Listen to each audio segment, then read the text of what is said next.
screamed. I cried until my eyes burned like fire and my throat was raw. I kept hearing the doctor's words over and over again on playback in my head. She's not waking up. She's gone. I couldn't breathe. There is too much brain damage. Her body is just on autopilot now. It's time to take her off life support and let her go. It is the right thing to do. I'd failed. I hadn't kept her safe. I stared at the sidewalk through the sting of my tears. I liked the pain in my eyes, the ache in my throat. I deserved it. I swung my gaze to the ominous hospital looming above me. I'd been there nonstop, day after day, 7 days, sitting by her side. 7 days, praying and hoping that by some miracle I would see her dazzling smile and her big brown eyes. But all I got was the silence amongst the beeping and whooshing of the machines. She's brain dead. There is no quality of life. It is time to make a decision. Oh, God. I was going to throw up. I couldn't stand to look at the hospital for one more second. It represented everything I'd lost. It represented countless nights of hope that would never come to fruition. It was over. One of the best things in my life was gone. I hunched over and put my hands to my knees. And then I yelled again, because I was just plain angry, seething. I stood up and screamed into the sky. I hated myself. I hated her. But most of all, I hated him. Chapter 1. Ainsley, age 8. I remember the first day I laid eyes on Adrian Davis. I was out back, playing in the creek that runs along my mama's property. It was a typical day in the South. The blistering sun beating down on us, and the air so humid that I could barely breathe. I usually hung around in the fenced-in backyard with Lori, hanging upside down or swinging high on the plastic swings, pretending to be acrobats like the ones we saw at the circus last year. When we weren't walking tightropes, we would pick fresh tomatoes and mint from the plants off the back porch of our one-story brick home in Gilbert, South Carolina. We tore the tomatoes open and covered them with salt from the salt shaker we'd stolen from Mama's old, cracked Formica dining table. But not that day. Lori wanted to play alone. She did that from time to time, and I had learned not to push her. She enjoyed her solitude. She could sit forever playing Barbies and pretending all by herself. Me? I wasn't built that way. I needed the interaction and company that friendship brought. I had to have someone to keep me entertained. So I met Miranda at the creek behind our fence so we could cool off and catch tadpoles. She had lived behind us for as long as I could remember. She had also been my best friend for that long. When I wasn't with Lori, you could almost always find me with Miranda. She and I had an easy friendship that mostly consisted of her making me laugh hysterically. With my tiny hands, I picked up the bucket of tadpoles and creek water and chucked it down so it was closer to Miranda. It sloshed, sending a ton of muddy tadpoles right into her straight red hair. Oops, I said quietly. It hadn't been intentional, but it made me want to laugh. I loved getting her riled up. She let out an irritated huff. Damn, girl, be careful. My mama will be mad as hell if she has to wash my hair again tonight. I rolled my eyes. Please, your mama is always mad as hell, and stop cussing. It ain't cute or ladylike. Miranda snorted her laughter and gave me a look I knew all too well. I needed to run and fast. I tried to get away, but she had already grabbed a handful of mud from the bottom of the creek. I felt the mud splatter down the front of my favorite pink gingham jumper. She knew how I hated being dirty, but I couldn't back down. My pride wouldn't allow it. So I reached for my own mud missile and launched it, hitting her square in the back.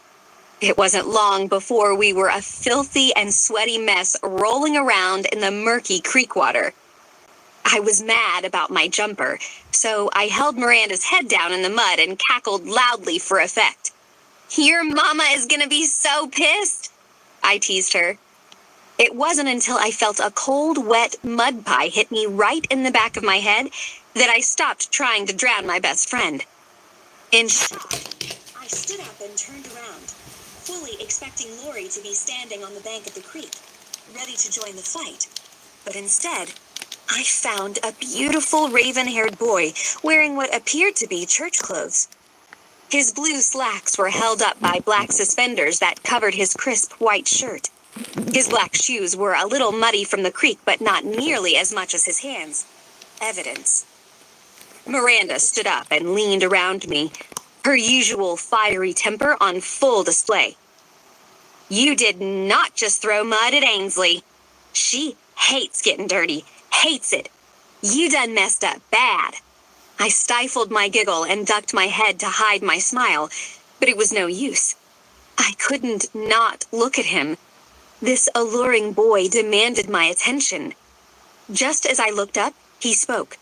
"Doesn't look like she minds it that much. She was just rolling around in the mud with you," he said to Miranda. "Besides, I was just trying to help you out. She was about to drown you." Miranda huffed loudly, but I just stared at the blue-eyed boy. I had never seen him before, but he looked way too nice to be hanging around there.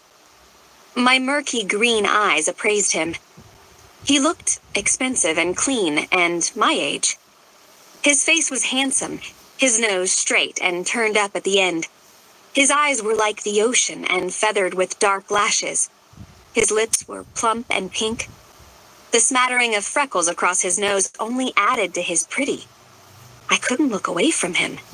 And I could only imagine what he thought of me right then. My thick, unruly, curly, blonde hair caked in mud. My hand-me-down pink jumper dirty and worn. My feet bare because I liked shoes about as much as I liked green peas. Which was not at all. I tried to brush some of the mud from my clothes, but gave up when I'd only made matters worse. "My name's Adrian Davis. My daddy and me moved in next door.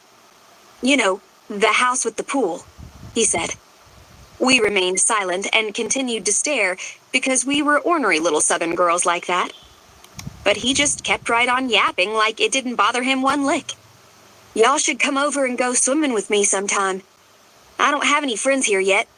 We only moved in yesterday and school don't start back for a month." I knew what house he was talking about.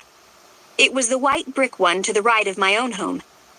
There was a chain-link fence that ran around the backyard and an above-ground pool with a big red deck around it right in the middle of the yard. The house had been empty for a couple of months since our neighbors, the Wilsons, moved in with their daughter. I had been dying to go swimming in that pool for years, and now was my chance. I decided Adrian might not be so bad after all. "Hi, I'm I started. Miranda jumped in front of me and cut me off. "Why are you dressed like that anyways?" she asked. "Like what?"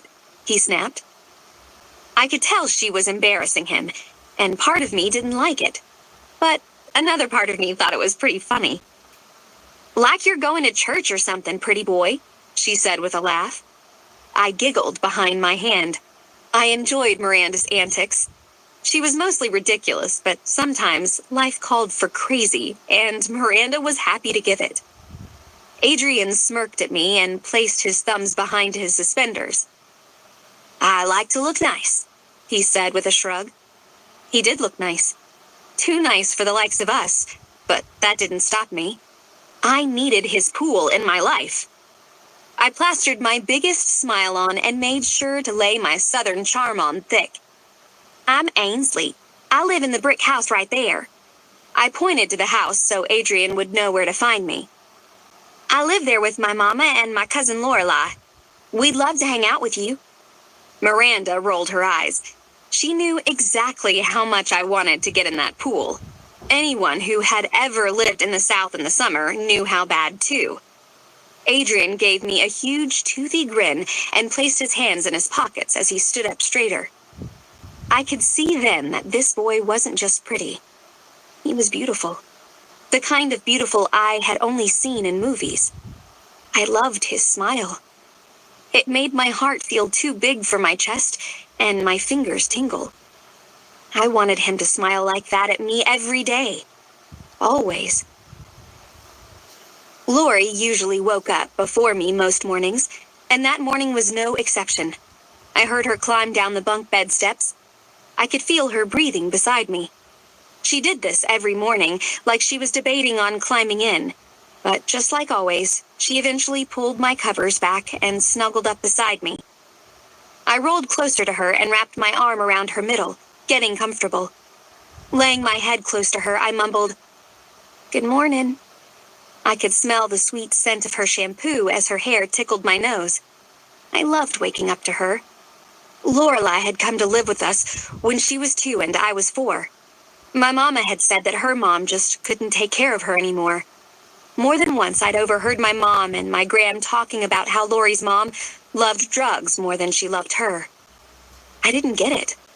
I couldn't for the life of me understand how anyone could love anything more than Lori. She was my most favorite person in the world. It didn't really matter, though, because my mama and I loved her to the moon and back. My life had felt pretty small before Lori. My father had taken off before I'd even been born. My mom had worked hard and put herself through nursing school because she really hadn't had a choice. She had done it so she could support us on her own. But she ended up supporting both me and Lori. My mama was kind of amazing like that. Lori turned to face me and put her forehead right up against mine. "Ains, is that boy you met yesterday gonna let us swim in his pool today? You said he might, and I really want to go swimming right now." I looked at the clock on our wooden nightstand. "It's only 7 in the morning, Lori. Mama ain't even up yet. Try to go back to sleep." I laid my head back down and closed my eyes, hoping she would get the message. She didn't. "I can't. I'm too excited." She sat up on her knees in the bed and begged me with her big brown puppy dog eyes. She almost always won me over that way. I was a complete sucker for those eyes. I sat up too and ruffled her hair. "I'll see what I can do. Let's get some breakfast first, though." I had to admit I was pretty excited too. We spent breakfast begging Mama to let us go swimming with the new neighbor, and after much convincing, she finally agreed. After we'd eaten, I made sure to put on my favorite pink swimsuit with the white polka dots. I took my time and brushed my thick curls into a high ponytail. I wanted to look good for the pool. It had nothing to do with the beautiful boy next door. Nothing at all. We showed up at Adrian's house at 9 a.m. on the dot. It had taken a lot to hold Lori off that long. I stood on the porch of his bright white house and nervously tapped my foot, working up the courage to lift the shiny gold knocker on the front door. But I didn't have to worry about it because Lori shot around me, rang the doorbell, and then ducked behind my back. She wasn't as outgoing as I was. New people sometimes made her nervous, and I couldn't help but be scared for her too. It took her a long time to warm up to someone. Adrian swung the door open. He rubbed his eyes while grumbling under his breath. Great. We'd woken him up. I might have felt bad about it if I hadn't been so excited. I could see he was taking us in, me in my polka dot suit, and Lori who was peeking around me in her purple suit with pink sailboats, both of us gripping our pink towels in our hands. "We're here to, swim?" I said nervously, giving him a look over. I smiled because he was still in his pajamas. He saw my smile and grinned back at me. "Well, all right then." He leaned back behind the door and yelled, "Dad, the neighbors are here and we're going swimming." His dad called back, "I'll be down in a sec. Do not even think of getting in that pool without an adult present." Adrian motioned us in, and we walked through a nice living room with a love seat and a sofa. There were piles of packing boxes everywhere, some full and some empty. Where there weren't boxes, there were piles of clothes, towels, sheets, and, well, everything. All of this everything was sprinkled with packing peanuts. It was a mess. We then headed through another doorway to a dining room and a kitchen. The back door was off the kitchen, and I could see the pool through the glass. I was staring that way when Adrian spoke. "So, who is that hiding behind you there, Ainsley?" Lori pushed her forehead into my back and tried to disappear. I grabbed Lori from behind me and brought her to stand directly in front of me. "This is Lorelai. She's a little nervous to meet strangers." Adrian studied her for a minute. Then he leaned forward and touched his pointer finger to Lori's little button nose. "Well, you don't look like a stranger to me, Lorelai. You look like my little sister Maggie. She's in heaven now with my mama. But she was the prettiest girl in the whole world. She had big brown eyes and pretty brown hair, just like you." I felt Lori gasp a little, but she moved forward and stood right in front of Adrian. "Why did they go to heaven?" she asked. I almost grabbed Lori and ran for the door. This whole conversation felt intrusive and awkward. But before I could bolt, Adrian replied. "They were driving home from the store a couple of months ago and someone hit their car." He turned away from us and stared out at the pool. His admission rocked me. Kids weren't supposed to lose their parents. I was just about to tell Lori that it might not be the best day to swim, that we should head home and give Adrian some space. But before I could even get a word out, Lori walked right up to him and threw her arms around his middle. She laid her head on his back and squeezed tight. Adrian froze for a moment, and they stayed like that for a while. I stayed quiet and unsure, but eventually, he turned and wrapped his arms around her, too. I felt incredibly sad for both of them, having lost their mothers at such a young age. Their circumstances were different, but the outcome was no less the same. Lori pulled out of Adrian's arms and peered up at him. I could tell that she already liked him. She felt a kinship with him she didn't feel with me. I had a mama, a good one. "So, are we going swimming or what, Blue?" she asked. Adrian quirked an eyebrow. "Blue?" "Yep," she said. "Just like your eyes." And that was that. The three of us were fast friends. We spent the rest of that day swimming in the pool, lying on our towels on the deck, and yapping while Adrian's dad watched us from the porch while reading the newspaper and drinking his coffee. Adrian informed us that he was 8 years old, just like me. They had only moved in a few days ago and were still working on getting everything unpacked. Adrian did cannonballs and Lori giggled loudly. He picked her up on his shoulders and threw her halfway across the pool. Each time she'd yell, "Again!" I swam, did handstands and somersaults, and floated on my back. I was deliriously happy because I was so blessedly cool in the middle of an awful southern heat wave. Much of our summer was spent that very same way. Swimming, running between the cotton fields a block over from our homes, or playing on the swing set in the backyard. We were wild and free. We fed Adrian our salty tomatoes right off the vine. We taught him to catch tadpoles in the creek behind our house. We caught fireflies in the evening and kept them in small mason jars. We lay on the damp grass underneath the stars at night in our backyards, hand in hand in hand. Our duo had all of a sudden become a trio. Lori could hardly wake without running over to get our black-haired, blue-eyed boy. My heart was so full with those two that it felt like it might burst. Adrian made our lives feel complete and happy. He was the Ken to our Barbies, the ringmaster to our aerial act. Chapter 2. Ainsley, age 11. Sounds like a cat dying. I jumped about 10 feet in the air. I spun and found Adrian standing on our porch, leaning on one of the white pillars, his arms crossed at his chest and his sketchbook tucked underneath. He'd been drawing more and more in that silly book lately, but he never let anyone see. I was a little bitter about it. I wanted to know what he drew in there, because if he wasn't running the streets with us, he could be found furiously scribbling in that book with his brow puckered in concentration. He was wearing his tan khakis, a green polo shirt, and black Converse shoes. As usual, he was pristine, and there I was in my old sweats and a ratty t-shirt. Jesus, Adrian, you scared the crap out of me and almost made me drop my violin. Get off my porch and go home. Now I'm trying to practice. I wondered how long he had been standing there, because I was beyond embarrassed. The truth was, I didn't want to practice on the porch, but I'd been evicted from the house. I was on my 100th try of Mary Had a Little Lamb, when Mama had politely suggested that it was an unusually warm day for December, and I should take my violin playing outside. And it was a nice evening out. Not too cool, not too hot.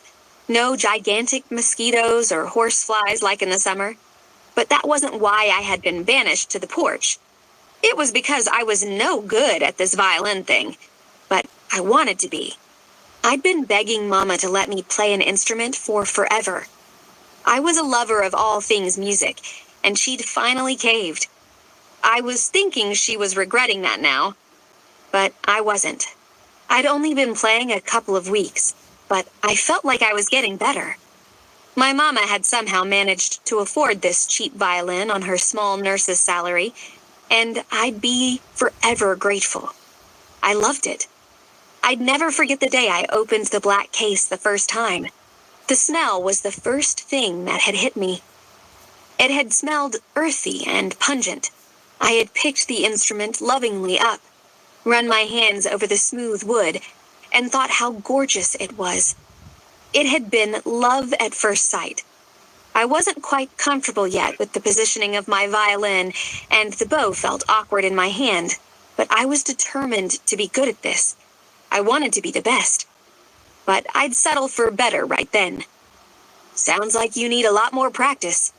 I really thought an animal was dying out here, Ains. He smirked and plopped down on the porch step, setting his precious sketchbook aside. He leaned back on his hands, crossed his Converse shoes, and aimed his gaze at me. It didn't look like he was leaving, so I definitely wouldn't be playing. I put my instrument back in the case and sat down next to him.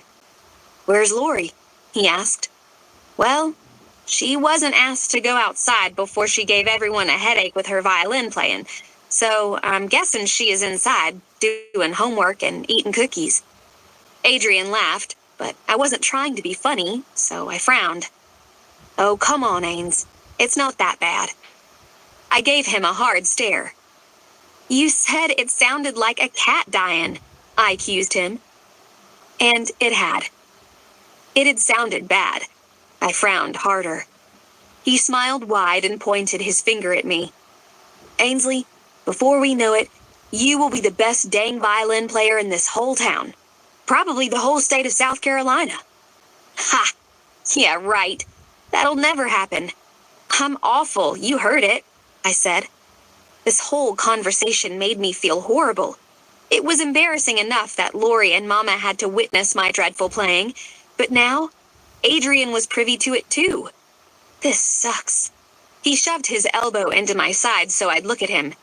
He stared back at me and said, because when Ainsley Michelle James sets her mind to something, she does it, all the way. That is just how she is. She's the hardest worker I know. And she never lets anyone down. Never. Especially her biggest fan. Any idea who that is? I felt myself blush at his words. But they'd felt nice. And I'd needed to hear them. My sweet boy next door almost always made me feel better. Our friendship had grown by leaps and bounds through the years. Adrian, Lori, and I spent more days than not on this porch or running around this small town together. Us three. We were still inseparable. I was still a little embarrassed, though, so I quickly changed the subject. What are you doing out here anyways? Hiding. My daddy's in an awful mood. With it being around Christmas, he has a hard time with Mama and Maggie not being around, so I try to give him plenty of space. I pulled my arm through one of his arms and leaned my head on his shoulder. What was your mama like? I asked. I'd been itching to ask this question the entire time Adrian had been living next to us, but it had never seemed like the right time. Adrian smiled a sad smile. I felt bad for asking, but I also wanted to know the woman who had made one of the best people I knew. What do you mean? He asked. You know, like, what did she look like? What did she act like? That kind of stuff. I said. I had been to Adrian's house a handful of times the past couple of years, but there were no pictures of his mother or his sister anywhere. I always assumed it was because it was too hard for him and his daddy to look at the people they'd lost so suddenly. He paused like he was really thinking about it, and then started with, well, she looked a lot like me, I guess. She had really dark hair. She always kept long. It was really wavy and soft and always smelled like vanilla. She always wore it down. She would tell you Daddy liked it that way. Her eyes were almost the exact color of mine. Grandma always said I was a spitting image of her. He stopped talking and stared down at the porch step. I thought maybe he'd finished talking about her, but after a minute he continued. Every year, she would let us open one present on Christmas Eve. It was always a pair of Christmas pajamas and a Christmas book for us to read that night. She and Dad would cuddle up with us in their giant bed. We'd stuff our faces with popcorn and read books and watch Christmas movies until we passed out. His lips curved up in a sad smile again, and I squeezed his arm closer to my body.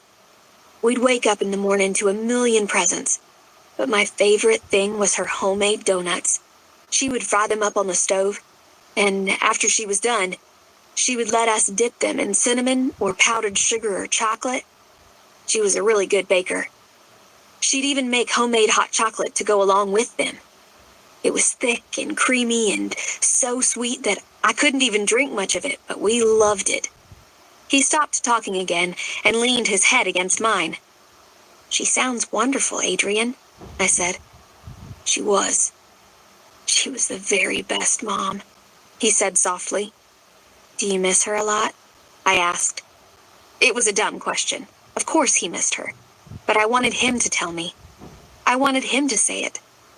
I felt like he needed to tell someone how much he missed her. All the time. Every day. Sometimes I wake up in the morning and forget that she isn't here. And I'm so happy. I lie in bed and think I can smell chocolate chip waffles or blueberry pancakes or even her famous donuts. But then I remember, and it's like losing her and Maggie all over again. I don't know if I'll ever be happy again without her. It hurts so bad. People keep saying that the hurt will go away soon, but it doesn't. Not for me, and not for Dad. This time, his pause seemed final. I glanced up at his face, and the devastation made my chest hurt. I wanted to ask about his sister Maggie, but I knew that it wasn't the time. He was in too much pain. I nudged my elbow into his ribs and said, well, if you ever need... But Adrian cut me off with a shake of his head. He was done discussing it. I gave him an understanding smile before saying, that cat ain't going to kill itself, Adrian. He chuckled, and I gave his arm one final squeeze before I stood up and headed for my violin.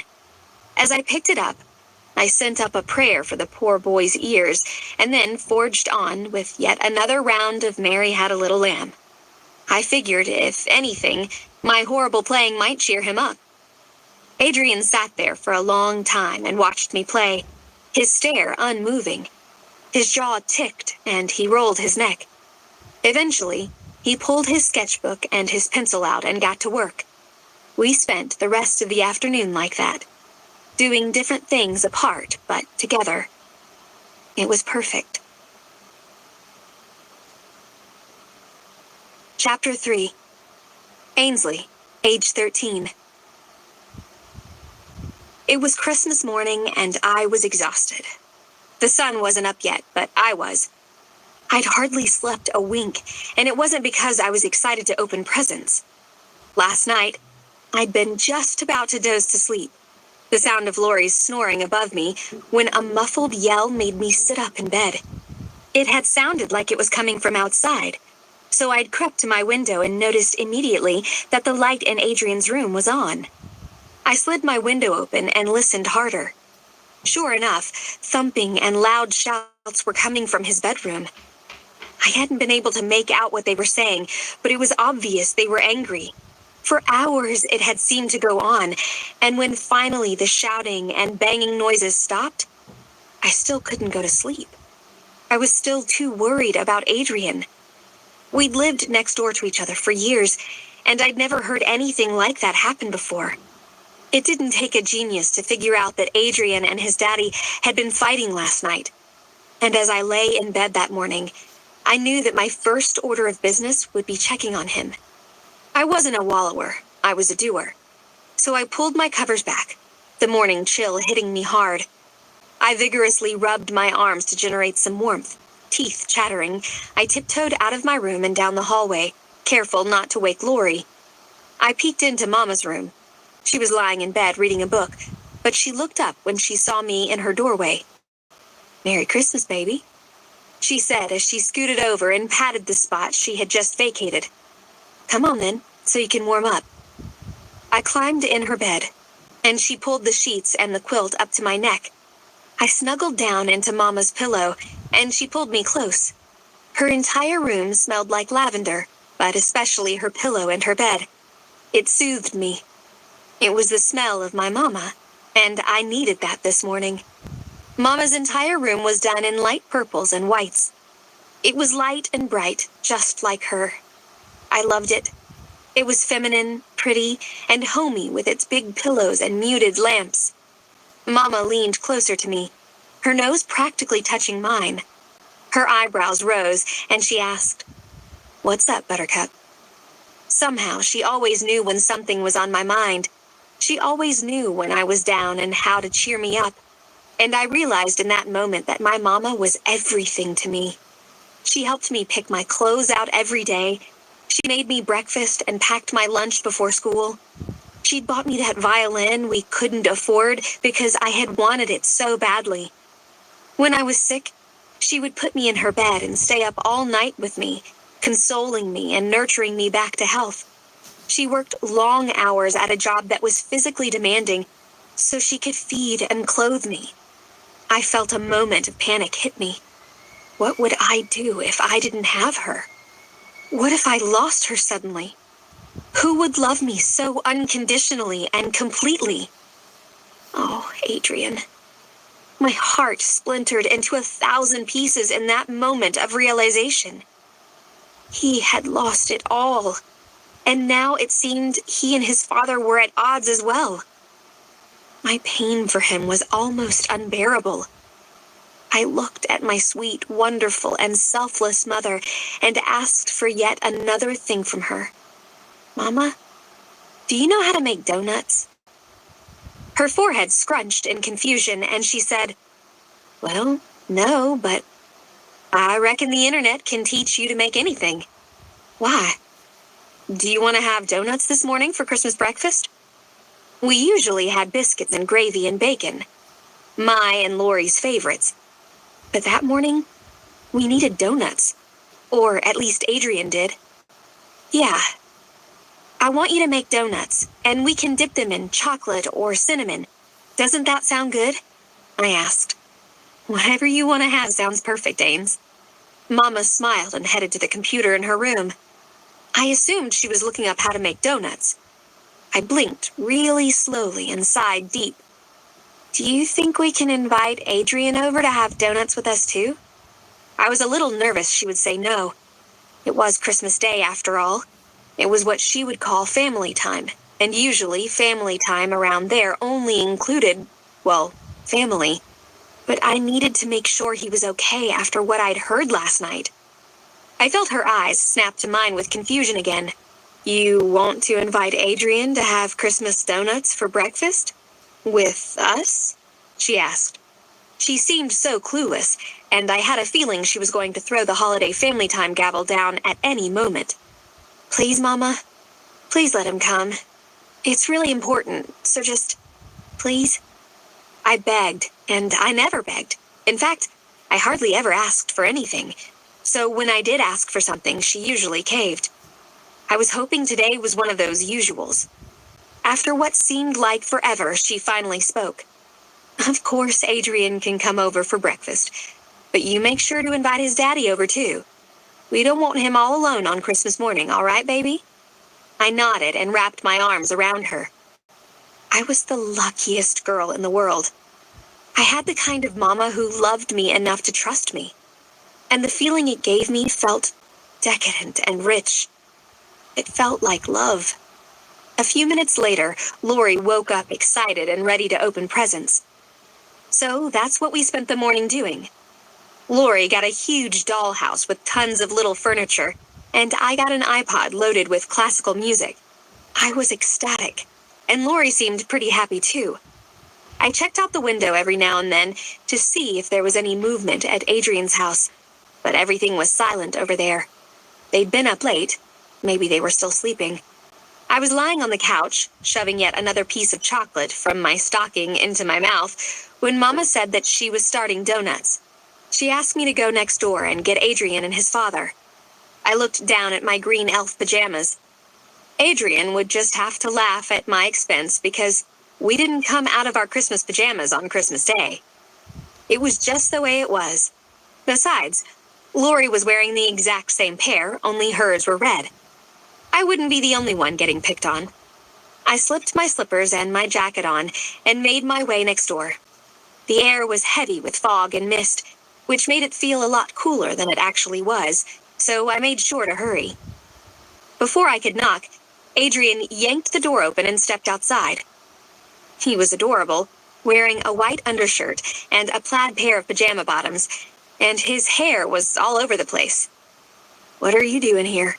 he asked. "It's early and Christmas morning. Your mom not doing family time?" I almost smiled at his use of family time until I noticed the cut on the side of his swollen upper lip. Oh God. Last night. I could only come to one conclusion after what I'd heard, but I didn't want to believe it. I gasped and cupped the side of his face with my hand. "What happened to your lip?" I asked, rubbing my thumb over the fresh cut.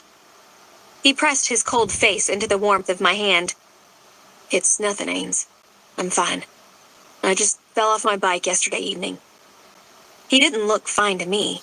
He looked broken. I couldn't help but want to make him feel better. So I let his face go and wrapped my arms around his back. A big sigh escaped his body as he hugged me back, his arms encircling my waist. I pulled back just enough to look into his eyes and whispered, "I'm sorry you're hurt." "I'm fine, I swear." He was lying to me, but I let him, because I didn't want the truth any more than he wanted to tell it. It was too horrifying. Pressing up on my tiptoes, I brushed my mouth across the cut on his lip. There, all better. My cheeks flushed at my own brazenness. I was tempted to press my lips to the other side of his mouth as well. I felt a strange but exhilarating buzz beneath my skin. I'd never thought of kissing Adrian before, but it felt as natural as breathing. Now that I'd had a taste of him, I wanted more. I rocked back on my feet, nearly breathless at the thought. Perfect. Adrian breathed across my lips. His eyes held mine for what felt like forever. Sometimes, you're the only thing in this world that makes me smile, Ainsley Michelle James.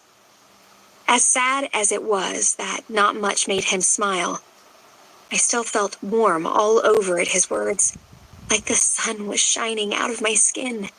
Even on such a cold day, I was enveloped in warmth. It felt so good that it made me want all of his smiles so I could always live in this sunshine. Well, you make me shine, Adrian Michael Davis. So, there, I said, hugging him tight to me again. He glanced down at me and smirked. That's good, sunshine. I blushed at the nickname, and he quickly changed the subject. So, what did you come over for? He asked into the top of my head. I reluctantly backed out of our hug. I I wanted to tell him that I had come over because I was worried about him, because I'd heard the awful fight between him and his father, but I didn't. It was Christmas, and I didn't want to make things worse for him. Mama wanted me to invite you over for breakfast, I said, toying with the back of my hair. I'd probably be in trouble for not inviting his daddy, but I just couldn't. Adrian nervously looked toward his front door and then back at me. If you don't want to come, it's no big deal. Mama just thought you'd like to join us, I said, like it didn't matter, but it did. I didn't want him spending Christmas Day fighting with his father. I especially didn't want him hurt any more than he already was. He looked like he was debating it for a minute, but finally he said, "Sure. Just let me grab a jacket and some shoes. Just wait out here, I'll be right back." We made the trek back across the yard, and when I pushed the door open, a wave of heat from the fireplace in the living room hit us. We began stripping out of our jackets and our shoes while Lori ran over, practically tackling Adrian to the floor. "Dang, girl, let me get in the house first," he teased, his arms full of an excited Lori. She only hugged him tighter. "Blue, you get to have Christmas breakfast with us. Isn't that awesome? And guess what?" I was smiling. I couldn't help it with these two. Over the past couple of years, they had become so incredibly close. And to say I was pleased would be a vast understatement. I was ecstatic. Lori guarded her heart like Fort Knox. I even felt like she didn't let me and Mama all the way in sometimes. But her Blue was in, and I loved him for it. "What, pretty girl?" he asked. He was holding Lori away from him, and her body was strung tight in excitement. "We're having donuts," she yelled right in his face. His arms fell away, and Lori spun in a circle, clapping her little hands in elation. I avoided his eyes as I went into the kitchen to help make donuts. And Adrian and Lori followed, sitting at the bar together. "Merry Christmas, Adrian," Mama said. "Your daddy couldn't make it?" Adrian gave me a questioning look before saying, "No, ma'am. He's sick. He hasn't even made it out of bed yet." "I'll have to send some donuts home with you for him," Mama said before looking up at Adrian, smiling. "He'd love that, thanks." Adrian looked a little uncomfortable. I knew why. I didn't regret it. That man had hurt my favorite boy. "Dig in," Mama said. And we did. It was a good day. We gorged ourselves on donuts.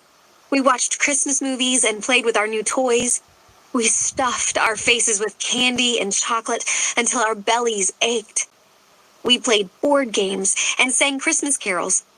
Mama even talked me into playing an eardrum-rupturing version of Jingle Bells I had just learned on my violin.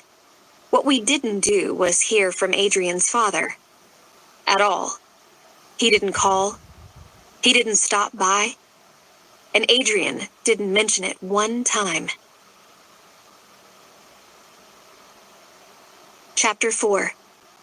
Ainsley, age 14. I pressed the pillow tighter over my head. I was trying to block out the familiar sounds coming from next door. Every thump, every yell, and every roar coming from Adrian's house sent my heart into my throat. It had been quite a while since I'd heard Adrian and his dad fighting, but not long enough that I didn't recognize the sounds. They still terrified me. My stomach churned at the thought of Adrian hurt. My heart burned with the need to protect him. I lay there wide awake until the noises finally stopped. But this time, I knew I wasn't going to sleep.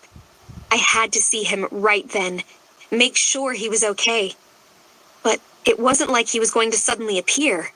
It wasn't a Lifetime movie, so I knew Adrian wasn't going to come knocking on my window with tiny pebbles. He wasn't going to climb over my windowsill and confess his hurts. If I wanted to check on him, I was going to have to do it. I got out of bed and took a peek out of my bedroom window. It was quiet and mostly dark outside, but I could see a dim light coming from the window pane of his room. I lifted my window just enough to climb out. I quietly shut it behind me and trotted across the yard. The dew on the grass was cool beneath my feet, and the bottom of my nightgown got soaked as I jogged across the space between our homes. I lightly tapped on his window with the very tips of my fingers. Now that I was there, I was starting to question exactly what I was doing. Maybe I should turn around and go back home. I mean, Adrian was probably fine, and I was more than likely completely overreacting, right? But I couldn't stomach knowing that he might need me, so I knocked a little harder, using my knuckles this time. The window snapped open so fast that I took a tumble right into the holly bush. Jesus, Ainsley, you trying to wake up the whole damn neighborhood? He snapped, pausing as he took in my current location. Meanwhile, I took note that he wasn't wearing a shirt. And why the heck are you in that bush? He questioned incredulously. I felt my face heat. I was humiliated. But I untangled myself from the bush and checked myself for scrapes. Maybe if I don't look him in the eyes, he won't see how embarrassed I am. I was just coming to check on you. I huffed to hide my emotion. I was just going to come out and say it. Look, Adrian, I heard you and your daddy fighting. It isn't the first time I've heard it either. I just thought maybe you might want to talk or something. I don't know. I just wanted to make sure you were okay. I was rambling, and I needed to get the hell out of there. Turning around quickly, I bolted toward my house. I didn't make it far. Adrian leaned out the window and grabbed me around the waist and dragged me inside. Crap. He leaned down and lifted my nightgown, checking for scratches. I'm fine, Ainsley. You worry too much, you know. About everyone. You should worry about yourself. You almost got hurt in that damn bush, he scolded. He was right. He wasn't my responsibility. But Mama had taught me to take care of the people I love. And God, I did love Adrian. And how dare he make me feel bad about it? My face heated, and I clenched my teeth. Now I was mad, so I barked out. You're right. I shouldn't have bothered you. I'll see you tomorrow morning at the bus stop. Sleep good. I turned back toward the window, ready to bolt. But Adrian grabbed my shoulders and pulled my back flush with his chest. Don't go, he whispered. I'm just having an awful day. I shouldn't have taken it out on you. He put his arms over my shoulders, wrapped them around the top of my chest, and hugged me to him. I tipped my head back and to the side. Do you want to tell me about your bad day? I asked quietly, hoping not to set him off again. Come on. He dragged me toward his bed and flopped down, scooting over and patting the spot beside him. I lay down next to him, all too aware of his smooth, naked chest right next to my head. I blushed a little. It probably wasn't right to be in bed with a boy. I knew that my mama wouldn't like it at all. But it was Adrian, and we weren't doing anything wrong. I was just being a good friend like my mama had taught me. Never mind how much I wanted him to wrap his arms around me. I told myself that I was just being there for someone I loved. Adrian reached out and grabbed my hand. I turned my head to look at his face, but he just stared at the ceiling. He seemed to be thinking, so I kept quiet and waited. My daddy has been real sad since Mama and Maggie died. He drinks, beer and stuff sometimes. He paused. I didn't want him to continue because I knew in my heart what he was going to say, and I didn't want it to be true. Not for him. My lips trembled as his breaths quickened. The reality of it all was ravaging his tough facade. He swallowed loudly and then said, When he drinks, he gets mad sometimes. I try to stay out of his way, Ainsley. I really do. I could hear the tears in his voice, and they broke my heart. I felt like I'd been sucker punched in the chest. In my heart, I'd known the truth, but the reality of hearing it still shocked me to my core. I couldn't let him continue. It was too hard on both of us, so I turned and wrapped my arms around him. He rested his head on my chest, and I drew him close. But besides that, I didn't really know what to do. I caressed my hand over the smooth skin of his cheek, and he flinched. He leaned farther forward and rested his forehead against mine. Careful, sunshine, he muttered quietly. I looked down at his face, noticing the fresh bruise forming on his cheek. I didn't want to be careful, though. Even if I didn't understand it, I knew I wanted to hug him, kiss him, protect him. But right then, he just needed to be consoled. I was a kid, but so was he. I did what my mama always did to make me feel better. Rocking him back and forth, I whispered, "Shh," over and over again. I rubbed his back and stroked his smooth black hair, letting him soak the front of my nightgown in tears, while my own ran down my cheeks and onto his pillow.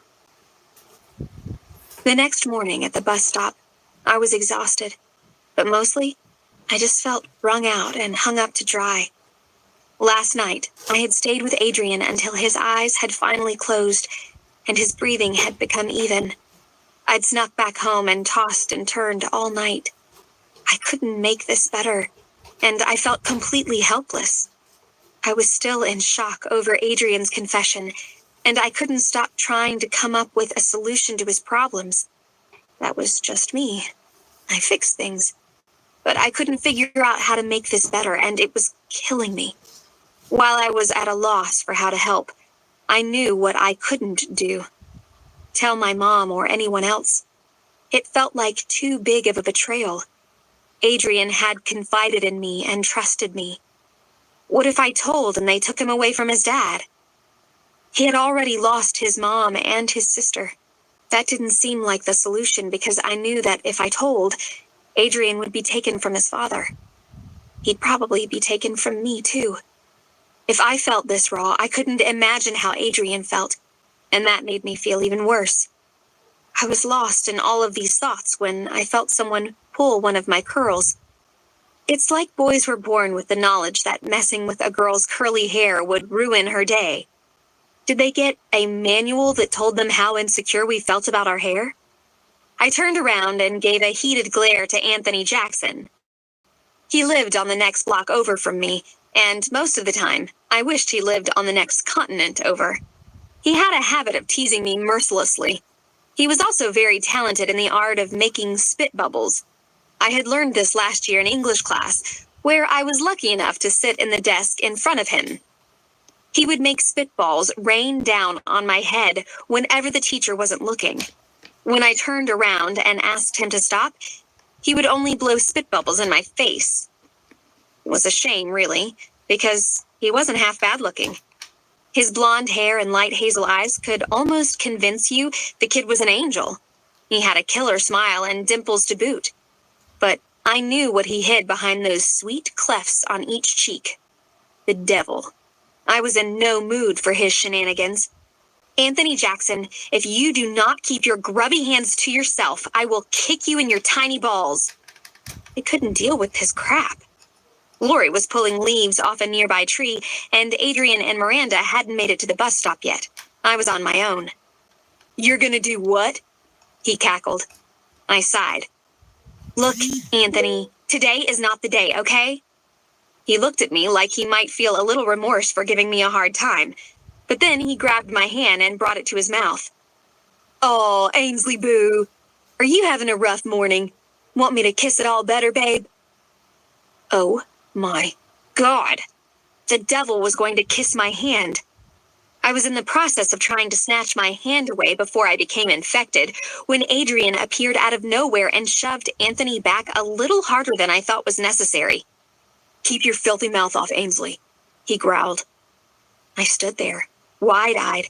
Adrian's face was a mask of rage, his fists clenched at his sides.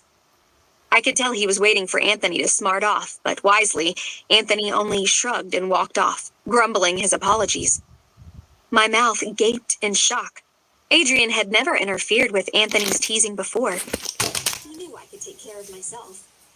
I was no shrinking violet. This wasn't the first time a boy had teased me, and it wouldn't be the last. But that day, for some reason, he had intervened. I could see the protectiveness etched across his face. It scared me. It excited me. I just stared open-mouthed at Adrian while he walked over to Lori and sat down beside her, whispering in her ear while she giggled back replies. This was what he always did at the bus stop. I could deal with this. What I couldn't deal with was his blazing stare my way every now and then as he sat there on the green grass. What I couldn't deal with was his careful glances at me the whole way to school as I sat next to Miranda on the bus, while he sat next to Lori. It felt different, like things had magically changed between us overnight. And maybe they had. I could feel it in his intense looks. I could feel it in the shaking of my legs and the wild gallop in my chest. I didn't know what this meant for us. It was terrifying. It was exhilarating. All morning, I'd been dogged with thoughts of how to save my friend. But who was going to save me? Chapter 5. Ainsley, age 15. I'd smelled it even before I'd woken up. Bacon. It was Lori's favorite food, and Mama was cooking some up because it was Lori's 13th birthday. I climbed out of bed, leaned over the top bunk, and blew a wet, slobbery kiss right on Lori's cheek. "Happy birthday, monkey," I yelled. Lori rolled away from me and grumbled. "Go away." I knew how to get her behind out of bed. "Oh, come on, birthday girl." "I smell bacon," I said in a sing-song voice. Lori jumped from the bed, and we raced to the kitchen, practically running each other over. We were at that weird gangly stage, so we elbowed and kneed each other all the way down the hallway. My mama stood in front of the oven in her nightgown, flipping pancakes. Some of my most favorite memories of my mama were in this tiny kitchen. She loved cooking breakfast. It was her most favorite meal. And when she had the rare day off, we spent many mornings there while I sat on the white counters, popping and buttering toast for our eggs.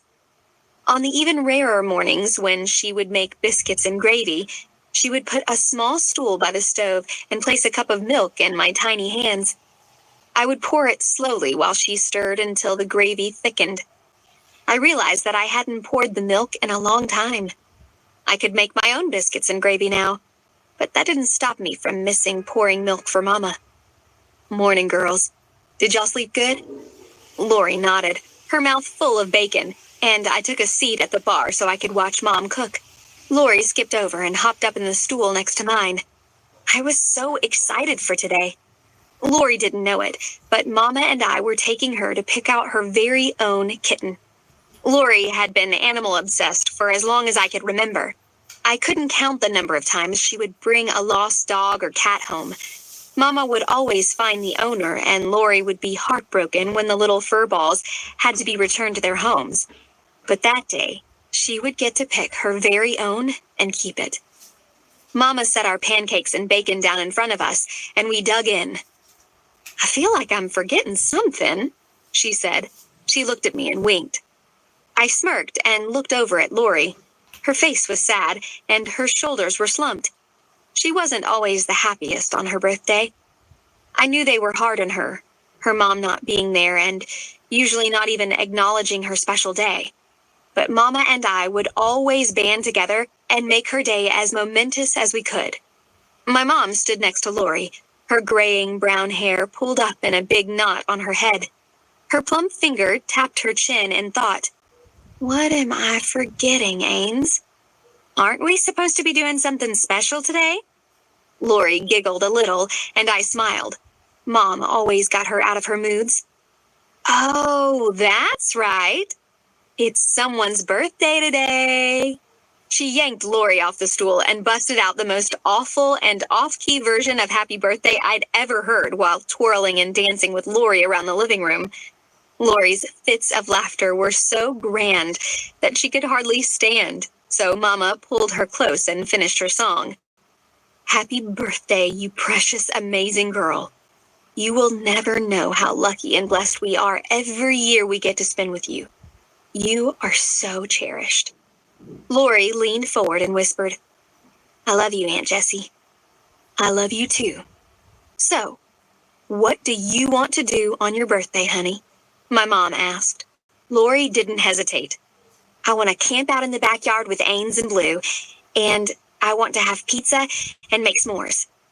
Sounds like a plan, baby girl. Finish your breakfast, and then go get your clothes on and brush your teeth and hair. We're headed out for a surprise. Mama ruffled Lori's hair. We wolfed our breakfasts down. Lori rushed past me, and we ran all the way to our room. I pulled some jean shorts and a white t-shirt on. When I got to the bathroom, Lori was already in there brushing her teeth. She was wearing jean shorts, only she had a black shirt that said birthday girl across the front in a rainbow of colors. She didn't look as melancholy as earlier in the day, but I could tell she wasn't quite herself. I grabbed my own toothbrush, added some toothpaste, and started brushing. I looked at her in the mirror and nudged her hard with my elbow. She looked at me in the mirror and pushed me back with her hip. I grinned at her through my toothpaste, and she smiled back. I couldn't stand to see her sad. I was hoping that this kitten business would make for the best birthday ever. While we were doing our hair, Mama yelled, "Let's go, ladies! Sunshine's a-wastin'." We all piled into Mama's old white Volvo and headed out. Lori tried to guess where we were going the entire 30-minute car ride, but we never even gave her a clue. I slipped my flip-flops off, propped my feet up on the seat in front of me, and listened to the old bluegrass Mama always played on the radio. When we pulled up outside of the animal shelter, Lori screeched so loudly that I nearly jumped out of my seat. "Oh my God, are we adopting a pet? We are, aren't we? Aunt Jessie, can I get a dog and a cat? I'm so excited." Lori was literally bouncing in her seat. Mama turned around and looked at us. "You may get one pet, Lorelai. One. Is that understood?" Lori nodded. Mama continued. "I would prefer if we got a kitten since they are a little bit easier to take care of and I work so much. But this animal will be your responsibility. You will care for it, feed it, and love it, and in return, it will love you because you deserve that. If you don't give this animal your love and devotion, you don't deserve it back. Do you understand what I'm trying to say, baby girl?" My mom looked at her beseechingly. I looked over at her too. Her face looked serious and solemn. She knew as well as I did what Mama was trying to say. Lori's mother hadn't nurtured her, fed her, or loved her. She didn't deserve Lori's devotion. She didn't deserve Lori's sadness on this special day. Lori nodded thoughtfully. Mama opened her car door. "Well, let's get this show on the road, baby dolls." We spent the afternoon walking around the shelter and petting every dog and cat in the place. It took Lori a long time to decide on a pet. There were so many there that needed good homes, but she finally chose a black and white kitten she dubbed Patches. The kitten cried the whole way home, but Lori cradled her in her lap, cooing and soothing her. Each time I looked over, Lori would grin back at me. Her happiness made me so happy in return. Every smile felt like an important gift given to me, and it was. I promised myself I'd never take her love for granted. When we pulled up in the driveway, I saw Adrian sitting on the front porch steps in black slacks, a red short-sleeved shirt with a collar, and, of course, those God-forsaken suspenders I adored. Handsome devil. In his hands, he held a small box wrapped in lavender paper with a white bow tied around it. He hit us with his grin as we parked. Lori jumped from the car first and raced toward him. "Blue, will your daddy let you camp out tonight with us in the backyard? Aunt Jessie said we could have pizza and s'mores." I was smiling, making my way up the sidewalk to the front porch when I noticed it. The small cut on Adrian's lip. He must have seen my face fall because he hugged Lori to him and over her shoulder mouthed, "It's okay." But it wasn't okay. A pain like I'd been kicked in the stomach hit me. I hadn't seen a mark on him lately, so I thought things were getting better, but clearly I was wrong. I felt so small and helpless. There was nothing I could do to help him other than tell my mother, who in return would feel obligated to call social services. I couldn't do that to him. I didn't want to ruin Lori's birthday, but this was awful. I was pretty sure she had no idea what was going on with Adrian and his father. But I couldn't let this go. Adrian and I would be having a talk about this later. Mama made our way past us into the house, promising to call Adrian's daddy to make sure he was allowed to camp with us. Adrian picked Flurry up and spun her around, the lavender gift pressed firmly against her back and Patches tucked snugly between them. Happy birthday to the prettiest girl in the world. I actually stumbled back a step before I realized it. Why did that hurt? I loved Flurry, and God knew she needed those compliments more than anyone else, but for some reason, those words rolling off his tongue and directed at her stung. Guilt and jealousy battled within me. I shook my head and attempted to snap myself out of it. When Adrian stopped spinning, Lori pulled back and introduced him to Patches. He took the kitten from her, gave Patches a cuddle, and then passed Lori the lavender box. Lori's eyes grew wide in surprise. Eek! You got me a present? She exclaimed. I love how every year she got so excited and seemed genuinely surprised that Adrian had thought of her enough to give her a gift. Lorelei Nicole James, I always get you a present, and I always will, so go on and open it. Adrian sat on the porch steps with the kitten in his lap, so I sat on one side of him and Lori sat on the other. She slowly untied the white bow and unwrapped the lavender paper so carefully that it seemed like maybe she was thinking of saving it, and maybe she was. A white jewelry box came into view, and she pulled the paper back. I'm so excited, she said while nervously bouncing her legs. I had to admit I was pretty intrigued myself. Adrian usually got us toys, books, or some other thoughtful but generic gift. Jewelry seemed so intimate and personal. I felt the beginnings of dread pool in my stomach. Lori pulled the white lid back and revealed a heart. A small white gold locket hung on a delicate chain. It was dainty and beautiful, and I was instantly jealous. I hated myself for it. Lori deserved beautiful gifts from someone she loved. Still, that rationale didn't stop the golf ball-sized envy obstructing my throat or the sheen of jealousy in my eyes. Lori lifted the tiny locket, and I looked away. I couldn't watch. It was too much. Why had he given her such a cherished gift? I felt betrayed somehow, and I didn't even understand why. Adrian wasn't my boyfriend or anything even close to that. We were only friends, just like he and Lori. Only this gift to Lori felt like something big was happening. Something only between them. Something that didn't include me. Oh God, Adrian, I love it so much. It's the prettiest gift I have ever gotten. I looked over as she was opening the locket. My stomach twisted, and it felt like a house was sitting on my chest. I couldn't watch, so I got up and made my way into the house. I didn't want to see what was inside. A picture of Adrian on one side and her on the other, me nowhere in sight. The prettiest gift for one of my favorite pretty girls. I heard him say as I closed the door and ran for the bathroom so I could hide my tears behind a closed door. I was an awful person. I had no right to cry. I didn't have any reason to be so completely hurt or mad, but I was. Adrian had given another girl his heart and broken mine. Completely. To make matters worse, this girl was my cousin, my sister, my best friend in the world. I slid down the bathroom door and sat on the floor, burying my face in my knees so no one would hear my sobs. I hated myself for crying like this. God, I'd thought, he was mine. Nights of comforting Adrian when he'd fought with his daddy ran through my head. How he'd only told me his secrets. Our shared moments on the porch and by the creek. How could I have been so wrong? I needed to get myself together, get back out there, and pretend I was deliriously happy. But I couldn't muster it.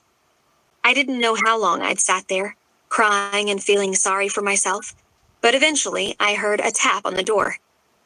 Yes, I answered quietly. Crap, I could hear the tears in my voice. I wasn't ready yet. I was too raw. Ainsley, wasn't my present beautiful? It was Lori. I knew she wanted to gush about her gift, and I didn't want to let her down. It was what best friends did. We told each other everything, and when we received an epic gift, we talked about it and mooned over it like best friends would. I didn't want to talk about her locket. but I would, for her. Yep, Lori, the very best, I said from my spot on the bathroom floor.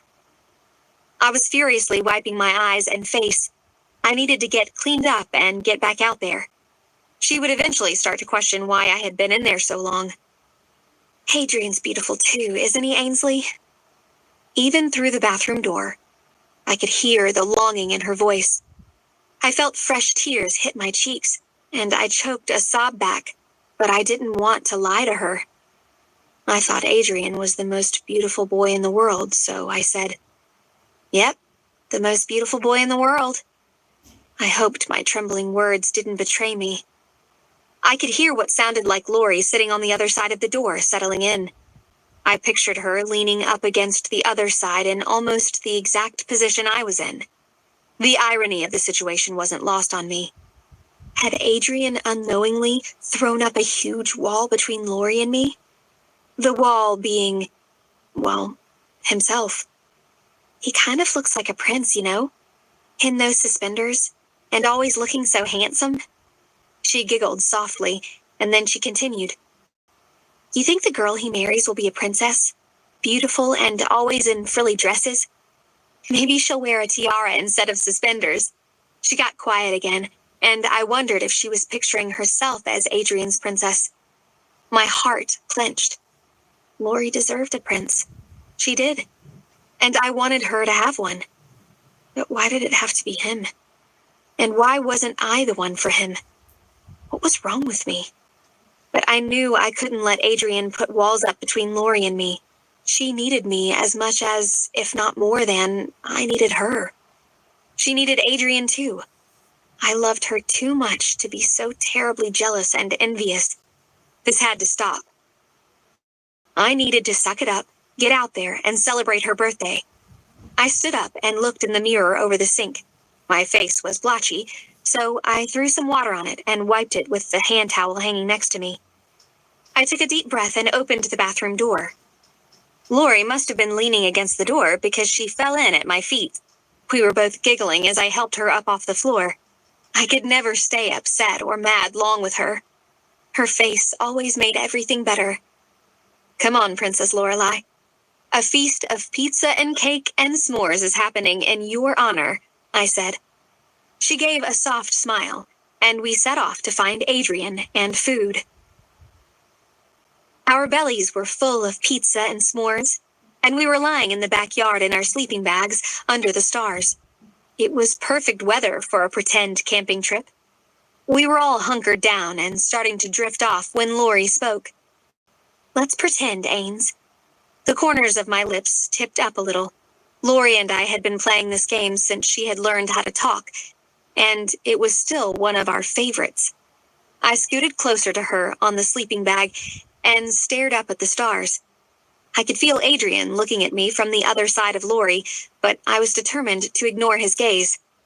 It gave me butterflies in my belly, and I didn't want his butterflies. I was done with them, so I kept my eyes on the sky. Friends. We'd always just be friends. What are we pretending now, Lori? I whispered into the warm night.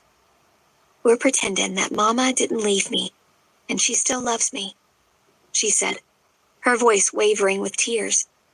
That I'm just here visiting with you and Aunt Jessie for the summer.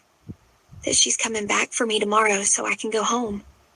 My throat felt swollen and tight with grief for her, but I swallowed it down and took a deep breath. I'll never pretend that, Lori. Ever, I'd said quietly. I had been firm but gentle. I knew to her ears it might have sounded selfish or uncaring, but her place was there, with the people who loved her, people who wouldn't throw her away. Lori turned, her face frowning my way. Why not? I turned my body, put my elbow on the ground and propped my head in my hand and stared down at her. I wanted her to know what she meant to me. I wanted her to know how much Mama and I and even Adrian loved her. How do you explain to someone everything they mean to you? It was almost impossible, but I would try. I couldn't fathom how she didn't know this already. Loving her was like breathing. Why couldn't she see that? Because Lorelai Nicole James, I do not ever want to be in a world where you are not with me, not even a pretend one. I lay down again with a huff and looked over at Adrian over Laurie's head. The tears shining in his eyes made my own eyes burn, so I looked away. But before I did, I saw him slide his hand into Laurie's and grip tight. Laurie held firm to the locket around her neck with the other hand. She held on to it like it was a lifeline, like it would save her one day. And even though I resented that locket and what it meant, the thought that it might one day save her made everything better. She shifted, rested her sweet-smelling head in the crook of my neck, and sighed, "Love you, Ains. I loved her too. So much." And I'd make sure she would never doubt it. We silently lay there in the dark that summer night, grieving something Lorelai had never even really had. And it made me mad as hell. I closed my eyes and fell asleep to thoughts about how the pretend game was definitely not one of my favorites anymore. I was pretty sure I hated it. I opened my eyes, but the sun beating down on them made me snap them closed again. I could hear the birds chirping, and the smell of sweet mint from Mama's garden permeated the air. The air was cool and thick with morning dew, so I snuggled down in my bag and peeked my eyes open again, this time more carefully. The spot next to me was empty, so I looked toward Adrian's sleeping bag. Both he and Laurie were tucked inside his bag, still sleeping. He was on his back and she on her side, her head on his shoulder. His long, thick lashes rested on the tops of his tanned cheeks, and Laurie's hair lay all over the top of his shoulder. They looked perfect and sweet snuggled up so closely. I studied them harder. They looked peaceful. I wanted them to have peace more than anything in the world. I wanted Adrian's dad to stop hitting him, and Laurie to find the happiness her mother had taken away. Maybe they could help each other in a way I couldn't help them. My strange feelings for Adrian would fade, I thought. I wasn't really convinced that a man would stay around for the woman he loved anyways, being that my own father had left before I had even been born. He'd left us all alone to fend for ourselves. We didn't even know who Laurie's dad was. That's how well he'd stuck around. That's what men did. They left. I needed to protect my heart, and Laurie needed Adrian. I had to look at it this way because it helped lessen the burn. But the friendship I felt for Adrian would stay. Adrian and I would always be friends, just like Laurie and me. Us three, together. I was fiercely loyal and selfless. I used to really love this about myself. I used to think these qualities were a blessing. Only now, they felt like the worst curse. I needed some peace myself. I needed my violin. I needed my music. As quietly as I could manage, I unzipped myself from my sleeping bag and made my way for the back door of the house. I turned back one last time and watched my angels sleeping in the sun. It made my heart ache, but it made me smile too.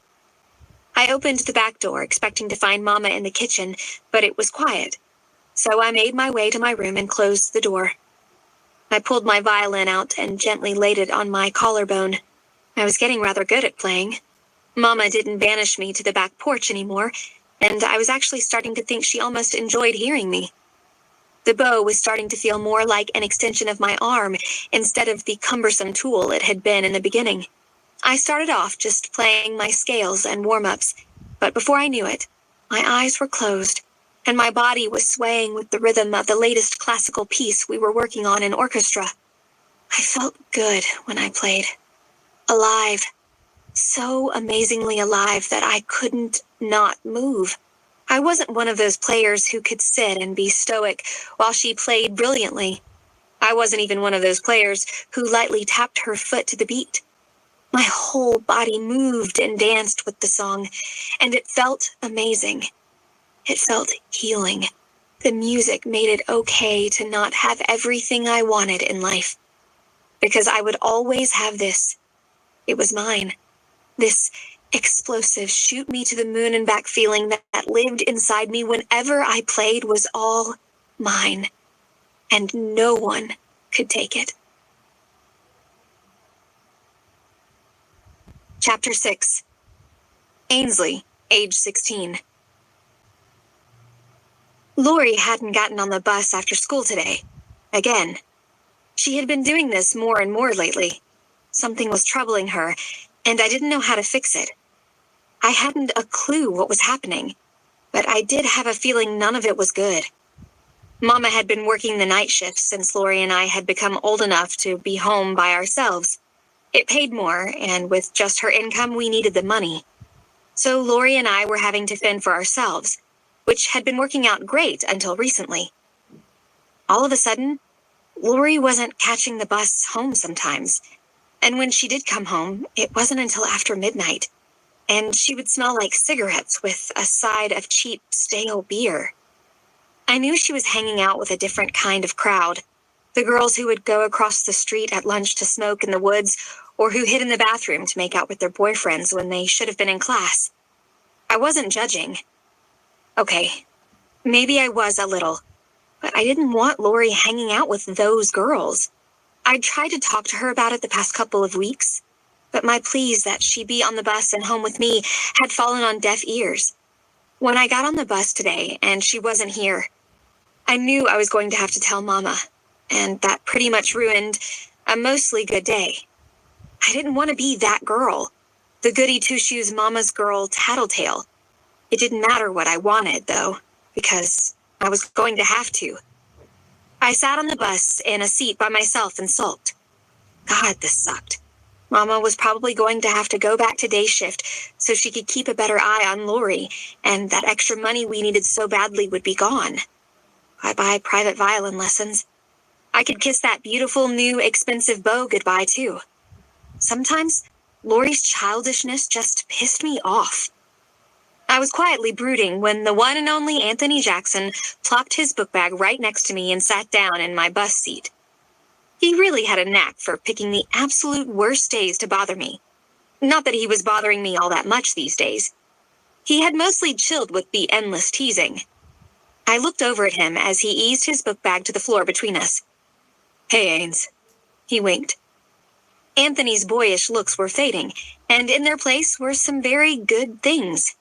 He was the only boy in our high school who had managed to grow a full beard.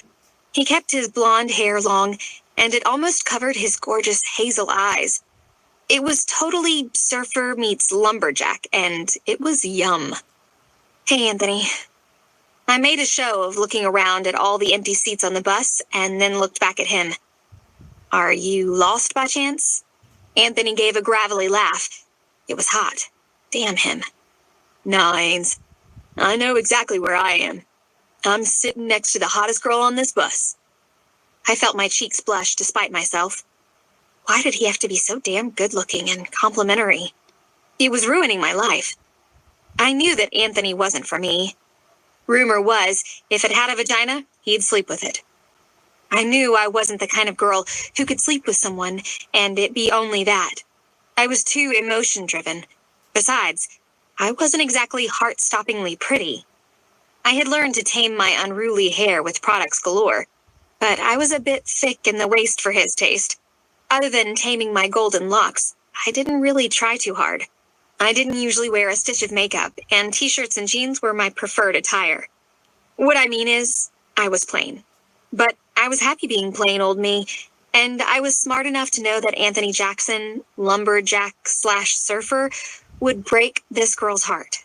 So I knew to guard it from him with my life. Save the smooth talk for a girl who pits out, Anthony. You and I both know that's not me. I tried my best to lay it out to him as plainly as possible, but he only inched closer to me in the seat. His face was inches from mine when he whispered across my lips, You could be. My stomach somersaulted. I had to admit I was flattered. I figured the reason for that was Anthony was from hell and the devil had all kinds of Jedi mind tricks up his sleeve. I felt hot eyes on me, and they weren't Anthony's. So I looked up and beyond him into the bus aisle. There stood Adrian, his face positively thunderous, and I knew that my day had gone from bad to complete shit. Adrian just stood there, staring at Anthony. I could tell he was trying to will Anthony from my bus seat, but he just chuckled and scooted so close that our thighs were touching. "Where the hell is Lorelai?" Adrian asked. Why the heck was he so pissed at me that Lori wasn't there? How was I expected to keep my studies up and make sure she got everywhere she was supposed to be every minute of every day? My frustration with today grew. I answered through clenched teeth. Not here, obviously. Adrian, Lori, and I still pretty much had the same relationship we always had growing up. The three of us spent almost every waking hour together, unless Lori was doing one of her disappearing acts, which had become more frequent as of late. As far as I knew, Adrian hadn't taken any steps to pull Lori into a relationship yet, but I certainly expected him to soon. We were at the age when almost everyone had a girlfriend or boyfriend, although Lori and Adrian never had. "Fucking hell, again?" he asked. I nodded. He shook his head, walked back toward the front of the bus, and sat 2 seats up from us. He was clearly just as worried about Lori as I was. I needed to let Adrian know I was going to have to tell Mama. Miranda threw herself into the seat in front of mine and turned toward me and Anthony. "Sup, homies?" I breathed a sigh of relief. Maybe she could break up all of this tension because I felt like I was about to lose my mind. She had her long red hair in a messy bun at the top of her head and purple eyeliner around her eyes, and she was wearing a bright pink t-shirt that said, "I like to party, and by party I mean read books." That was my friend, a freaking nut. But she was fantastic entertainment. "Hey, hey," I replied. Anthony mumbled a hello, not even bothering to look up from his phone. He was probably texting some skank. Miranda rolled her eyes at him and said, "No Lori again today?" "Nope," I replied. "Shit, that's like the 3rd time in the last 2 weeks alone. What are you going to do?" I pursed my lips in thought and then frowned. "You know what I have to do, Miranda," I said. She shook her head and muttered, "That sucks." "Pretty much," I said. I looked over Miranda's shoulder to find Adrian still glaring daggers at me. Miranda saw the direction of my stare and turned toward Adrian. "What's up with tall, dark, and geeky up there?" she asked. She designated Adrian that name because he had gotten his dark-rimmed glasses last year. She obviously thought they were nerdy. I didn't think that at all. I thought those glasses were smoking hot. I sighed and sank lower into my seat so he couldn't see me. He's just pissed that Lori didn't make it to the bus again today. Miranda laughed and reached down to pull her headphones out of her book bag. The girl was forever listening to an audiobook. "Ains, he is not pissed about Lori. He is pissed about this." She used her hand to gesture between Anthony and me and shook her head at me. What the hell is she talking about? Anthony smirked, but I didn't know what the heck was going on. "Get a clue, honeybee," she said, before pushing her earbuds into her ears. I obviously needed to get a clue because I had no idea what in the hell was happening in my life. Lori was AWOL, Anthony Jackson was sitting in my bus seat, making googly eyes at me, and Adrian was trying to kill me dead with just one glare. Worst day ever. When the bus reached our stop, Adrian practically dove for the seat I was sharing with Anthony. He jerked me up and out my seat. I had to climb over Anthony for fear of sitting on him. I looked behind me for help, but Miranda only waggled her eyebrows and mouthed, "Good luck, traitor." I'd get her later, and her little dog, too. I made it off the bus alive, but just barely. I had no idea what he was doing or where he was going, but apparently he had something dire he needed to tell me. I was running to keep up with him when he abruptly stopped between the 2 cotton fields near our homes. He ducked in between them and walked me down a good ways. I couldn't help but take in their beauty. The fields were full of cotton this time of year, and all I could see around us were beautiful fluffs of white. Adrian surprised me by grabbing the back of my head and bringing my forehead to his. My body turned to stone. "What is it, Adrian? Is everything okay? Did your dad do something?" I must have sounded insane, but he was scaring me. He licked his lips, and being as close as we were, I couldn't help but look. I knew I shouldn't. This boy's lips were going to kill me. They looked so soft and pink. There wasn't anything about him that didn't call to me. Adrian was turning into a beautiful man, and I couldn't help but take notice. All the time. At the pool this summer, I had noticed how his muscles were becoming more defined, how the smattering of hair on his chest led to a fine line of hair on his stomach that dipped down below the waistband of his swim trunks. That trail of hair had kept me up more nights than I could count. And it seemed like Adrian knew I liked to look at his body. It seemed he knew I loved the bit of stubble on his chin. It even seemed that he knew I loved the way he pushed his dark glasses back to the top of his nose. It seemed this way because he would mow the yard in his basketball shorts sans his shirt, looking so lovely, sweaty, and tan. He would rub his scratchy chin with his palm, push his glasses up on his nose, and then wink at me. Double whammy. Bastard. He knew what he was doing. The boy had me in a constant state of sensual wonder, the kind of state that had me envisioning my small hands caressing his tanned chest, or tracing that enticing trail that led to those swim trunks. I would wonder how the hair on his cheeks and his chin would feel against my own smooth cheeks. I would muse on whether he would take his glasses off if he ever ventured to press his lips to mine. Those perfect lips. Holy hell. I was a 16-year-old hormonal girl who had never been kissed. Didn't he know the torture he was inflicting? He must have, but we both knew that Adrian wasn't for me. We were best friends, and as far as I was concerned, he had always been Lori's to have, not mine, not ever. I couldn't do that to her. Ainsley, my father doesn't hurt me anymore. He can't. You know what happened the last time he put his hands on me? Stop worrying about me. There's something we need to talk about, he whispered. I ignored him and went on. Is this about Lori? I'm gonna have to tell Mama she hasn't been coming home. It's going to suck because Mom's going to be so let down. But don't worry about it. I'll take care of it, I said. I was a rambling fool, but why was he so damn close to me? Back up, Buster, before my skin catches fire.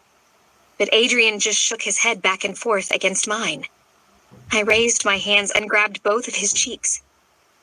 What's wrong then? Say something. You're scaring the crap out of me.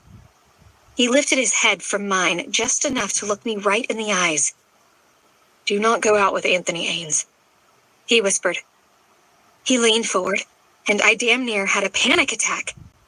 I thought he was coming for my lips, but he placed a long kiss to my right cheek. Okay, it wasn't a kiss on the lips, but still, it felt incredible. He ran his nose down that side of my face. He laid his big hands on my waist, and their grip was iron tight.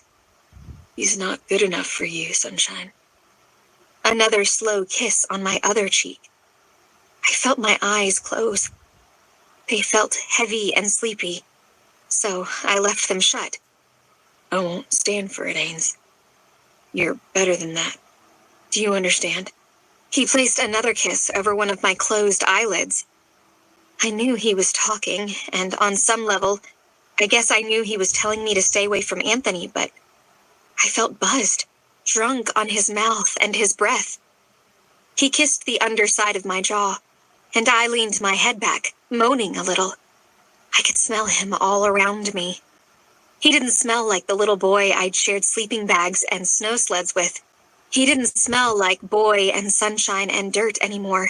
He smelled like clean sweat, shampoo, and, man, like heaven. He was intoxicating. And Lord, he felt good. Did you hear me, Ainsley? He placed a final kiss on the slope of my collarbone and left his lips there, breathing heavily. My own breath was coming fast and heavily, and I could feel the pulse in my neck jumping violently. I wondered if he could see it. I felt my entire body pressed against his, and it felt too right.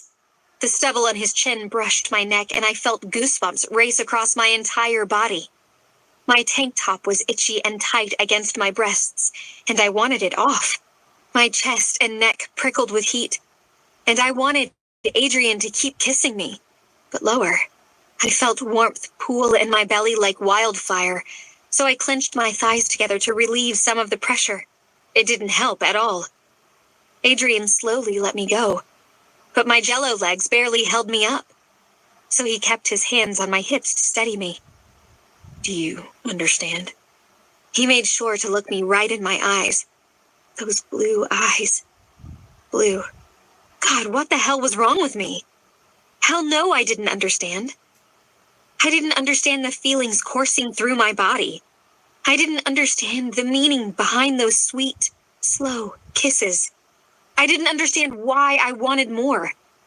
I did understand that I wanted this feeling to stop. I couldn't speak for fear my voice would give away my need or my anxiety. So I nodded and turned away from him. Jesus. He hadn't even kissed me on the mouth, and I was a ridiculous, sexually frustrated mess. Get it together, Ains. He didn't need to know how he affected me. I held my head high and walked out of our hidden spot amongst the cotton fields on wobbly and quivering legs with too many questions in my heart and arousal rampant in my veins. Angry, irate, furious, incensed, fuming, infuriated. I was learning that there were a hell of a lot of words to describe mad, and all of them had run through my mind one time or another in the last few hours. It was 10 p.m., and I wanted to hurt somebody, mostly Lori. She still wasn't home yet, and I was livid. Oh, look, another mad word. And you know what made me even madder? I hated being this angry. It wasn't in my nature. I was a nice, happy, go-with-the-breeze kind of girl. But now? Yeah, I was even more pissed off that I was this pissed off. I had basically been sitting on the couch since I'd made it home from school. I sighed. So only like 5 or 6 hours. I had tried playing my violin or doing some schoolwork. No dice. I just couldn't concentrate. I was too mad at Lori. What in the hell was she thinking? She couldn't just keep staying out all night and expect me to say nothing. The ping of my phone from the coffee table interrupted my internal rant. I leaned over to grab it, hoping and praying that it was Lori. It wasn't. I could tell by the notification up top that it was Adrian. My fingers itched to open that bad boy up and take a look, but I didn't. I couldn't deal with any more from Adrian today. I could only climb one mountain at a time, and at that point, that mountain was Lori. My phone pinged again, and I jumped. Damn him. He wasn't going to leave me alone. I felt my anxiety ratchet up a notch higher. What if I didn't answer him and he came over? I couldn't face him after what happened earlier. Not after he had laid those soft pink lips to my skin. I felt hot all over from just thinking about it. I picked the phone up and quickly read the text. Adrian. Lori, make it home? Adrian. Don't ignore me, sunshine. I know you're wide awake, sitting on the couch waiting for Lori to get home. Probably mad as hell. Holy crap, could he see me? I jumped up and looked around the room and out the front window. Another ping. Adrian. I can't see you. I just know you. Go to bed and deal with Lori's crap tomorrow. I could envision the smug smile on his face. He just knows me. I rolled my eyes and reclined back on the couch, propping my legs on the side of the sofa. I twirled a long piece of curly hair that had come out of my ponytail at the back of my head. Placing the phone face down on my stomach, I twirled some more. I wasn't answering him. He had rocked my world earlier.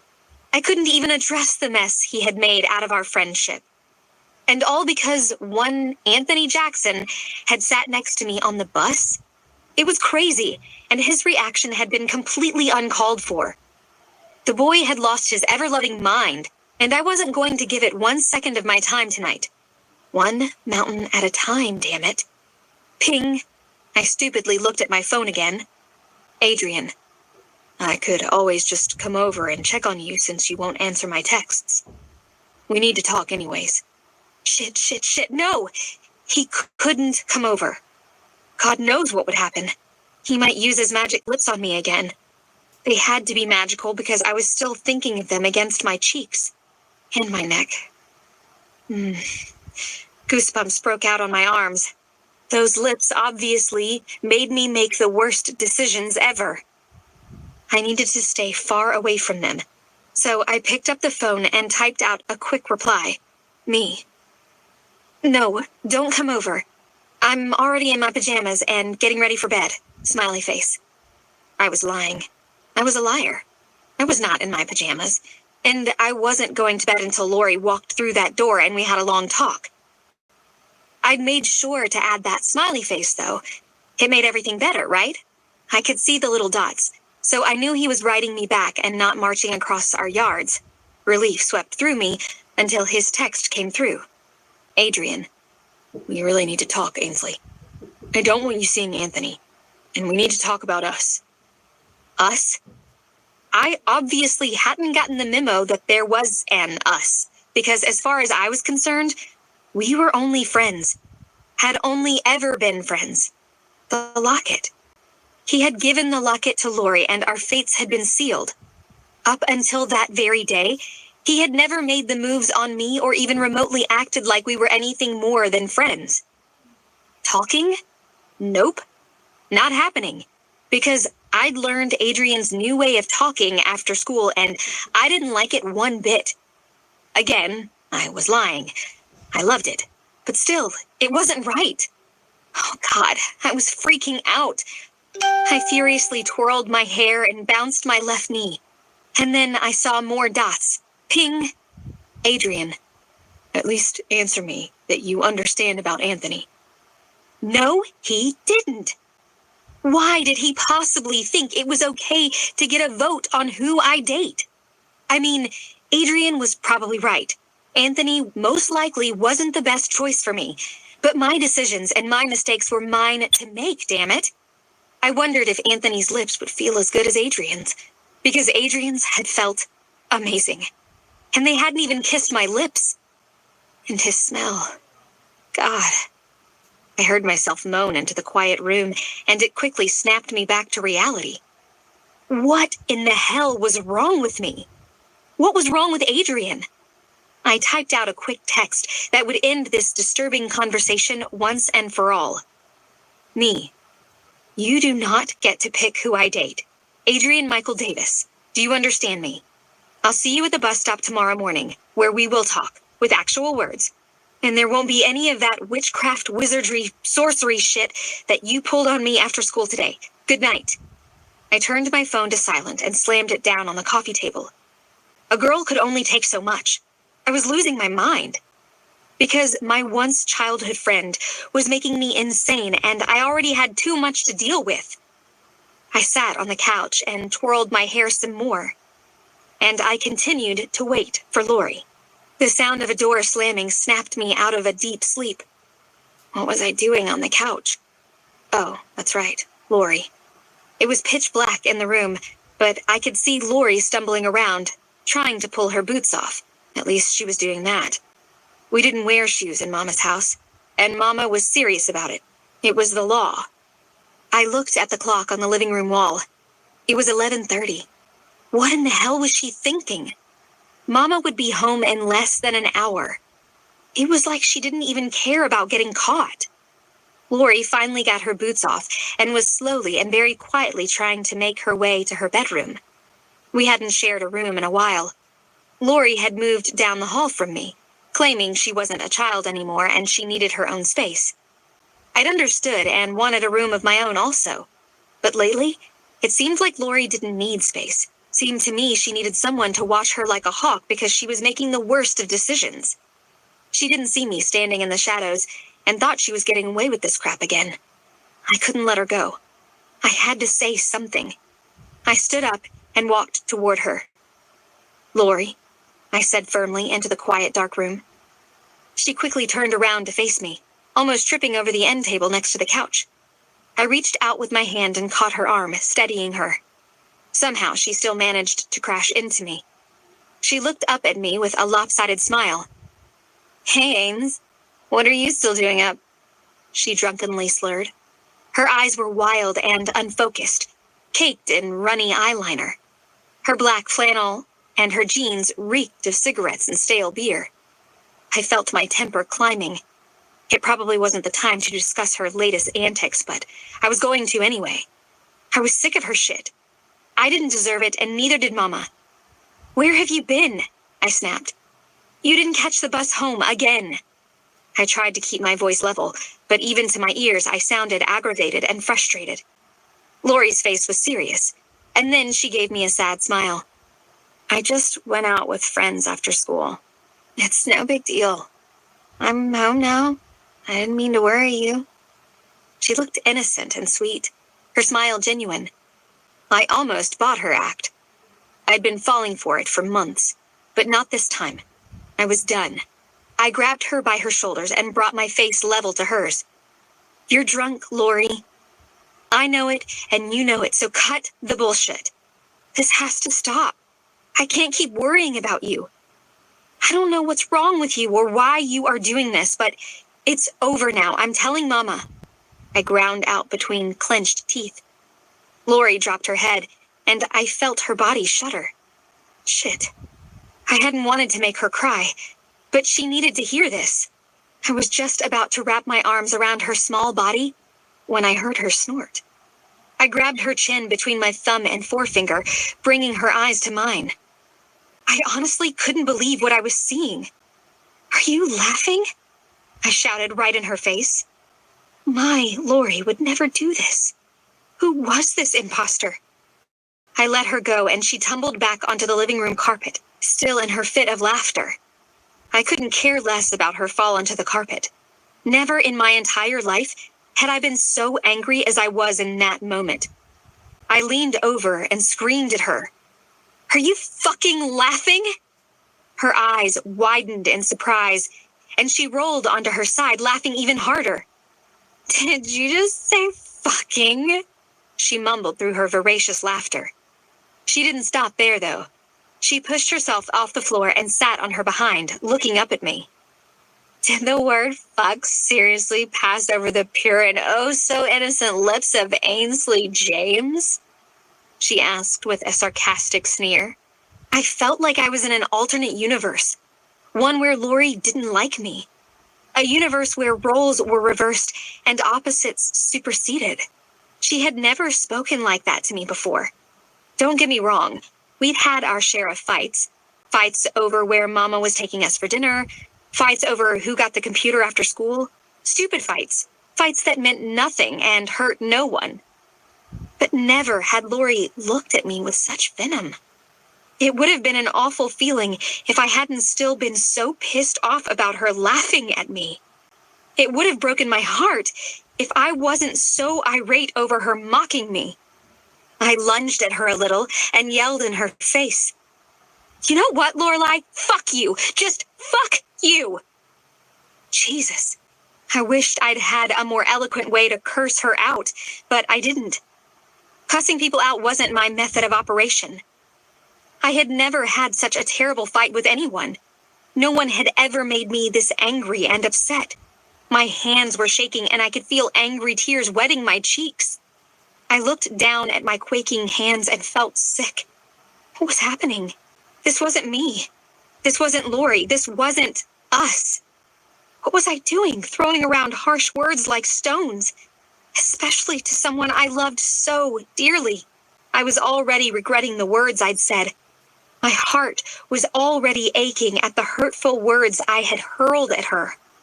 Lori stood up and got right in my face, her chest against my chest, her feet practically standing on mine. I could feel the thunder of her heart against mine. Her breath sailed across my face. "No, Ainsley. Fuck you and fuck your perfect life. You don't have to be the best at everything, you know. You don't have to make the rest of us feel so flawed. I'm over your selfless bullshit.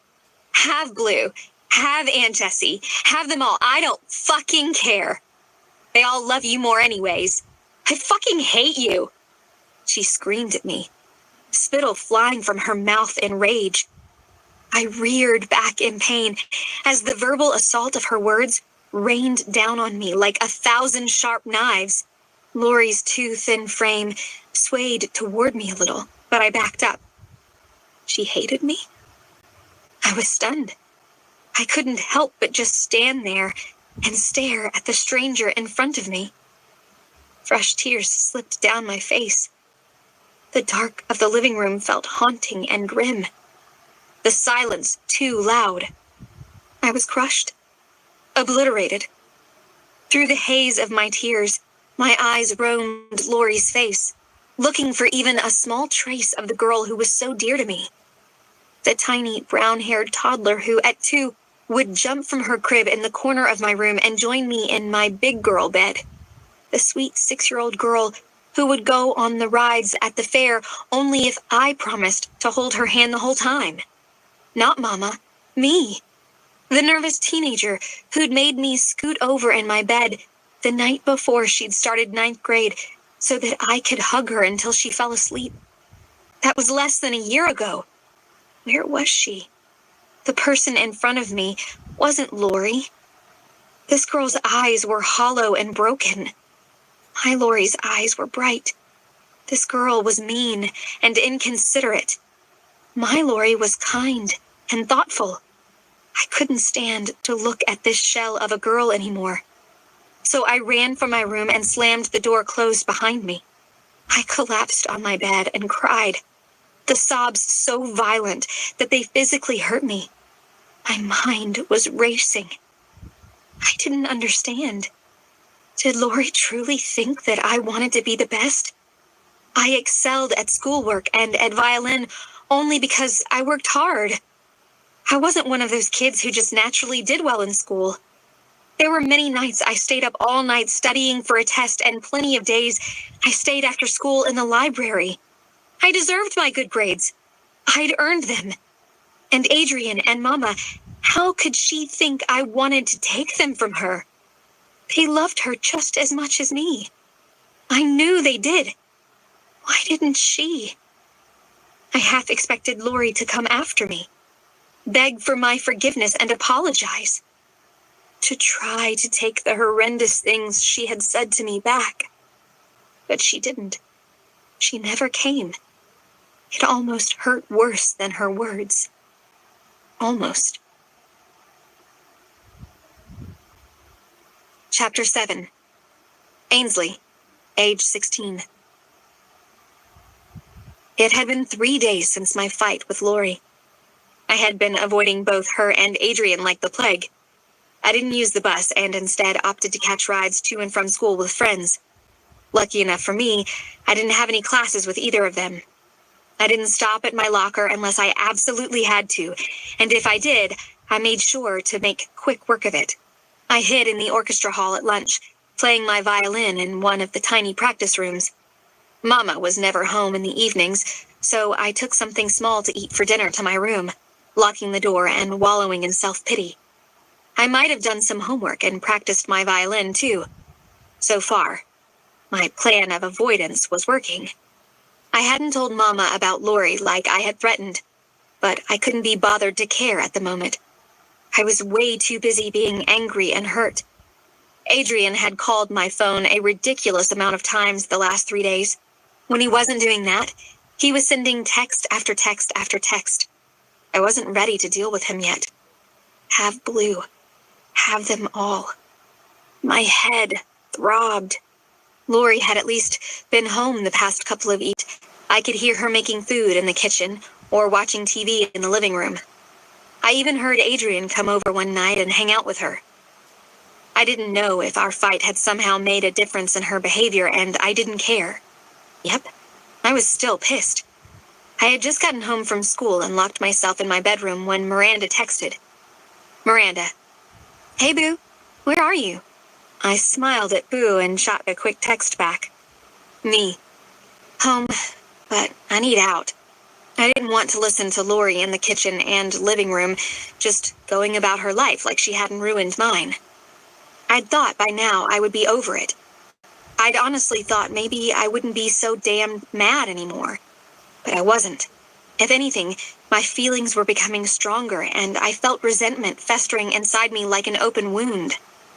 I was stunned at my ability to hold a grudge. Clearly, I wasn't the Saint Lori thought I was. It made me feel like the worst person in the world. Miranda. Meet me at the creek. Winky face. Me. Okay. Give me 5.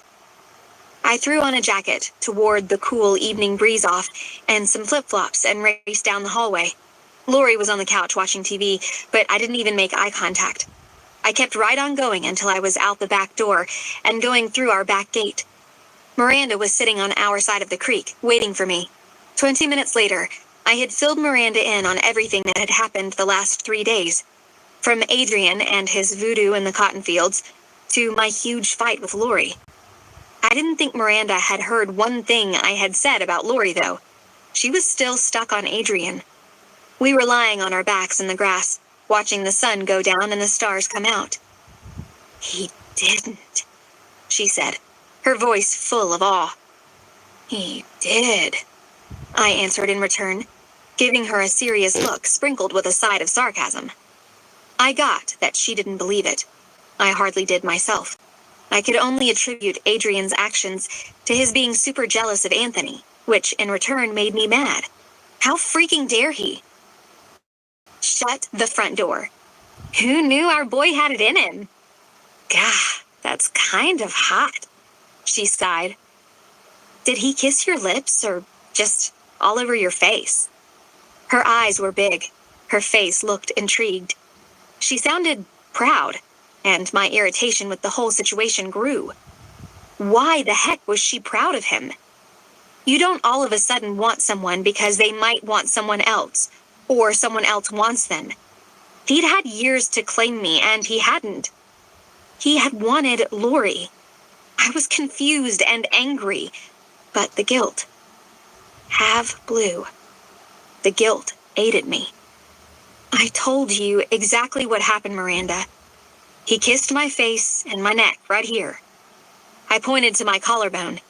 Even as I did it, I felt my face heat with embarrassment and a dash of lust. God, it had been hot. She was right, and I hated her a little bit for it. Miranda swung her impressed-looking face my way. And he asked you to stay away from Anthony Jackson? To not go out with him? She asked. Her expression got serious now, like the answer to this question could solve world hunger. I rolled my eyes and smacked my teeth. No, he didn't freaking ask me. He told me to stay away from him, I practically yelled. I was beyond frustrated because Adrian hadn't asked me. He had told me what to do. He had snarled and growled his demands out to me while peppering my face with the sweetest and sexiest kisses of my life. I looked up at the stars and prayed for the courage to resist those fantastic kisses. Miranda broke out into a giddy fit of laughter, glee radiating from her eyes. Girl, Adrian went all alpha book boyfriend on your ass. Man, I bet it was seriously sexy. I'm so bummed I missed it. She frowned a little and then went back to her creepy, faraway smile. She looked like she had romantic notions of Adrian and me in her head. No, just no. Like we were the couple in one of those god-awful romantic novels she always had her face in. I put the kibosh on that with the quickness. Yeah, well, it was a little hot. A little hot. I could still feel the fire of his lips burning me up 3 days later, but I was a good liar, so I pressed on. But I think Anthony is good-looking, and he seems to like me. You know, how he likes all of the female population. So, I think if he asks, I'm going to let him take me out. That would put Adrian in his place, and it would also keep me from destroying Lori any more than she already was. Clearly, the girl was going through something, and even though I was pissed to the highest degree at her, I didn't want to hurt her. ever. I expected my news to ruin Miranda's notions of sweet teenage alpha love. I expected her grin to fall any minute. I couldn't wait, actually. I was sick of her starry-eyed smiles. But nope. She pushed herself up into a sitting position and threw her hands in the air. Love triangles everywhere! This is amazing! I mean, I couldn't write this shit. It's unbelievable. Her voice echoed into the wooded area around us. I let out an irritated sigh. Was this my life? Really? Miranda lay down again and rolled to her side, propping herself on an elbow and towering over me. So, when Adrian was going all alpha on you in the fields, did you feel it? She asked. She looked desperate for the answer, and I would have given her one if I had known what in the hell she was talking about. Feel what? I asked. I had known this girl most of my life, and most days I still didn't understand half of what came out of her mouth. It was like she spoke another language. You know, it. She whispered quietly and waggled her perfectly sculpted eyebrows. Oh, God, no. We were not talking about Adrian's penis. This was not happening. I hadn't felt it then, and I didn't want to talk about it now. So I vigorously shook my head to deny this whole conversation. But I think Miranda took my head shaking for confusion because she kept talking about Adrian's junk. You know, his womb broom, his baby maker, his Justin Bieber. Sweet baby Jesus. Someone needed to make her stop. Still, I couldn't help the giggle that fell from my lips. She was absolutely insane. Before I knew it, we were rolling around on the grass of our beloved creek in delirious fits of laughter. When we finally grew silent, Miranda scooted as close to me as she physically could and grabbed my hand in hers. We were both staring at the sky, and her words hit me right in the heart.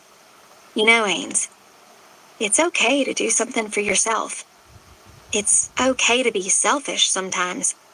It's okay to love yourself like you love others.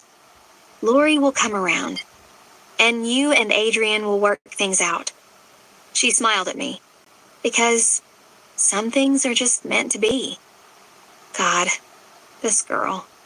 This hopelessly romantic girl. I loved her. I was at school. It was lunchtime, and I was feeling too damn smug for my own good. After my talk with Miranda last night, I had decided to take the plunge and get back on the bus that morning. And not just metaphorically. It was a perfect time to exert my independence and show Adrian Davis that he was not the boss of me. Childish, I know, but I was feeling mostly immature lately. I had waited until the very last second to get to the stop, showing up only a minute or two before the bus actually appeared. I was the last one on. I took a long look around at my seating options. Adrian and Lori were sitting together as usual. I usually sat with Miranda, but I gave her a tight smile and walked right past her. She gave me a sly wink back, which only fueled my confidence. Anthony looked up from his seat when I approached him. Is this seat taken? I asked. Good Lord, geez, is this seat taken? That's the best you have for a come-on line, Ains? Anthony didn't look put off, though. He brought those big dimples out to play, patted the seat next to him, and moved over toward the window. I eased in next to him and set my book bag in my lap. He grinned at me and went back to looking at his phone. We didn't speak the whole way to school. The bus was always practically silent in the morning. None of us were quite awake yet. The bus might have been silent, but the glares Adrian was throwing my way may as well have been shouts. He was pissed. The tick in his square jaw and the daggers in his eyes were a sure giveaway. Once we pulled up at the school, I jumped off the bus like my ass was on fire and proceeded about my day like everything in my life wasn't going to complete shit. I hadn't seen or heard from Adrian since this morning, so I was feeling pretty damn proud of myself. Yep, smug. I made my way to the instrument room inside the orchestra hall. I grabbed my violin and hit up the small practice room I usually spent lunches in. I opened the door and went to turn the light on, But before I could flip the switch, I was dragged all the way in. A scream was caught in my throat, but before I could release it, Adrian shut the door and placed his hand over my mouth. His big body pushed mine back against the door, caging me in. God, when had my boy in the suspenders gotten so tall? He was probably almost a full foot taller than my 5'2". "Don't even think about screaming," he whispered. Oh boy, he looked really mad, so I decided that mouthing off at him would probably not be in my best interests. He took his hand away from my mouth, but left his body so close to mine that a sheet of paper wouldn't have fit between us. God, he looked gorgeous today.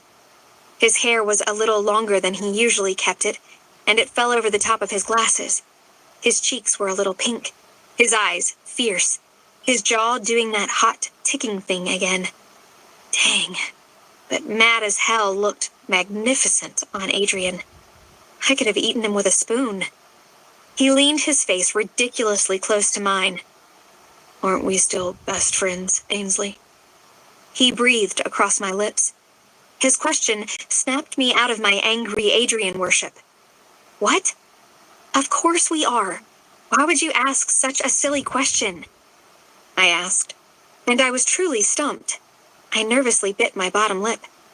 Yes, I had been dodging him lately, but we had been friends most of our lives. I just needed some time to work out what was happening between us. I just needed to make up with Lori and set things right with her. I had a lot going on. We would always be best friends. His question seemed absurd. He placed his hands on the wall on either side of my head, effectively blocking any way out. He then rested his forehead on the side of my neck and asked, "Then why are you avoiding me? I've been trying to call you for days." He sounded a little sad and defeated. I felt like the worst friend in the world. He lifted his head and looked right at me. I bit my lip so hard that it stung. I didn't know what to tell him because I hadn't figured it out myself yet. Between my confusion and his perfect body pressed so close to mine, I couldn't think. For once in my life, I was rendered speechless. Apparently, my traitorous body hadn't gotten the same memo as my silent mouth, because I felt my hips press closer to Adrian's. Damn, who knew my body was such a slut? Adrian's groan reverberated loudly through the silent and dark room. A shot of lust soared through my entire body at that groan. I wanted it again. I thought about pressing my hips to his longer and harder, but before I could, Adrian placed a gentle palm to my cheek and pulled my lip from between my teeth with his thumb. He looked intently at my lips, lightly brushing his thumb over them. God, this mouth. I think about it every day, every night. These lips, I can't stop thinking about how they will taste, how they will feel against my own, he said quietly and reverently. His thumb on my mouth was driving me mad. I wanted to reach out with my tongue and taste it, but I needed to speak. However, I couldn't get the words to come. Shock and arousal stilted my words. They were stuck in my throat. I couldn't tell him that I thought about his mouth too. That I thought about him all the time. That I adored his nature. That he was the star in every fantasy I'd ever had. But he was also forbidden. There were too many barriers between me and the girl I loved most in this world. I couldn't allow Adrian to be another one. I pressed a soft kiss to the pad of his thumb, praying that he would understand, hoping that he knew. He growled low in his throat and set his determined eyes to mine. Sunshine, I'm going to kiss you. I can't stop. I know it will change everything, but I can't not kiss you. Not for one more minute. He ran his nose along mine. I felt my eyes flutter closed. Tell me to stop. Tell me not to kiss you before I ruin everything. Tell me now. His words danced across my lips so softly. I dropped my head back to the door and parted my lips, taking in big gulps of air. I was burning up from the inside out. Anyone and everything outside of this tiny, blanketed in shadows room ceased to exist for me. There was no hope for it.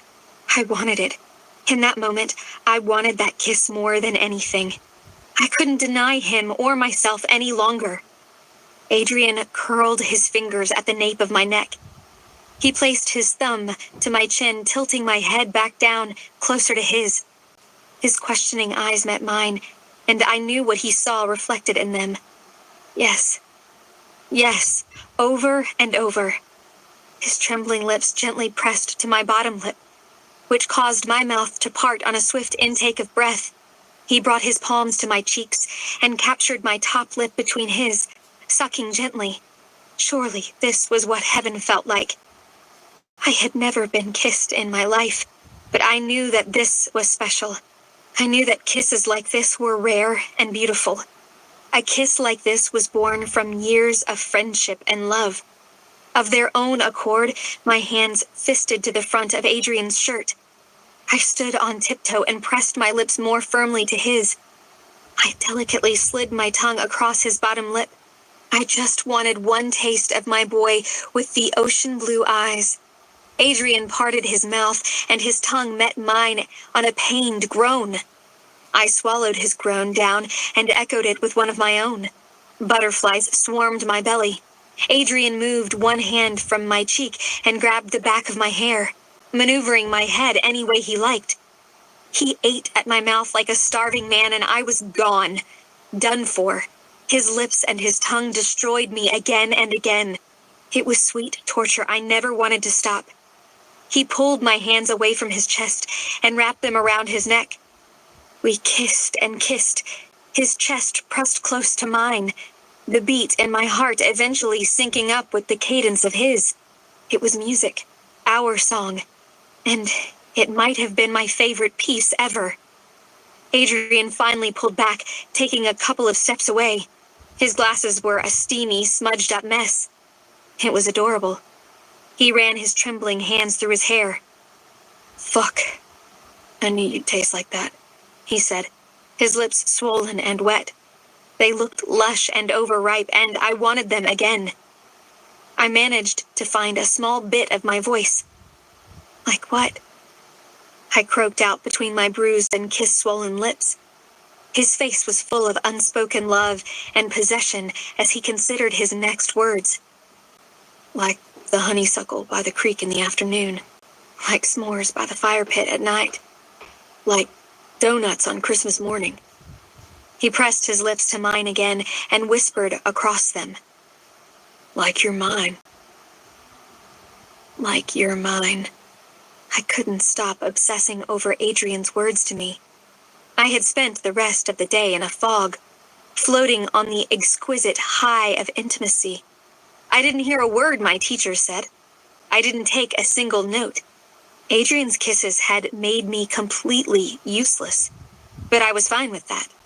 I daydreamed all day long about the ferocity of his mouth and his sweet words.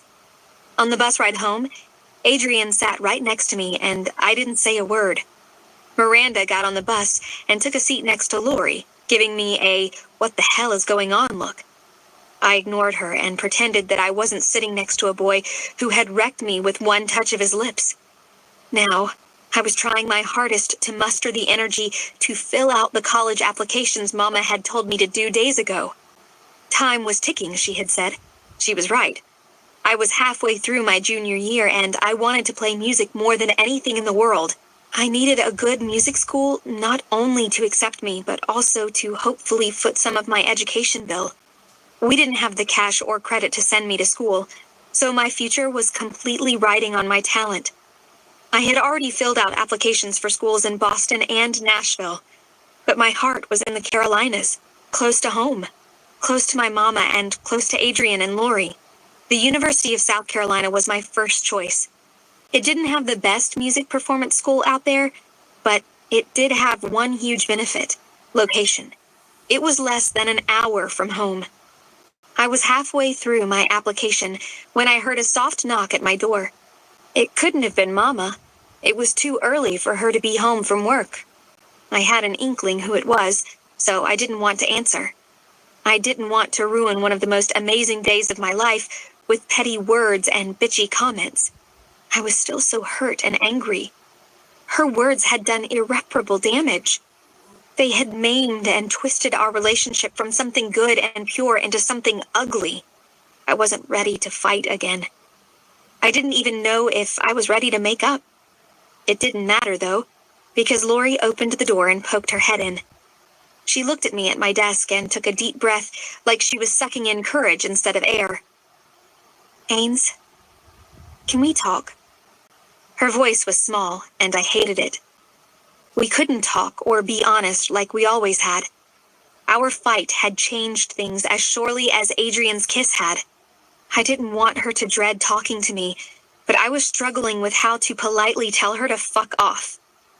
She pushed the door open before coming in and sitting on the end of my bed. Her slumped shoulders and her bowed head revealed her desperation. "Please, Ainsley. God, please talk to me. These past 3 days have been the worst of my life. I can't stand it when you're mad at me." She was talking to the floor, so I couldn't see her tears, but her voice was overflowing with them. I couldn't stand it, so I made my way to the bed and sat next to her. I wanted to put my arms around her tiny frame and comfort her, but my pride wouldn't let me.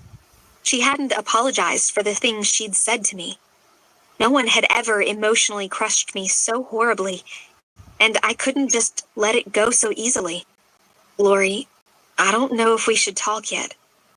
I'm still really upset.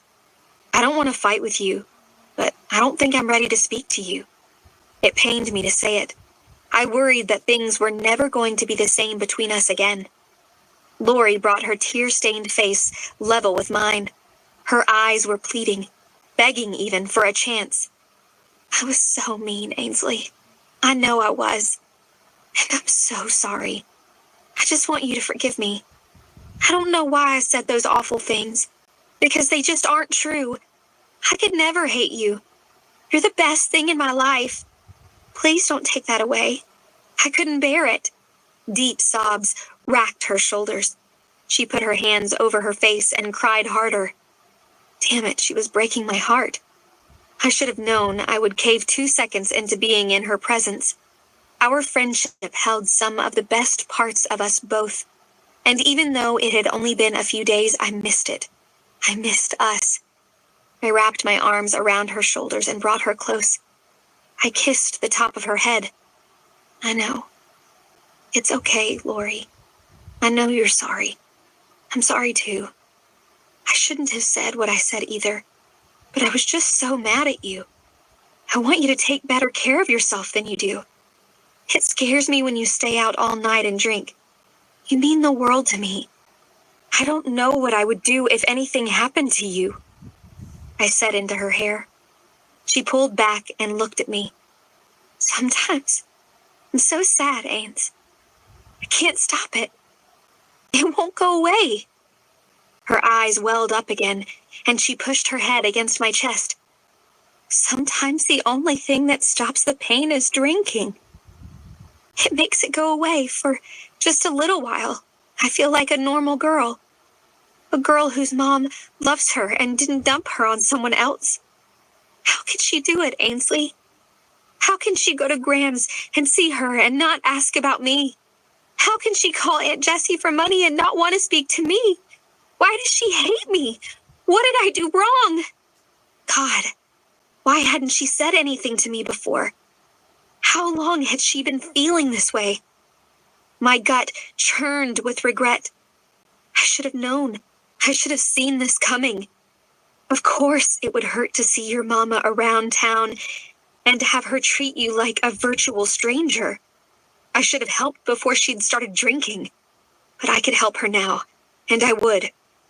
Oh, Lori, no. You didn't do anything wrong. Your mama's not right. She's sick. She's an addict. It's not that she doesn't love you. The drugs control her. It's not your fault at all.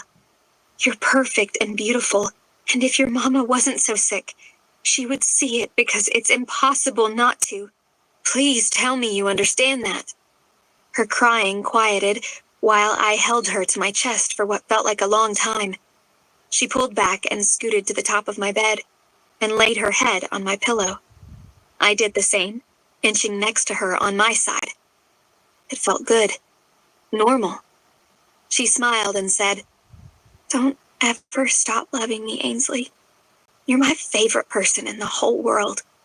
I couldn't stand to lose you." I smiled back at her and leaned over to pinch the end of her nose.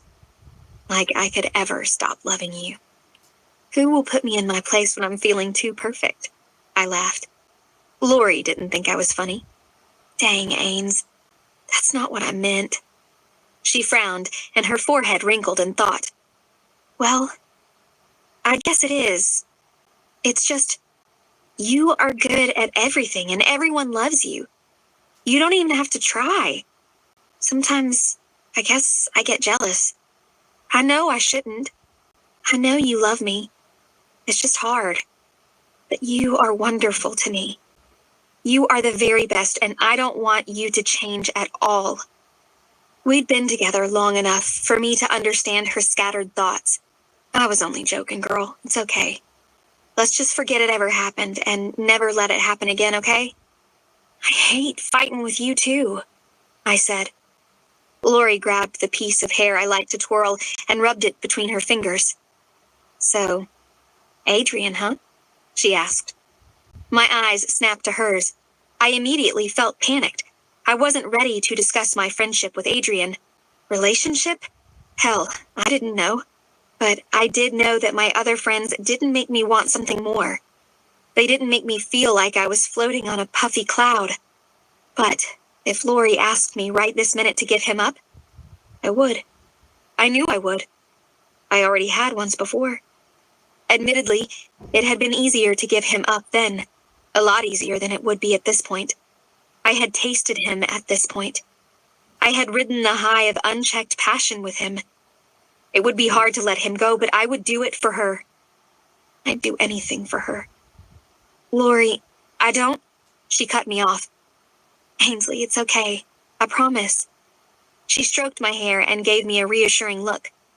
I've always known that Adrian liked you that way. You two are both the most amazing people I know. It's only fair that you'd end up together. Don't get me wrong. Adrian is gorgeous, sweet, and kind. Any girl would be lucky to have him. But you, Ains, you deserve him. If you're happy, I'm happy. I didn't miss the look of wistfulness that traversed her features. I didn't miss the glimpse of heartache in her smile. I also didn't miss the fact that Lorelei Nicole James loved me just as much as I loved her. The sheer magnitude of what she was doing wasn't lost on me. The sweet bond and the emotional ties of our relationship flooded my body. She was telling me that it was okay to be with Adrian. I didn't think she had ever bestowed me with a better present. I'd never be able to tell her what it meant to me, but I didn't think I needed to either. It seemed she knew, or she wouldn't have given me such a precious gift. I hadn't thought I could love Lori more than I already did, but in that moment my heart swelled so big that I felt like I could float away. I probably should have told Lori that I didn't want Adrian, that she could have him or that neither of us would be with him, but I couldn't, because I was too greedy. I had wanted him for too long, and now that Adrian and I could be an us and not a mirage in the distance, I couldn't say no. I decided right then and there I'd be better to Lori. I wouldn't let her drink. I wouldn't let her sadness over her mom coerce her into making bad decisions. I'd be there for her. I wouldn't let her push me away with words of hate. I'd make sure to never ignore her again. I'd love her through everything, even her most horrible moments. I'd fix Lori's problems, and she'd meet a boy who couldn't help but kiss her too. And we'd all live happily ever after.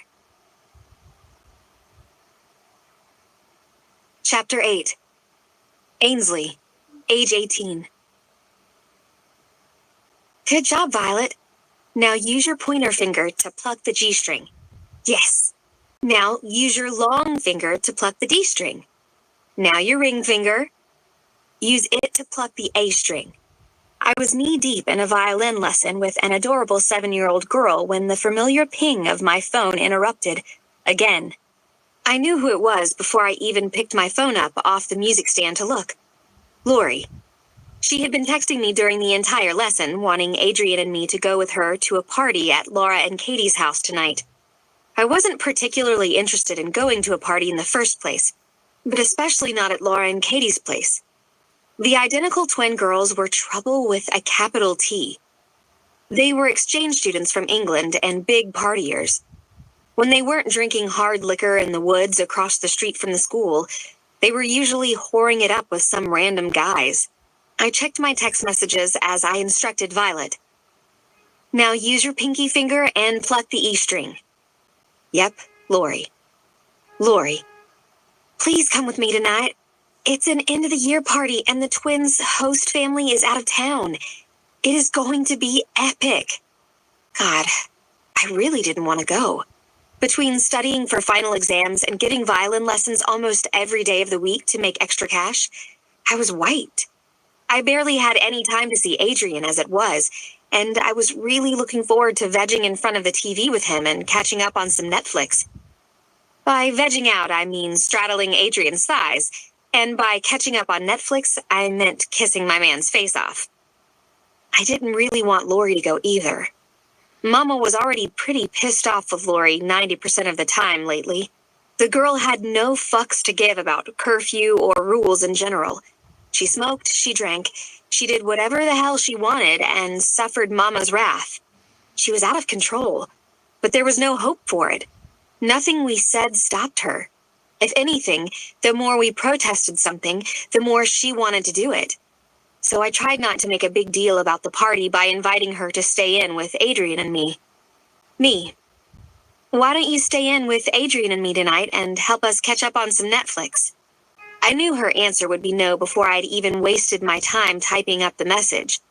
Lori didn't hang with Adrian and me anymore. This last year had been hard on all of us, Lori especially. She knew we were heading off to college while she would still be completing high school.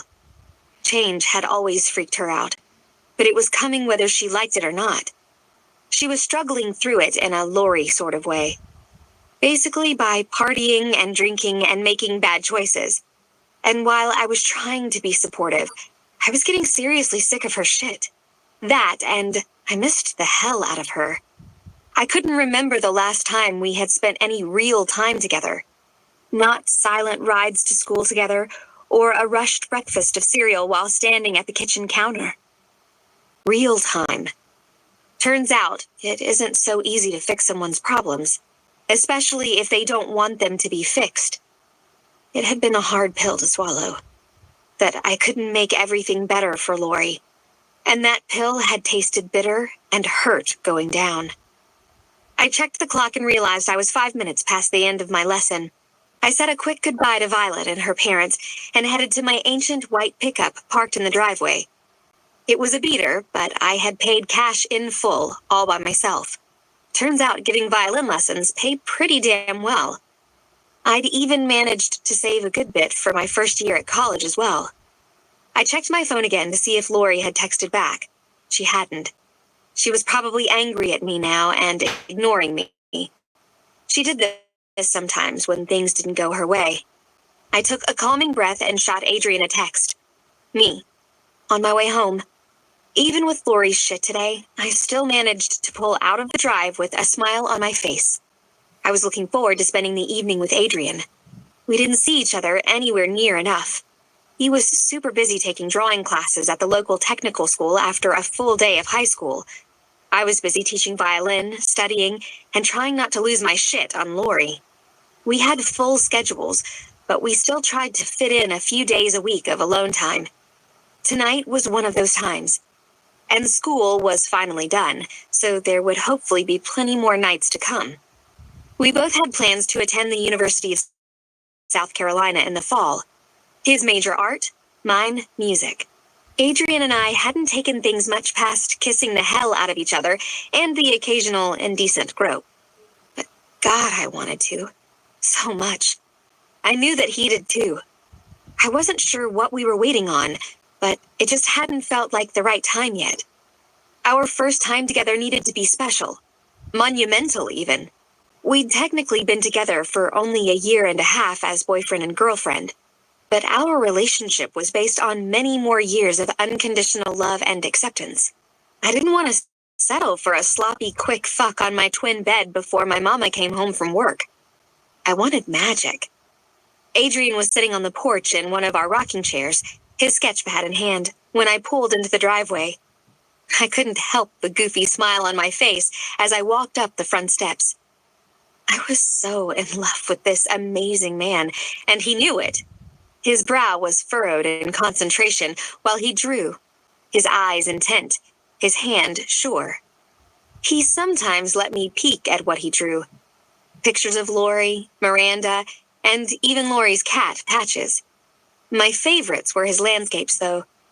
The cotton fields around our homes, the creek behind our property. I'd never seen a drawing of me, and I'd been too shy to ask for one, but I was hoping to get at least one someday. His drawings were amazingly vivid, and sometimes he added a splash of watercolor to add dynamic. Adrian was brilliantly talented, gorgeous, and all mine. He must have felt my intense stare, because he looked up at me and set his sketchbook on the porch. He patted his lap, so I popped down and wrapped my arms around his neck. "How was your day, sunshine?" He grumbled into my neck. "Busy, but good. But it's better now." "What you drawing?" I asked. He ran his nose along the spot where my neck met my shoulder and inhaled. "Something beautiful?" He hummed while sprinkling my shoulder with long kisses. "Me?" I asked, batting my eyelashes at him. "Maybe," he chuckled. "Maybe it was the sunset." He laughed a little harder. I hopped off his lap, grabbed my keys out of my purse, and opened the front door. Adrian followed me in, close on my heels. We spent the evening doing what we usually did. We made pizzas and ate them on the couch, washing them down with ice-cold Coke while watching TV. I was washing up in the kitchen when Adrian called me from the sofa. "Come here, Ainsley," he yelled. I rolled my eyes at the dishwater in the sink. The older Adrian got, the higher-handed he became. It didn't always make me happy when he was pushy, but I had to admit that it was all kinds of sexy. I dried my hands on a dish towel. Then I made my way to the living room and faced the couch. Adrian patted his slightly open thighs and slouched down a bit farther into his seat. I quirked an eyebrow and gave him a bored look. I was anything but bored. I was ready to move on to the main event, but a girl has to play a little hard to get. "Straddle me," Adrian said bluntly. My face heated at his words. Bossy.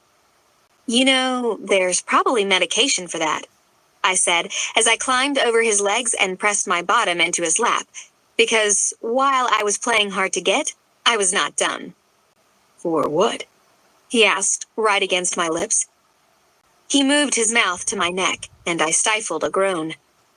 "For the clear case of bossiness that you can't seem to get rid of?" I'd attempted to answer with snark, but with Adrian's open mouth pressed to my neck, it had come soft and airy. "I have all the medicine I need right here," he said as he grabbed my ass in both hands and rocked my core against him. He claimed my mouth in a harsh kiss and snaked his hands under my shirt and up the sides of my stomach. He ran his hands up and in, and I felt my back bow under his touch, urging his hands closer to my breasts. He rubbed a thumb over each nipple, and I groaned into his mouth. I was caught up in the moment when my phone rang from the coffee table, startling us both. "Fuck," Adrian breathed against my mouth. I smiled at him and then looked at the clock. 11 p.m. It was late for someone to be calling, and I was worried Lori needed a ride home. I reluctantly left Adrian's lap and picked the phone up to a hysterical Miranda. Adrian pulled up to the emergency room entrance, and I jumped out before my pickup had even come to a complete stop. I assumed he went to find parking while I ran inside and made my way to the front desk. "Lori James? I'm looking for Lori James." She was brought here by ambulance just a few minutes ago. I need to see her. I huffed at the nurse behind the hunter green counter. I leaned on that ugly counter, trying to catch my breath and gain a little sanity. I needed to keep it together, or they would never let me see her. And I needed to see her to know she was okay. The young nurse, whose name tag read Sandy, turned to her computer screen and clicked a few buttons on her keyboard. She peered up at me behind her glasses. She's here, baby, but the doctors are working on her right now. You're Jessica's girl, right? Your mama came down as soon as they brought her in. She's back there now. Do you want me to go get her for you? She asked. Her sad smile made my skin tingle with dismal awareness. I didn't like the pity in her gaze. It made me acknowledge that something terrible might be wrong with Lori. The doctors were working on her. What the fuck did that mean? It sounded bad. Oh God, please, please let her be okay. My stomach churned. I nodded at the nurse. Yes, I needed my mama right now, right this minute. She would make this better. She would tell me Lori was fine, and we could all go home, together. I was vaguely aware that Adrian had approached the desk and put his arm around my shoulders. The nurse told us both to make our way to the waiting area while she found my mom for me. I felt dazed as Adrian steered us toward the waiting room. Everything looked foggy and thick, like I was in a dream. No, like I was in a nightmare. The waiting room was completely empty, save for one red-haired girl in the corner, crouched over with her head in her hands. I raced over to Miranda and sat down next to her, wrapping my arms around her shaking body. She choked out barely comprehensible words through her deep sobs. Ainsley, she wasn't breathing. She wasn't moving. She leaned up and grabbed the tops of my arms with her hands, her grip tight, almost to the point of pain. But I needed them there, to keep me grounded. Her lips were blue, Ains. I tried to save her. She had tried to save her?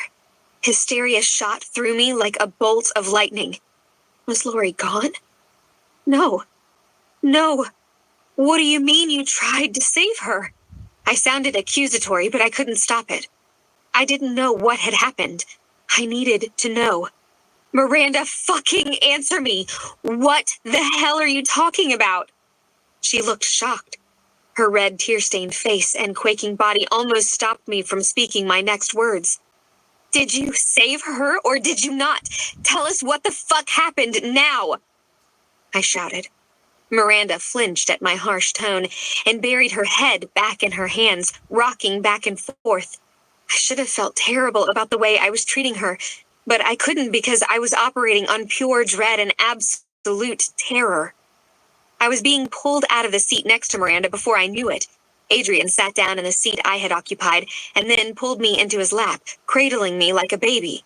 Then he wrapped his arm around Miranda and pulled us all close together. All right, girls. Let's just take a minute and calm down, okay? Adrian was the voice of reason, but I felt unreasonable, mad, and totally fucking unhinged. I needed answers right that minute, but Adrian knew me too well. He squeezed me tight and brought his lips to my ear. Breathe, sunshine. Miranda loves you. You love her. Breathe, he urged. So I took deep, aching breaths. But the more I breathed, the more stuttered my breaths became until I was nothing but a hiccuping, sobbing mess desperate for air. We all wrapped our arms tighter around each other, all of our foreheads touching. I couldn't help but notice the absence of one sweet-smelling head, and the agony of it felt heavy in my stomach. I found her in a bedroom upstairs at the twins' house. I had been looking for her. I wanted to keep an eye on her for you guys. I guess I didn't do a good job. Miranda's whispered words quietly tumbled around between the three of us all pushed so closely together. Her sharp breaths gave her anxiety away, so I pulled her even closer to me. So close that we couldn't see each other's faces. So close that our tears and our pounding breaths became one. She was lying on the floor. I knew something was wrong. Her leg was at an odd angle. God, her lips, they were cold and blue. I called 911. Ainsley, please. She squeezed me tight to her. I had never done CPR before in my life, but I tried so hard for her. I tried while the operator talked me through it. I was so scared, but I swear I tried my hardest, Ains.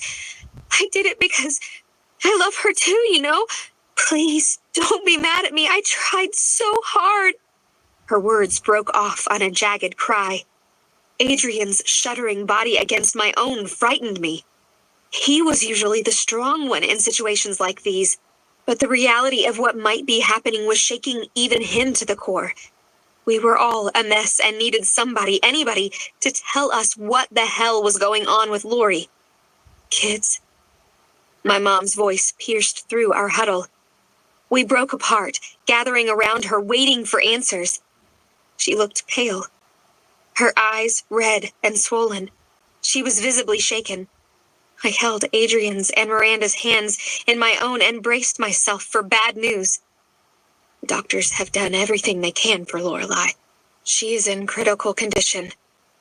We don't yet know what happened or why she wasn't breathing when Miranda found her, but my suspicion is drugs or alcohol. They have tested her, so we'll know soon enough. My mama's sad eyes cut to Miranda. She rubbed her palm along Miranda's cheek. We owe you a great deal tonight, honey. You may have saved Lori's life. I dropped Miranda's hand and wrapped an arm around her shoulders, pulling her close into my side. When can we see her? I asked. Apprehension flittered across Mama's face. She looked weary and emotionally drained, but also like she was dreading taking us back to Lori. I can take you back one at a time to see her. I'll take you back first, Ains, she said. I broke away from Adrian and Miranda and grabbed Mama's hand. We made our way through 2 big red doors and down another hallway. Before Mama opened a door at the very end of the hallway, she turned to me and said, Ainsley, I don't want you to be scared when you see her. Lori doesn't look like herself. She is hooked up to a lot of machines right now. It's overwhelming, so I wanted to warn you first, okay? I nodded and clenched my hand tighter around her as she opened the door. I really appreciated my mom's warning, but nothing, absolutely nothing, could have prepared me for the horror of what lay before me. I blinked hard and long, trying to make the image go away, but it was burned into the back of my eyes, inescapable. Lori's small, tan body partially reclined in the hospital bed, her lifeless and slack body wrapped in a sea of white all the way to her chest, her limp hands lying a little too perfectly on her stomach, IVs in both. So many wires coming from beneath the sheet, attached to too many machines to count. Her loose mouth holding a large tube attached to yet another larger machine. Her swollen eyes closed, her expressionless face. Her thick and shiny brown locks held up in a bun at the top of her head. I felt and heard a whooshing in my ears, and a wave of dizziness slapped me in the face. There were too many beeps, too many machines. It was like a bad dream. This couldn't be real. I was still holding my eyes closed when I felt the results of my grief leak down my face. Immediately, I was enveloped in warm arms and the sweet scent of lavender. Usually, that smell grounded me. Usually, those arms made everything right. But at that moment, they served a different purpose. They let me crumble. They let me fall down, all the while holding me up. It's okay, Ainsley. We will get through this. We will. For Lori. She crooned at me. It was truly the first time in my life that I didn't believe my mama. Her words sounded deflated and flat to my ears. It wasn't that I could necessarily hear a lie in them. It was that they didn't have the same ring of truth I usually heard from my mom's mouth. I pulled out of Mama's embrace and choked some courage down.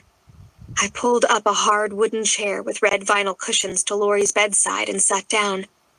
I grabbed her soft hand in my own and gripped it. Nothing happened. Not a flutter of her eyelids, not a twitch of a finger. The only movement that resonated from her slack body was the up and down of her chest.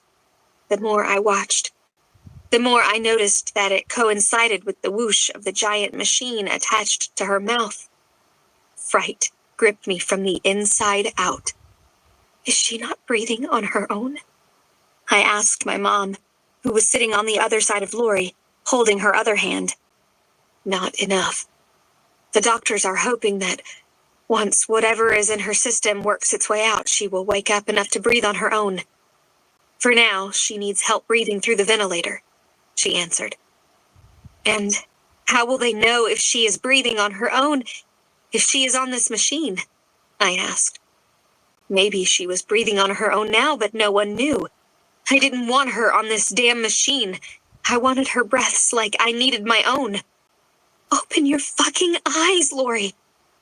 They'll reduce her oxygen from time to time to see if she's breathing on her own. She paused, then went on. You know, Miranda probably saved her life tonight. Her chest compressions kept Lori's heart beating until the paramedics got there and took over. I didn't like how my mom was using words like probably and may have when it came to Lori's life. It was pushing me over the edge. I snapped out.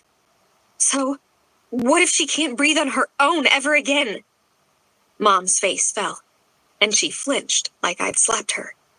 I immediately felt bad for asking so harshly, but I needed to know the worst-case scenario, and I needed her to tell me, from her mouth. But she didn't. She got out of her chair and smoothed Lori's hair back into her bun. She kissed her on the forehead, turned on her heel, and left the room. I listened to the machines, praying for her hand to clench mine back. I begged God for another chance to hear Lori's voice. I promised him that I would go to any party Lori wanted me to if only she would wake up. I'd let her listen to her rock music in my beater truck. I'd take my savings for college and buy her that guitar she had been begging Mama for. I made all kinds of promises to the big man upstairs. And then I became angry at him. How could he let this happen to her? She didn't deserve it. How could he let this happen to me and Mama? Didn't he know our love for her? Didn't he know that this would destroy us? I promised and I blamed. I begged and I cursed. I prayed to him in one breath and spurned him in the next. Chapter 9. Ainsley. Minutes bled into hours, and hours turned into days with not one iota of improvement from Lori. I was locked in hell, and Lorelei held the key. I desperately needed her to wake up and release me. The doctors told us that her tests had come back with gross amounts of alcohol and prescription pills in her system. The quantity and combination deadly, and almost instantaneously heart-stopping. They didn't know how long she'd been out before Miranda had found her, nor did they know how long her brain had suffered without oxygen. They couldn't tell us if she would ever be able to breathe on her own. They didn't even know if she would ever wake up. And if she did, they didn't know the extent of her brain damage. They didn't know anything. And it was fucking walking agony. Wake up and let me out. The nurses had given up on keeping Adrian, Miranda, and me out. The three of us and Mom sat around her all day and night. We couldn't bear the thought of her coming to without one of us there. On nights when Mama forced us to go home, Adrian stayed at my house, tucked into bed with me, wrapped around me too tight, like he thought I might disappear. And maybe he was right. Because with every day that passed, I felt a little of myself fading away. On the third day of Lori's hospitalization, I got tired of looking at her dirty, greasy hair. She would have been mortified about anyone seeing her like that. So Mama and I reclined her bed flat and washed her hair in one of the ugly, beige tubs hospital rooms are riddled with. I trimmed and filed her nails. I carefully shaved her legs and continuously applied chapstick to her dried and cracked lips, which were separated by the vent. I wanted her to look like her beautiful, gorgeous self when she relieved us from this misery. And she would. Because we all had hope. Isn't that what every made-for-TV movie teaches us? Every novel? Every good story? You hope, and you pray, and you get your happy ending. But this felt way too much like real life. The doctors hadn't said that there was no way she would wake. They hadn't said that it was a hopeless case. They had thrown us those tiny kernels of optimism, like a farmer feeding his chickens, and we'd eaten it right up, because we had to. There wasn't a choice. On the fourth day, Adrian and I were at her bedside while Mama was eating in the cafeteria. I was looking at my phone when Adrian suddenly jumped. "Ainsley, I think she is waking up," he exclaimed. "She's squeezing my hand. She seems to be bringing it toward her body, too. Go grab a nurse." Once again, hope reared her fickle head, and I frantically rang the nurse's button on Lori's bed at least a dozen times. I was giddy. She was moving. She was going to wake up. The nurse came in, held Lori's hand, and waited for a squeeze. When it happened, she left the room to call a doctor. Adrian and I were beside ourselves with relief, until the doctor came in and broke the devastating news that Lori wasn't waking up. He informed us that her reaction was called posturing, an involuntary reflex, and worse, that it indicated severe brain damage. The next few days proved even more challenging because Lori's feet and ankles turned and bowed in. Her fists tightened to what looked like the point of pain, and her wrist turned inward and up. With every twist, squeeze, and eye flutter, our hope soared, and then completely tanked. The posturing was getting worse, but we clung to faith that she would wake. We could deal with brain injury. We would take care of her. I'd stay home from school and stay with her all day, if only she'd wake up. The nurses, the physical therapists, and the doctors who visited Lori's room threw looks of pity our way, and I grew to loathe them. I reveled in the silence of the room when they weren't poking and prodding at her. When they weren't there feeling sorry for us. They were still unable to do absolutely fucking anything to help us. "Wake up." Adrian tried to soothe me, but as the days passed, I grew angrier and angrier. God was giving us a raw deal. I didn't want to be soothed. I wanted to yell and shout. I wanted to tear this fucking hospital to the ground. I found myself snapping at everyone. Nurses didn't even try to make small talk with me anymore. Miranda and Mama tried to talk me down, but there was nothing they could say. How had this happened? How would I ever get over it?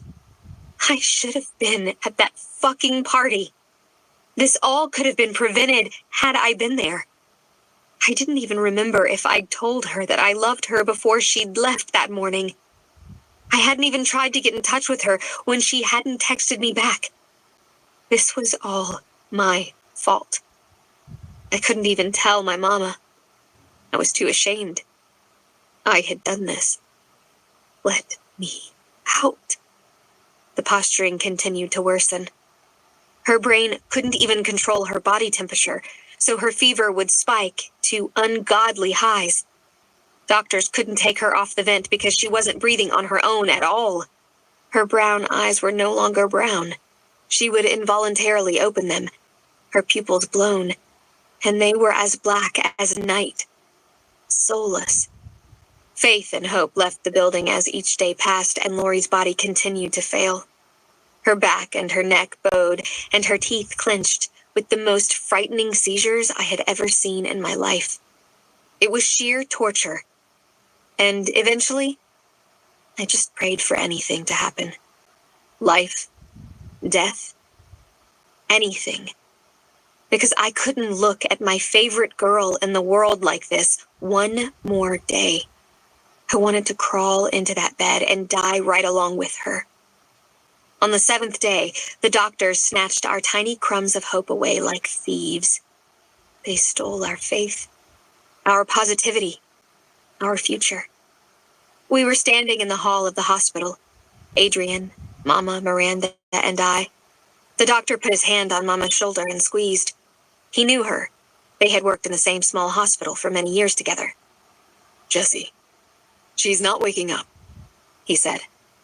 She's gone. There is too much brain damage. Her body is just on autopilot now. It's time to take her off life support and let her go. It's the right thing to do. Mama just nodded and stared blankly ahead at the wall. It was like she barely heard what he was saying. It scared me a little, so I kept watching her for a reaction. The doctor spoke again. She's brain dead. There is no quality of life. It is time to make a decision. I am so sorry. He squeezed her shoulder again and walked away. All of us were crying except my mom. Something was wrong. She just kept staring blankly. Mama? I choked out. Nothing. Mom! I yelled. God damn it, what was happening? Before I could yell her name again, she was gone, running through the hall of the hospital. She ran for the stairwell, and we all took off after her. We followed her down 6 flights of stairs, down another hallway, and out of the hospital. Mama slammed the side door of the hospital open with a bang, threw herself to her knees on the sidewalk, and screamed into the air. She clawed at her neck with her nails. She pulled her hair. She yanked at every stitch of clothing. She yelled and howled herself hoarse, no end in sight. I was scared to death. Adrian was violently trying to stop her from hurting herself by holding her arms down, but his own body was brimming with pain. I could see it in the shaking of his shoulders, the tears on his face. I stood alone, utterly numb, as if a movie were playing out in front of my eyes. No! No! She screamed over and over. Mama and Adrian were huddled on the ground. He was swaying her back and forth, whispering in her ear. I was already grief-stricken, but this, I couldn't deal with. My mama's anguished cries destroyed me. She was Lori's mama in every sense of the word. It wasn't the right way of things, losing a child. It was backwards and unexpected, and just plain fucking misery. In the midst of all this, I heard a strange keening sound from somewhere else. I looked around for the noise. Miranda was quietly crying next to me, whispering, "Oh my God," over and over again. Who was making that awful noise? The parking lot next to us was empty save for a few cars. It was getting louder. I hated that sound. It was awful. All of a sudden, I realized it was me. I was screeching at the top of my lungs. I couldn't stop it. Oh God, make it stop. I couldn't stand to look at the hospital. The place that housed my worst nightmare come true. The place of our hope and failure. I couldn't look at these broken people around me. We were ruined forever. Completely shattered. How would we ever be fixed? How could we ever move on? There were too many people with too many pieces. We were bits of fragile glass splintered all over the property of this godforsaken place.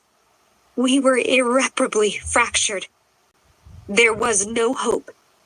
I wanted to sweep us up and throw us all away. Chapter 10. Ainsley. I should have been at that fucking party, Adrian. Adrian was driving my truck, and I was riding shotgun beside him. We were on our way to the hospital. Rain loudly splattered on the windshield. Wind howled.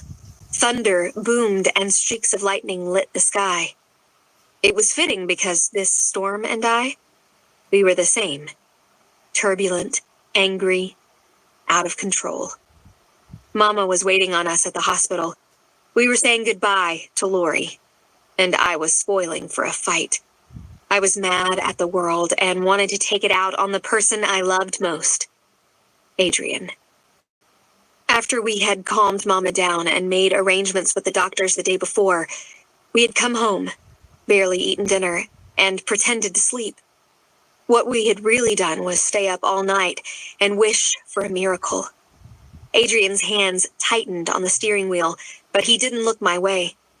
He stared through the windshield at the waterlogged road and said firmly, "Don't do that, Ains. Don't play the blame game. It's a dead-end road, and it won't fix a damn thing. Hell, you might as well blame Miranda for not finding her soon enough, or the twins for having the party in the first place. How about your mom? She didn't make her stay home. Or me. What about me? I should have been at that party too, right?" He was right. Blaming myself and everyone else did nothing to help our situation. It wouldn't bring Lori back, but it sure made me feel better in my rage. It fed it, sent it higher, and I was clinging to that rage to get me through. That violent feeling inside me was the only thing keeping the crippling grief at bay. So I held onto it with both hands. "That's right. You should have." I spat at him.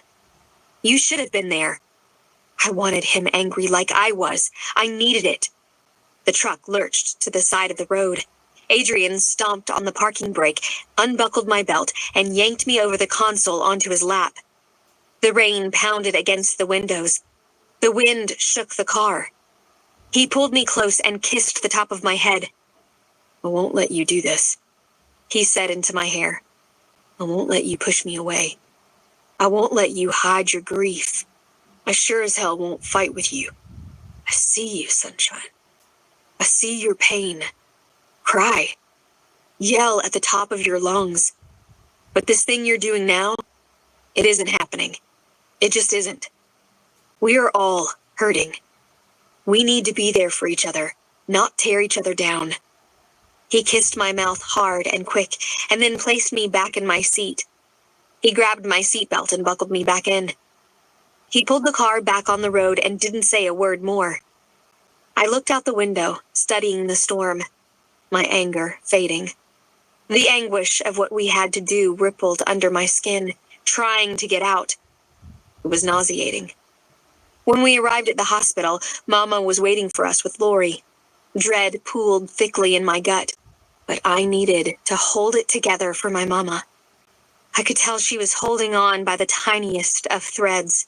I feared that one emotional outburst from me might push her over the fragile edge of sanity. I couldn't freak out. Someone had to be strong. We said our goodbyes. Mama, Miranda, Adrian, and I. One at a time. We went in and had a few last moments with our girl. I was the very last one to go in. I leaned down to smell her hair one last time, reminiscing about mornings cuddled in bed when we were children. But it didn't smell like sweet shampoo anymore. It smelled like disinfectant, like vitamins, like mortality, like a hospital. The same way my Mama would smell every day when she walked in the door from work. A smell that used to comfort me. Now it just made me sick. I kissed her cracked lips over and over around the tube in her mouth. I pressed my lips to the dimple on her chin. I looked at her long and hard. She had changed so much in just 7 days. Her once vibrant face was now slack and lifeless. I crawled into bed with her and tried to hug her as best as I could around all the tubes and wires. "How can you leave me?" I whispered into her ear. "I don't know if I can stay here without you." I gripped her tighter and sobbed into her hair. "I love you, Lorelai. I'm so mad at you. I'm mad at myself, too, for not being there for you. Forgive me, please." I prayed to God she could hear me, and then I cried until I couldn't cry anymore. When my tears were dried up and gone, I reluctantly let Lori go and got up. I wasn't ready, but it was time. The doctors removed all life support and made her as comfortable as possible. I took solace in the fact that she didn't suffer long. She went quickly. It took only an hour to lose something I had cherished for more than 16 years. It took only an hour for the tiny fissure in my heart to split wide open and break into two. Adrian. I'll be over tonight around 9. Love you, sunshine. I was busy playing my violin when he texted. I played and played and played. All the time. My violin was the only thing keeping me sane these days. It had been 2 weeks since Lori's funeral, but it felt like 2 years. The whole town had come out to pay their condolences, all except Lori's mama, which was fine with me. She had no business being there anyway. I didn't want to see Adrian tonight. I had gotten to the point where I didn't want to see him at all, and I felt bad about it because it wasn't his fault. He had been patient, kind, and loving in every way I'd let him. He came over every night and curled himself around me until I fell asleep. Mama said nothing about his campouts in my room. I didn't know if she let him stay over because she thought I needed him, or if she was just too deeply engrossed in her grief to care. I had pushed through my own suffering and put on a brave front during the entirety of the funeral and since. I was pretending to be strong, but inside, I was a maelstrom of emotions. I was riddled with guilt and plagued with heartache, but I put my frozen face on every day. I played my violin until the pads of my fingers burned and ached, and my back and my neck were stiff. It was the only time I didn't think about or miss Lori. My music was my safe place. And when Adrian was with me, I couldn't play.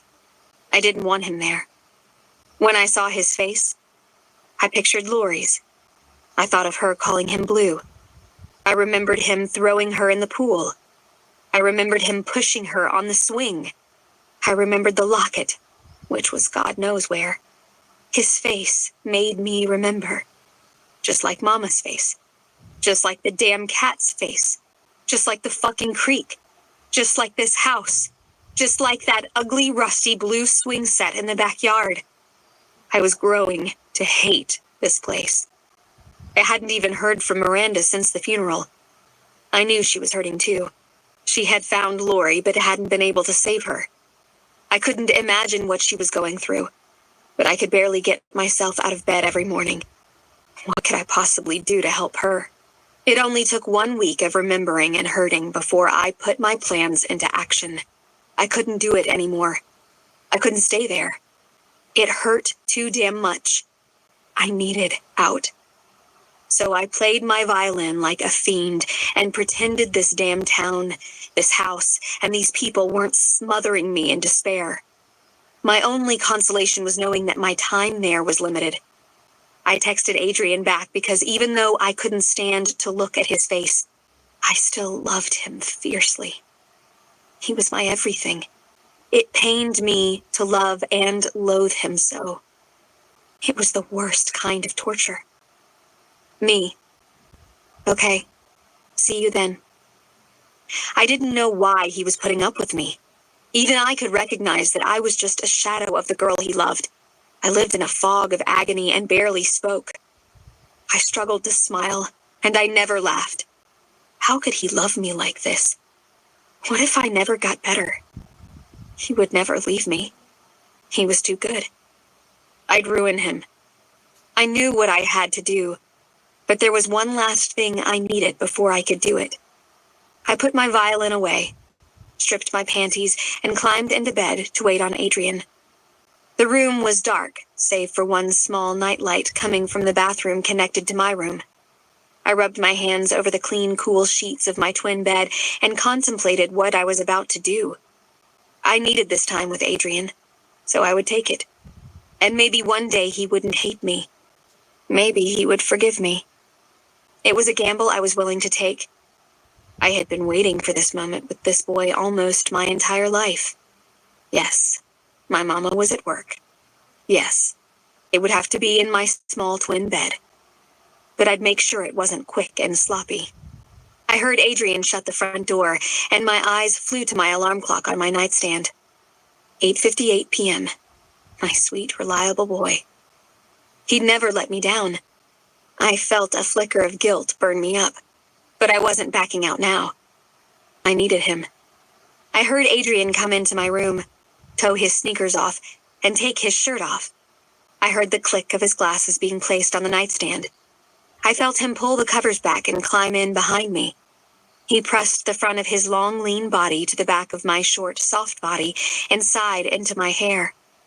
I rolled over to face Adrian and took in his blue eyes as they assessed me. Those eyes had lost their shine lately. He looked tired, weary, and sad. I knew he was grieving in his own way, but he hardly ever let me see. He was too busy trying to make me okay. I didn't have the heart to tell him that I'd never be the same, that I was broken, that I couldn't be fixed. Adrian looked down at my naked torso in shock. "What the hell, Ainsley?" he said. I pushed my bare chest against his and ran a hand through his gorgeous hair. I committed the softness of it against my hand to memory. I softly placed my lips against his, and Adrian let out a pained groan. I rubbed my body along his and slipped my tongue into his mouth, ready to make more memories. But Adrian pulled back and grabbed my face with both hands. "What are you doing, Ains?" he asked. He looked confused and a little angry. "You aren't ready for this. This isn't going to fix things. Go put a shirt on and come back to bed." He rolled onto his back and took a few deep breaths. I didn't get out of bed. Instead, I laid my head on Adrian's chest and ran my fingers over every bump and ridge of his torso. I lifted up on my elbow and grabbed his face in my hand. I kissed him long and hard, and then leaned my forehead to his. "Please, pretend with me, Adrian." It was wrong and manipulative. I knew that those words would wrap around his heart. I knew he'd give me whatever I wanted if I used them. Let's pretend we are just a boy and a girl in love, that our lives aren't encompassed in overwhelming sorrow and heartbreak, that we aren't swimming in a never-ending sea of grief. Please, let me have this moment of beautiful in all of this ugly, I begged him. He rolled us both until he towered over me, the length of his body deliciously pressing me into the mattress. His expression was earnest and sincere as he said, "You don't know it, sunshine, but you saved me.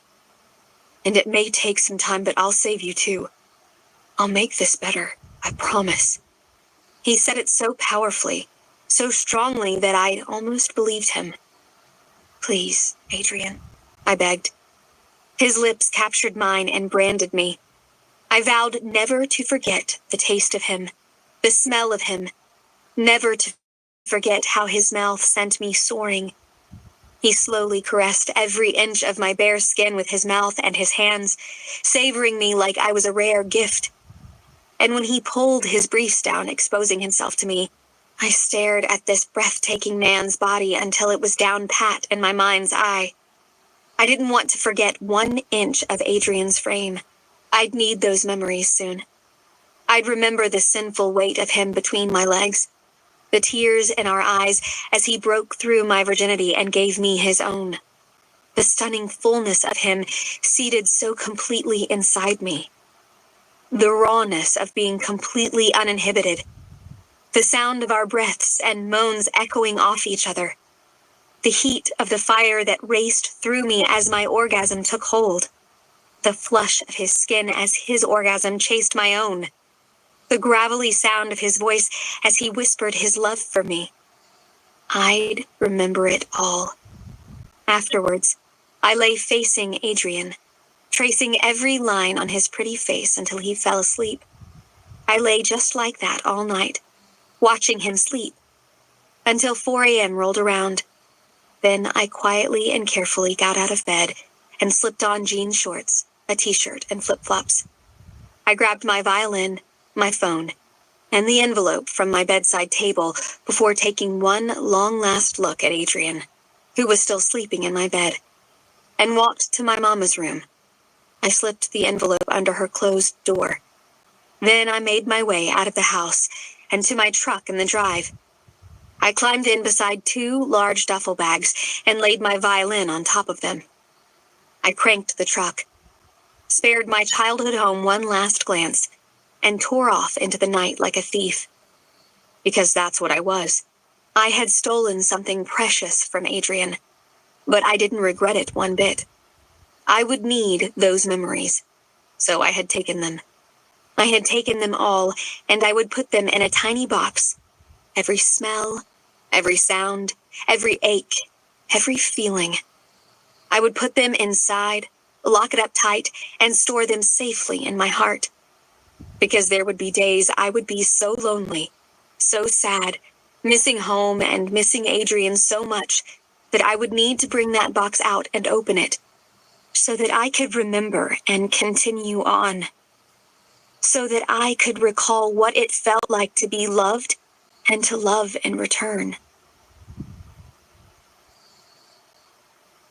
Part 2. Chapter 11. Present. Ainsley, age 22.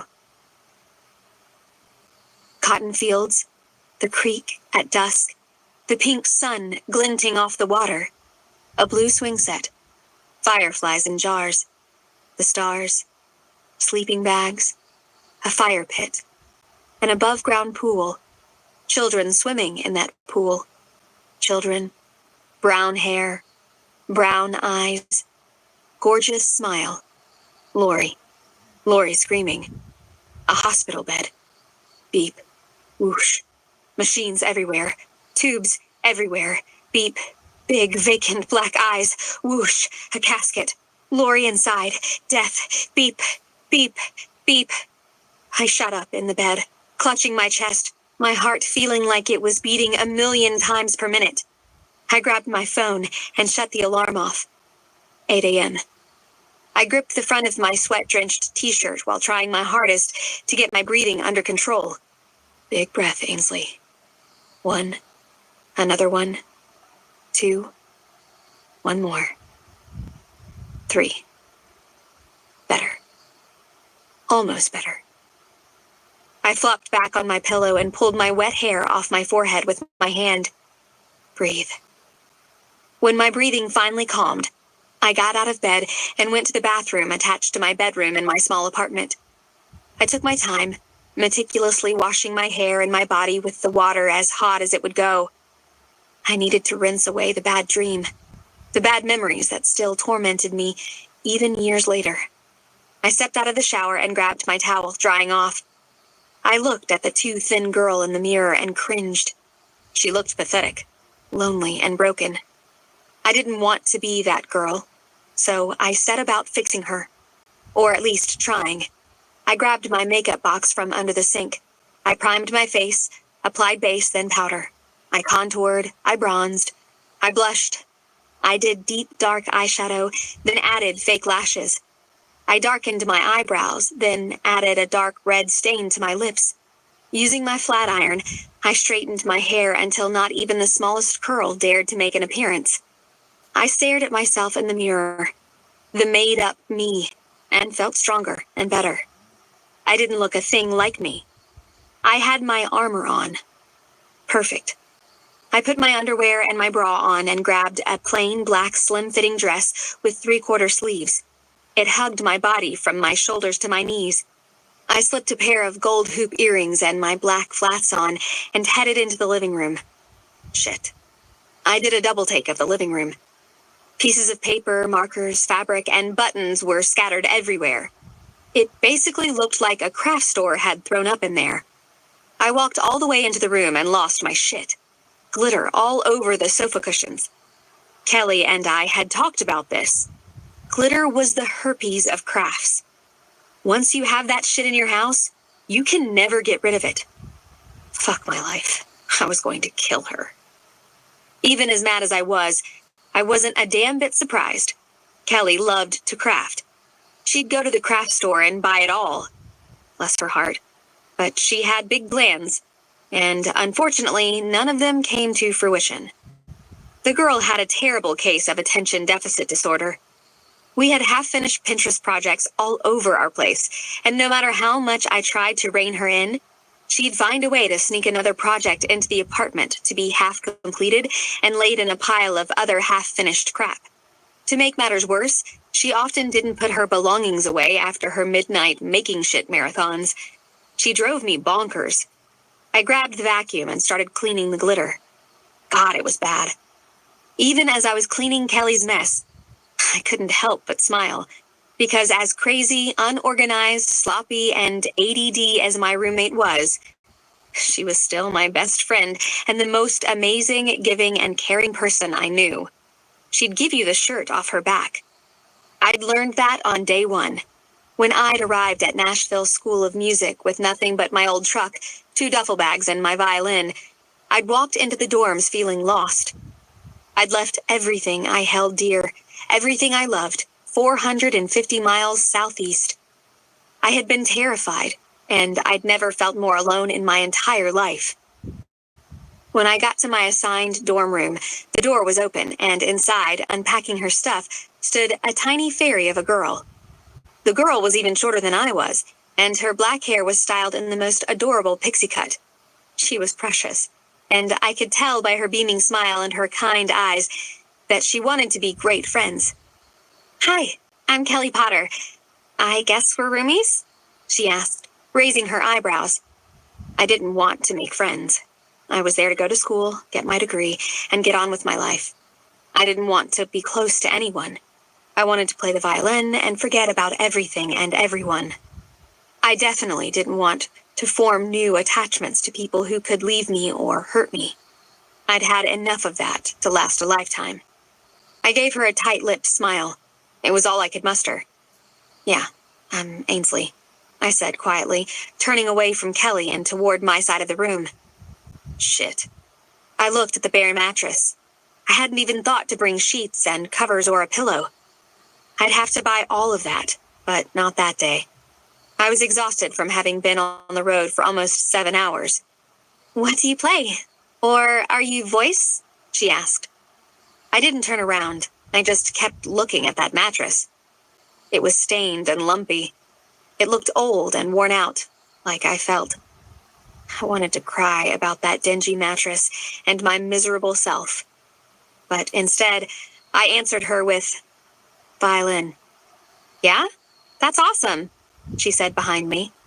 If she'd noticed my sadness, she didn't let on. "I'm a percussionist." She'd said it with gusto. I felt one side of my mouth quirk. This tiny girl played the drums. It was really cute and kind of funny. "Cool," I said in return, because it was. We spent the rest of the day unpacking, and Kelly seemed to know I didn't want a lot of conversation because she kept to herself. That night, after I'd showered and put my pajamas on in the communal bathrooms, I came back to my room to find clean sheets, a pillow, and a blanket on my bed. I looked from Kelly to my bed, and then back again. "You didn't bring any bedding, right? I mean, I noticed you unpacked everything, but you didn't make your bed." "I had some extra stuff. It's no big deal." She looked away as she finished her sentence. She was trying not to make me uncomfortable. God, I sucked. "Thanks," I muttered as I climbed under the fresh-smelling sheets and laid my head on the soft pillow. I turned my body, facing the wall, and let the tears fall. I didn't deserve her kindness. I was an awful fucking person. I hadn't protected Lori. I had deserted my family, my best friend, and the love of my life because I was a pussy. I hated myself, and with the way I had treated Kelly all day, she should have hated me too. Instead, she had been nothing but kind. Yep, I was an awful person. Girlfriend must have been a straight-up glutton for punishment. Turned out my miserable personality hadn't put Kelly off at all. Instead, she'd taken me in like a lost puppy. When she'd thought I wasn't eating enough, she'd brought me food. When I hadn't bathed for days at a time, she'd shove me down the hall to the showers. When she'd deemed I needed the outdoors, she'd force me into the sunshine. When I had been at my lowest, She'd practically picked me up and carried me through it. She'd forced her way into my life, banging drums, crafting like a boss, and making me laugh when all I'd wanted to do was cry. That first semester away from home had nearly killed me. I'd been depressed, missing my family and friends. I'd missed Adrian most of all, and my stupid heart box didn't even work. The memories only seemed to make me miss him more. I'd wanted to throw those memories away then, but instead, I'd been stuck with them. Kelly had been my saving grace that first year of college. She'd been pretty much my only friend. She knew me inside and out, and even though I was a moody, grumpy bitch half of the time, she put up with it. Because she loved me, and she understood my struggles and insecurities. We'd wanted out of the dorms before our senior year and decided on this smallish 2-bedroom apartment. We'd been there all year and we loved it, but part of me still missed sharing an actual room with Kelly. 3 years made it a hard habit to break. I owed Kelly my sanity, my life even. I guess cleaning up after her slovenly ass wasn't so bad. After I was done cleaning up the living room, I made my way to the kitchen, started some coffee, and tidied up a bit. The coffee was finished brewing, and I was almost done with the kitchen when Kelly stumbled out of her bedroom. She was wearing a pink t-shirt that swamped her tiny frame and came down to her knees. Her short hair was all over the place. Damn, if only I could roll out of bed looking that darn cute. "Morning, Ains," she said as she sat at the kitchen bar opposite me. I put some bread in the toaster and looked at her pointedly. "We talked about the glitter, Kelly. For 4 years we have been talking about the glitter. You promised not to use it in our new place, and you almost made it an entire year. Why would you do that? Why?" Yeah, I was being a bit dramatic, but it was glitter for fuck's sake, and it was all over our apartment. We had been infected. "Another bad dream last night?" Kelly asked while pointing to the coffee pot. I didn't know how she always knew, but she could see right through my makeup, straight to the heart of me. I didn't know if it was in my haunted eyes or what, but I couldn't get a thing past this girl. I nodded but quickly changed the subject. "The glitter, Kels. The glitter of it all. That's what we are talking about." I popped some toast and waited for her to wake up some. Finally, as I was buttering my toast, she said, "I'm sorry, girl. I failed last night. I couldn't help it. I needed it for the scrapbook page.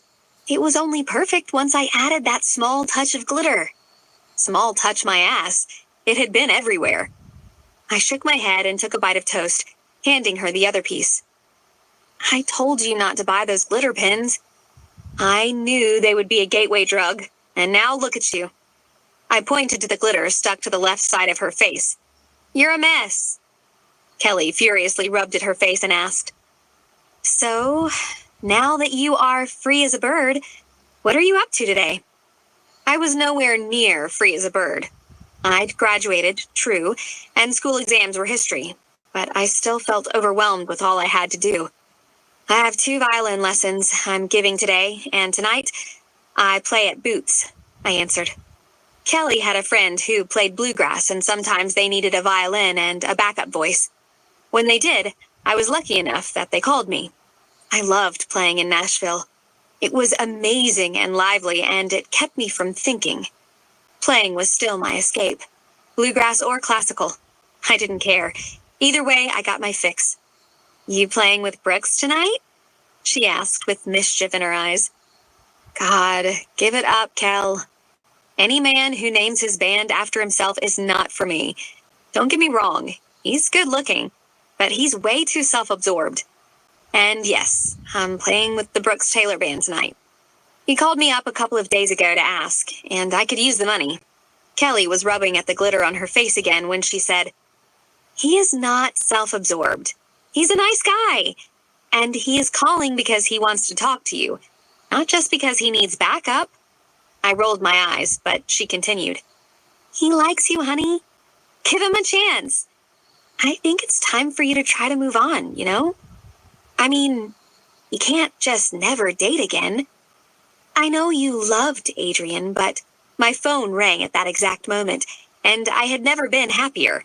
I smiled to myself, even as I reached across the counter for it. I was hoping that it was news about my audition with the Nashville Symphonic Orchestra. I had submitted a video and was waiting for a callback to actually come in and audition. I was also hoping this would end my conversation with Kelly. She could take her speech and shove it. Even all this time later, I wasn't ready to date. I had tried, but I just couldn't. I still loved Adrian too much. And I had spent the past 4 years building up just how epic our relationship had been from the time we were children. I knew that no other man could ever compare. My smile dropped as I stared at the screen. It was Miranda. Again. We usually spoke once a month, but she had been calling every day for the past week. I'd been ignoring her. I only spoke to her and Mama both just once or twice a month for a reason.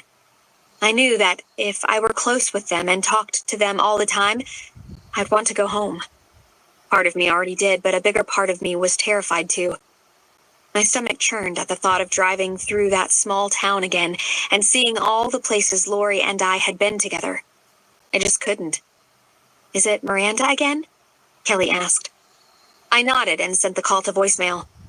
Voicemail I was pretty much refusing to check. What if it's something important she needs to talk to you about? Don't you think you should call her back? She's been calling a lot lately, and she usually doesn't. She took another bite of toast. I'd call her back, Ains. I knew she was right. Miranda hadn't pressured me to talk more than I was willing. It was like she knew I had my limits of what I could stand, and I wasn't ready to come home. It was definitely out of character that she'd been calling every day for a week. Fuck. God. What if something was wrong with Adrian? Or my mama? What if I had to go back there? I knew that's why I was avoiding her calls. I was scared. I'll call her back later. I have a really busy day. The excuse rolled off my tongue with ease, but it tasted terrible in my mouth. I should call her back now. Something could be wrong. I left Kelly at the house, still in her pajamas, and headed to my first violin lesson. Now that I was done with this school, I needed these lessons to make money. The student loan train had stopped and I needed the cash. My goal was to teach lessons full-time, make my living from them, and audition for the Nashville Philharmonic. I wanted to perform more than I wanted anything. I wouldn't get paid for it, but I still wanted it. After my lessons, I came home, practiced the song list for the gig at Boots a little, and then changed into a short jean dress and brown cowgirl boots. I added some silver hoop earrings and a long silver necklace and touched up my makeup. I was almost ready to leave when I heard my phone buzz, which signaled that I'd received a text. I dug my phone out from my giant purse and took a look. Miranda. Stop avoiding my calls, Ains. It's important. We need to talk. God. She wasn't going to let up. It must have been pretty bad if she was contacting me nonstop like this. My palms began to sweat, and my heart galloped in my chest. I answered anyways, though, because I really didn't have a choice at this point. Me. I'm here. Sorry. I've been really busy lately. I twirled a piece of my flat-ironed hair. Please don't let it be bad news, please. Miranda. I really need to talk to you on the phone. Text messages are not going to cut it, boo. Dread filled me. It must have been pretty damn bad if she didn't want to text me about it. I'd set up a time to talk with her tomorrow. I needed to get to my gig. I was lying to myself. I was putting this off because I couldn't deal with what she had to tell me. Me. Can I call you tomorrow? I'm just on my way out. I'm playing tonight. The answer came back so fast that I knew she must have had it typed out and ready to go. Miranda. No. You've been avoiding me for days. Pick up the damn phone. As soon as I finished reading her text, my phone started ringing. I answered the phone with a droned, Hey, Miranda. Hey, Ains, she breathed into the phone. She sounded relieved, and immediately I felt guilty. I should have answered days ago. I bit the bullet and spilled my thoughts. You've got bad news for me, right? Is that why you've been calling nonstop? I sat on my bed, trying to prepare myself, rubbing my sweaty hands on my dress. Ainsley, I've been calling you for days because you need to come home. I know you don't want to, but you need to. I'm gonna start by saying that your mama is okay, and the doctors say her prognosis is really good. But she found a lump in her breast last month. I gasped into the phone, and Miranda paused. No, this could not be happening. God would not dare take my mama from me after all I had been through. He wouldn't dare.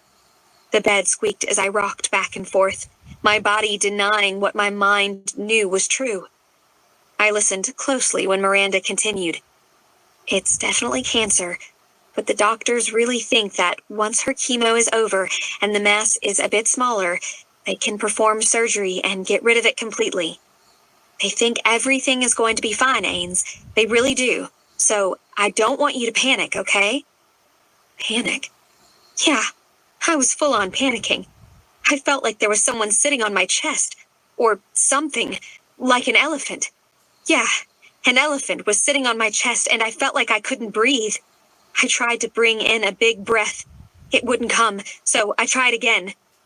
Her chemo started a couple of weeks ago, she continued.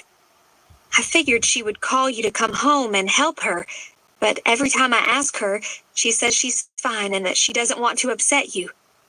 You gotta come home, babe. She needs you. The chemo is making her sick and she can't take care of herself, but she'll never ask you. Never. So I am. Come home, Ainsley. Please. Fuck. She was already doing chemo and she hadn't even told me. I needed to get my shit together for my mama, and I needed to start with my breathing. I gulped in big breaths while counting to 3. Ainsley, are you okay? Say something, you're scaring me, Miranda whispered over the line. My nose stung, and I knew what was to follow, so I made my sentence quick and to the point. I needed to get off this damn phone so I could cry my eyes out alone. I'll be home in a few days, I said quickly, and hung up the phone. I rolled over, buried my face in my pillow, and screamed into it. Was this some kind of fucking joke? Was I being punished because I hadn't been home in 4 years? I screamed again while squeezing the pillow around my head with both hands. I felt hands shaking my shoulders, but I just kept right on crying into my pillow. Ainsley, what's wrong? Is it Adrian? Your mom? My ears were muffled by the pillow, but I could still hear Kelly trying to get answers. Her warm palm rubbed my back, and I lay there and let her soothe me because I was upset and needed the comfort.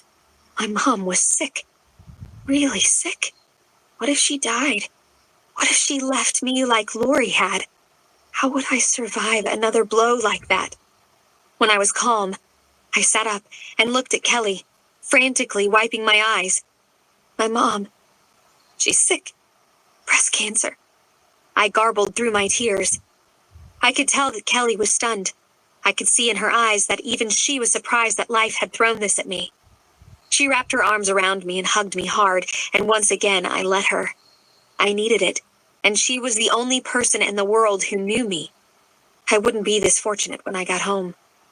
I didn't have anyone there who loved me like this anymore. I had burned those bridges the day I'd left. Oh, God. Home. This meant I had to go home, and I didn't have a choice. I could feel the trembling start in my legs. It worked its way from my feet up to my legs, and eventually my body was a shivering mess. Shit. If I went home, I'd have to go back to that same house that reminded me of everything. I'd have to see Miranda and Adrian. Adrian. I was pretty sure he held no love for me anymore. After all, I had abandoned him right after the first time we had made love. He hadn't come for me or called. Part of me had expected him to hunt me down and carry me back home, or at least call, text, or something. But he hadn't. He hadn't tried to contact me once. I knew him well enough to know that that meant he was done. I would see him in our small town. I wondered if his daddy still lived next to Mama. I'd see him everywhere, and he'd look right through me. I knew it. That wasn't even the worst of it. The awful part was I'd have to sleep in that house, see that backyard, the creek. Everything reminded me of her. I felt myself unraveling. I gripped Kelly harder. She said, "It's okay, Ainsley. It's going to be all right." I pulled back out of her touch and looked at her. "No, it isn't going to be okay. I have to go home, Kelly.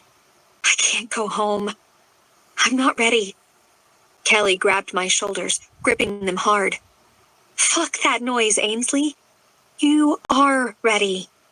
It's been 4 years since she died, and now your mama needs you. It's time to go home. You're finished with school. There is no reason why you can't go home and be with her. And you, more than anyone, know how swiftly a loved one can be ripped from your life without a moment's notice. Now, go on and cry and get it all out, because tomorrow we are packing. Scream down the roof of this shitty apartment today, because tomorrow you are busy. You got me?" And that's what I did. I canceled my gig with Brooks, and then I lay in bed all day and cried for my sweet mama, whom I hadn't seen in 4 years. I cried for Adrian, who I had deserted. I cried for Miranda, who I couldn't even be bothered to call anymore. And I cried for me because my mama was sick. I was going home, and I was fucking terrified. Chapter 12. Adrian. I could remember the last time I saw Ainsley James like it was yesterday. We just shared one of the most important moments of my teenage life. A moment I'd been waiting to give her since I was 13 years old, when I had started noticing the curve of her breasts and the smooth, long length of her fantastic legs. I'd noticed how my girl was growing into a gorgeous woman. I'd always loved her, but I hadn't realized until then how much I'd wanted her. And I'd finally gotten her that night. We'd been deeply entrenched in our grief, but it still felt fucking phenomenal. It was earth-shattering, just like I'd known it would be. The scent of her, my sunshine, had hung heavily in the room with the deep, musky scent of sex. Her bare ass was pressed snugly to my already hard-again cock. I would have taken her again and again, forever. But I could sense she wasn't ready for that. I thought I would never get enough of her, but it didn't matter, because in my mind, I would have her, always. There would be plenty of time to possess her, body and soul. Lies. I whispered "I love yous." Dreams of saving her, making her better, making us better together haunted me. We'd cope. We'd heal through the sheer strength and never-failing endurance of our love. Our love had kept me persevering through so much already. It had kept me from sinking into a pit of despair those first years after I'd lost my mother and my sister. Our love had made my dad's abuse bearable. I wouldn't have survived that time without it. It couldn't fail us now. But she'd ripped all of those dreams away. She'd run, leaving me tangled in her sheets with the smell of her sex still on my skin. The sun coming through the curtains had woken me. My hand had hit the cool sheet next to me instead of Ainsley. I'd rolled my head toward her pillow and breathed in what was left of her.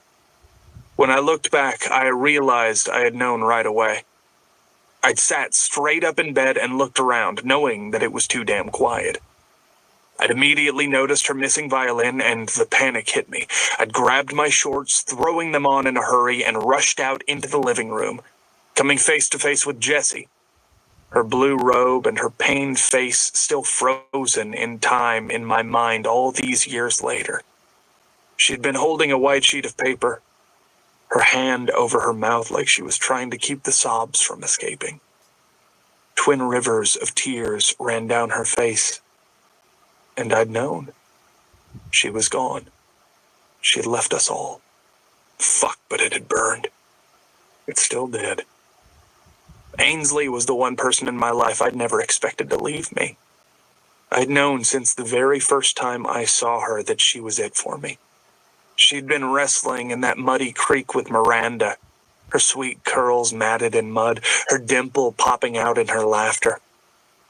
It seemed ludicrous when I thought about it, but I'd known in that moment that that girl would be my beginning and my end. And when she turned those green eyes to mine, I had known I'd do anything to keep them shining my way. Our relationship through the years only solidified in my mind what my heart had already known. She was the love of my life. She was my constant, my savior in a world of ugly, shocking surprises that caught me off guard at every turn. I couldn't get away from the bad unless I was with her. She was my good, my light, my everything. Now, my nothing. Miranda. She's coming home. The text I received this morning rocked my world.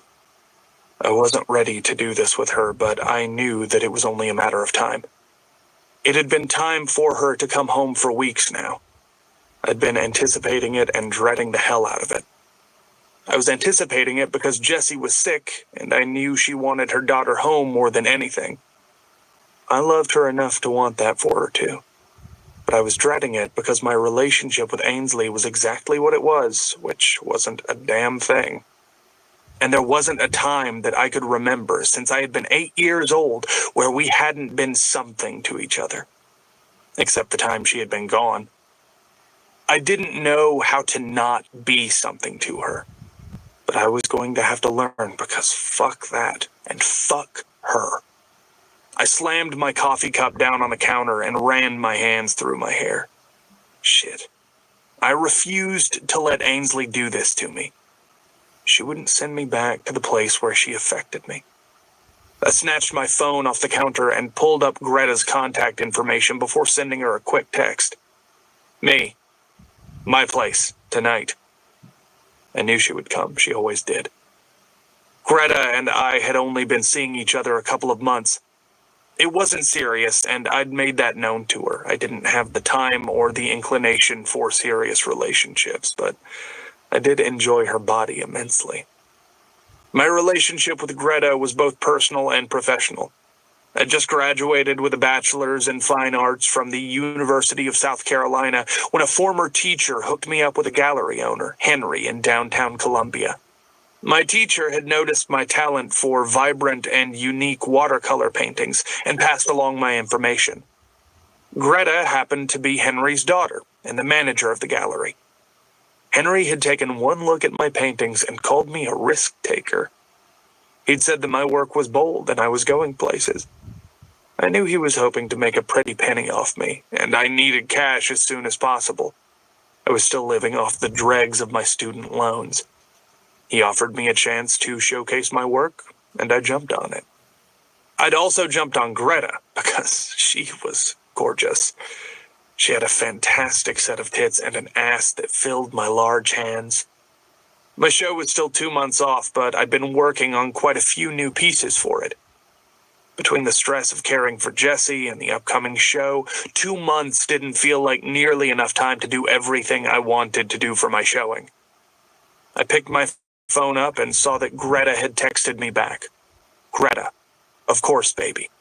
I smiled to myself because Greta was uncomplicated, and I needed that in my life. I didn't need drama, lies, and relationship problems. I needed to get laid, and she was happy to oblige. I headed to the spare room in my 2-bedroom apartment. I'd made this room into my art studio immediately upon moving in my senior year of college. It was a mess, but it was mine. A large metal desk sat in the corner of the room. Housing my computer and my large screen monitor I sometimes used for graphic design work on the side. The room was riddled with paper, charcoal pencils, brushes, paint palettes, and blotting rags. I wasn't the neatest when I was in the zone. I headed to the large drawing table next to the window in the middle of the room. Across the room from the table was an old metal futon with more shit on top of it. I felt the creative juices flowing, so I immediately picked a drawing pencil up and set it to watercolor paper. Before I knew it, I had a sketch of a woman. You couldn't see her face as it was in profile and tipped toward the sky, but her body bowed back with a delicious curve that pushed her breasts up and out. Her thick, wavy hair fanned all around her body and whipped about the paper like the wind had blown it. I added paint and water. Then I blotted again and again. I was nearly done when I heard, "Honey, I'm home." I wasn't her honey. She definitely wasn't home. But I yelled back anyway. "Back here." Miranda popped her head around the corner and grinned at me. "What you doing?" she asked. She scooted a ton of crap over and plopped herself down on the futon. "Just painting." Felt the creative juices starting to flow, so I decided to spend the day in here. "What have you been up to?" I answered as I kept working. Since Ainsley had left, Miranda and I had become close. We leaned on each other in our time of need, when our grief had become overwhelming and the person we depended on had deserted us. When someone sees you at your lowest, it tends to forge a strong foundation for a very good friendship. And that was what Miranda and I had. As ironic as it was, I was lucky to have this insane girl to help keep me grounded. Miranda got up and stood next to me, gazing down at my newest piece. I heard her sharp intake of breath but tried to ignore it. She traced a bit of the hair and I pushed her hand away. "It's not dry yet, crazy, don't touch," I said. She tore her eyes away from the painting and looked at me. "She's beautiful. Some of your best work," she whispered. She looked back, pensively studying the painting some more, and then turned back to me. "It's okay. It's going to be okay, you know that, right?" she asked as she wrapped Adrian's face. That face had once been full of adoration and love, and now the disgust on it cut me to the quick. When I returned to the table, I could tell by the look of pity on Miranda's face that she had seen my not-so-great reunion with Adrian. "Fuck, Ainsley. I should have warned you, but I didn't know he was going to be here tonight. I thought I would at least have a couple more days to catch you up on everything." I stood next to our table, still a little stunned. I couldn't even focus on Miranda anymore. Adrian had a girlfriend. I felt the bile rise up in my throat. He had a girlfriend, and she looked like a damn Playboy bunny. He had a gorgeous girlfriend, and there I was, still pining away for him. How pathetic was I? But I couldn't even be mad. This was all my doing. He had every right to move on with his life. And me? I deserved this misery. I made sure my face was as neutral as possible. "It's fine, Miranda. Of course, Adrian has a girlfriend. He's a great guy, and he deserves to be happy," I said with a tight smile. Miranda didn't seem the least bit fooled by my act. She stood up and pushed me down in a chair on her side of the table. She sat down next to me and reached her hand out for one of mine under the table. "It's okay if you're sad, Ains," she said, squeezing my hand. I scoffed.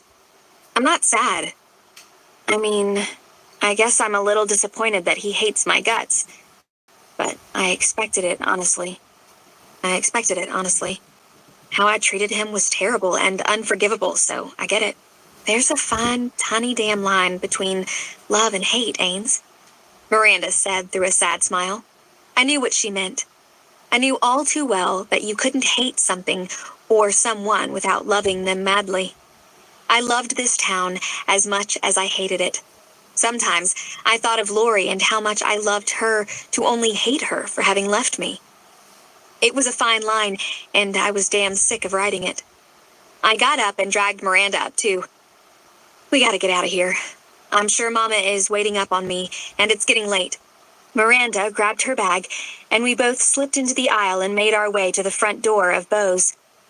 I knew that it wasn't an accident that we walked right by Adrian and Blondie as they snuggled in a booth, their tongues shoved down each other's throats. I couldn't help but pause in shock when Adrian's vengeful eyes flew to mine while he continued kissing Blondie. I felt sick. I did my best to keep the hurt off my face as I practically ran out of that bar and into the parking lot. Miranda caught up with me in a huff and grabbed my arm before I got in my car. "God, I'm sorry, Ains." Adrian is being a complete asshole. She was right, he was. But I had it coming. I played it off like his kissing that woman in my presence hadn't sent me spiraling into a world of hurt. It's all good, girl. Stop by the house tomorrow, yeah? Mama wants to see you. Miranda nodded solemnly as I got in my car and closed the door. As soon as I was out of the parking lot, I felt the familiar burn of tears.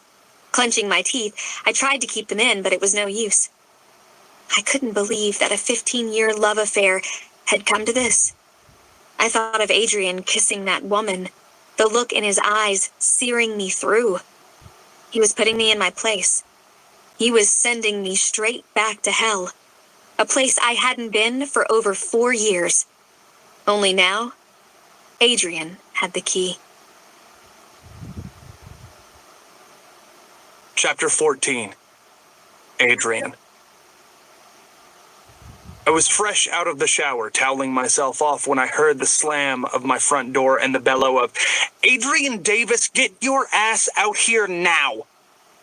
Only one person in the world was crazy enough to walk into my apartment and scream at the top of my lungs at me, and I loved her dearly, so I put up with that shit. Also, she was good for entertainment purposes. I smirked and kept drying off as I heard her footsteps thunder toward my bedroom. The door swung open, and there stood Miranda, mad as hell. I turned my body fully toward her, draped my towel over my shoulders, and quirked an eyebrow for effect. "You burst into my house, you suffer the consequences." Her jaw dropped open, her big brown eyes got bigger, and her gaze traveled lower. "Oh my God, what in the hell is wrong with you? Put that weapon of ass destruction away, man. Jesus, don't you know I can't unsee that shit?" she shouted at me. She put her hands over her eyes and turned away. I wrapped my towel around my waist and scowled at her. I wasn't really mad, but I loved to get her going. Miranda had been my best friend for years, and the truth of it was I had been expecting her to visit this morning. I knew she wouldn't let last night slide. I had been a grade A asshole, and she was there to call me out on it. "You wouldn't have to see anything if you learned how to ring a doorbell, Miranda." I threw over my shoulder as I made my way to my bathroom to finish getting ready. She followed me because the girl has absolutely no boundaries. See? Crazy town. "I would ring the doorbell if you actually locked your door like a normal person who was actually concerned about his safety," she said just outside the bathroom. "It's common courtesy, babe," I said through my toothpaste before spitting in the sink. "Speaking of common courtesy," Miranda growled through clenched teeth. Shit. She really wasn't going to let last night slide. Damn it. I hadn't meant to go that far. I'd only wanted to hurt Ainsley like she had been hurting me for 4 damn years. The touch of heartache on her face, the small smidgen of pain I'd seen when I had said that she was no one, didn't even come close to the agony I had experienced when she had left. The sheer misery of the last 4 years. She had barely reacted, but I knew her face like I knew my own. She might have been trying to hide behind all of that makeup and ice, but I had seen her. I always had, and I always would. As for the kiss, I'd meant for it to hurt her, but I hadn't meant to open my eyes and see hers staring back at me. It had floored me, and I couldn't look away. Greta's lips had felt wrong, not soft enough. They hadn't tasted right. That kiss had ruined my night as surely as it had ruined Ainsley's. I was pure shit at this revenge crap. I rubbed some deodorant under my arms and tried to make my way out of the bathroom. Miranda was blocking my way, so I placed my hands under her arms, picking her up and physically moving her aside. She huffed and leaned back against the door jamb of the bathroom. I grabbed my boxer briefs, sat on the bed, and slid them under my towel, getting fully prepared to defend myself. I looked up at her, really taking her in for the first time, and I couldn't stop the laugh that fell out of my mouth. What in God's name are you wearing? I asked through my chuckle. I stared down at her very tight black pants that seemed to have donuts all over them. I mean, I could have been mistaken, so I studied them harder. Nope, still donuts. I laughed even harder. Now is not the time to discuss how delicious and fashionable my leggings are, Adrian. I seriously cannot believe what you did last night. It so wasn't you. I'm freaking disappointed. You knew she was coming home. I prepared you, and instead of trying to win her back or playing nice, you were a complete douchebag. I mean, that kiss, well, it was just wrong on so many levels. Lord, you have to be the worst alpha in history. She rolled her eyes, sat down on the bed with me, then lay back. She stared at the ceiling and sighed. You were a complete... She stopped like she was contemplating just how horrible of a person I was. Then, she snapped her fingers and shouted out enthusiastically, Alpha hole! Yep, that's you. An alpha hole. You are ruining every book boyfriend I've ever read. Miranda's book shit drove me crazy, but usually it was pretty comical. Not that day, though. She couldn't ask this of me. She couldn't expect me to forgive Ainsley. There was no going back for us, no way to make it right. There wasn't even the possibility of friendship. I was still too damn hurt and mad. I got up to finish getting dressed, leaving Crazy Town lying in my bed. Miranda, Ainsley and I are over, and you know it. Get that crap out of your head, babe. She left me when I needed her. She took something precious and shit all over it. I don't even know how you can forgive her. She left you too, remember? Me? I'm done. I shouldn't have done what I did last night. You're right. I'll try not to be horrible to her, but we will never be the same. Hell, we probably will never even be friends. But I'll try my hardest to be respectful, which is more than she gave me when she left. That's the best I can do, I finished as I pulled my t-shirt over my head.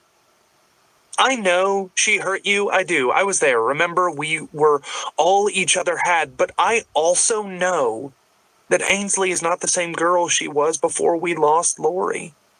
She may look like she is okay, but she isn't. Something's not right with her. And I don't know how to help her because she refuses to show a speck of emotion. She needs our help, Adrian, and I know you're hurt, but she needs you. Trust me. You're the Mr. Darcy to her Elizabeth, the Deuce to her Ava, the Joe to her Violet. She needs you to heal. She needs back her epic love to make things right. Jesus, I had no idea what Miranda was going on about. I didn't even want to ask because I was positive it had to do with some of her romance book shit. But I needed to stand strong and let her know the way things were going to be. I wasn't getting trapped in Ainsley's web again, only to be left there hanging, alone. Never again. I sat down next to her on the bed and pulled her so she was laying on my chest with my arms around her. You know I love you, babe, right? She nodded, so I kept going. And you know I would do anything in the world for you. You know this, because I have. I was there the nights you couldn't sleep after Lori passed. I was there for every nightmare. You called me and I dropped everything in a flash to be there for you. And I'd still do that because that's what we are to each other, and that will never change. I stopped talking so that I could grab her chin and she could give me those eyes because I was serious and I wanted her to see that. But you can't ask me to do this, Miranda. It's not fair or right. Life isn't a chick novel. Life is hard, and mistakes are made that can't be fixed. Ainsley made one of those mistakes, and now she has to live with it. And as hard as it still is to deal with, so do I. So do you. We all do. Miranda hugged me around my waist and whispered into my chest, I just want you guys to be happy, both of you. Life gave us a rough start, you know? We all deserve a bit of happiness. I did know. I knew most of all because my start had been pure hell, and Ainsley had been my heaven in that hell, until she hadn't. I didn't want to upset Miranda with that, though, so I just pulled her long ponytail and jokingly said, "Don't worry, Crazy Town. You'll find your Dex and get your happiness." Miranda sat up and looked down at me with confusion. "Dex?" she asked. Her face cleared of confusion, and then she smiled. "Ah, you mean deuce." She ruffled my hair. I guess I had meant deuce, although I wasn't sure why any chick would want to date a dude called Deuce. Miranda continued on. "I'm not really sure I want a deuce. I mean, maybe because he is super hot and swoony. Oh, and he is the president of a badass MC. But he can also be mean as hell and really isn't all that great of a guy about 99% of the time." She was so serious, and I felt like this could go on forever, so I cut her off with a genuine question. "What the hell is an MC?" "A motorcycle club?" she answered smartly, like I was the dumb one. Her face got all dreamy. I could only assume she was fantasizing about this deuce. I rolled my eyes and tackled her to the bed, tickling her. "Oh, hell no. No mean, hot, swoony MC dudes for you. We're gonna get you settled down with a nice software developer or accountant," I said while continuing to tickle her. Miranda laughed hysterically at this because she knew I was full of shit and had absolutely no control over her kind of crazy. The laugh reminded me that we were happy. We had been moving on and things were better for me, Miranda, and Jesse. We were getting there, and Ainsley had the ability to come to town and tear us down, ruin us all. But I wouldn't let her. No way, no how. No matter how I prepared, no matter how many pep talks I gave myself, it still burned me to the damn core every time I saw Ainsley. I had known I would see her because I was stopping at the hospital to check on Jessie and drop her chemo bag off, which was still in my car. What I hadn't expected was to see her standing at the entrance, looking on the verge of having a nervous breakdown. She was pacing back and forth and would stop every now and then, rocking backward and forward on her toes. Her arms were wrapped tight around her body like she was holding herself together. I wanted to walk past her.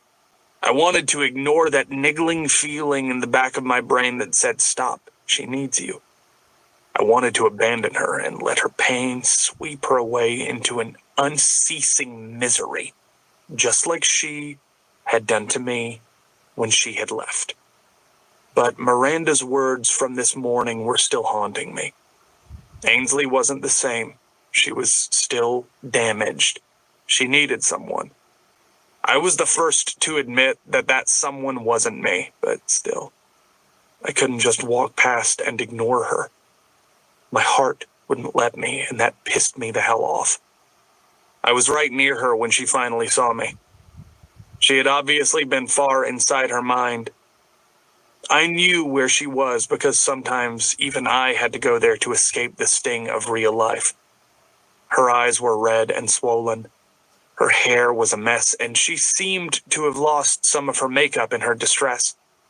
She wasn't wearing some fancy-ass dress like she had been a week ago when I had seen her at Beau's, but rather, she had plain faded jeans and a soft-looking Nashville t-shirt on.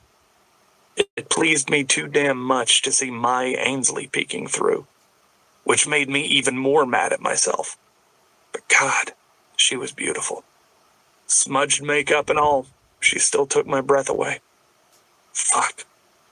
I stood in front of her, Jesse's bag in hand and fire in my blood. I was mad. How dare she look like mine? "What the fuck are you doing out here?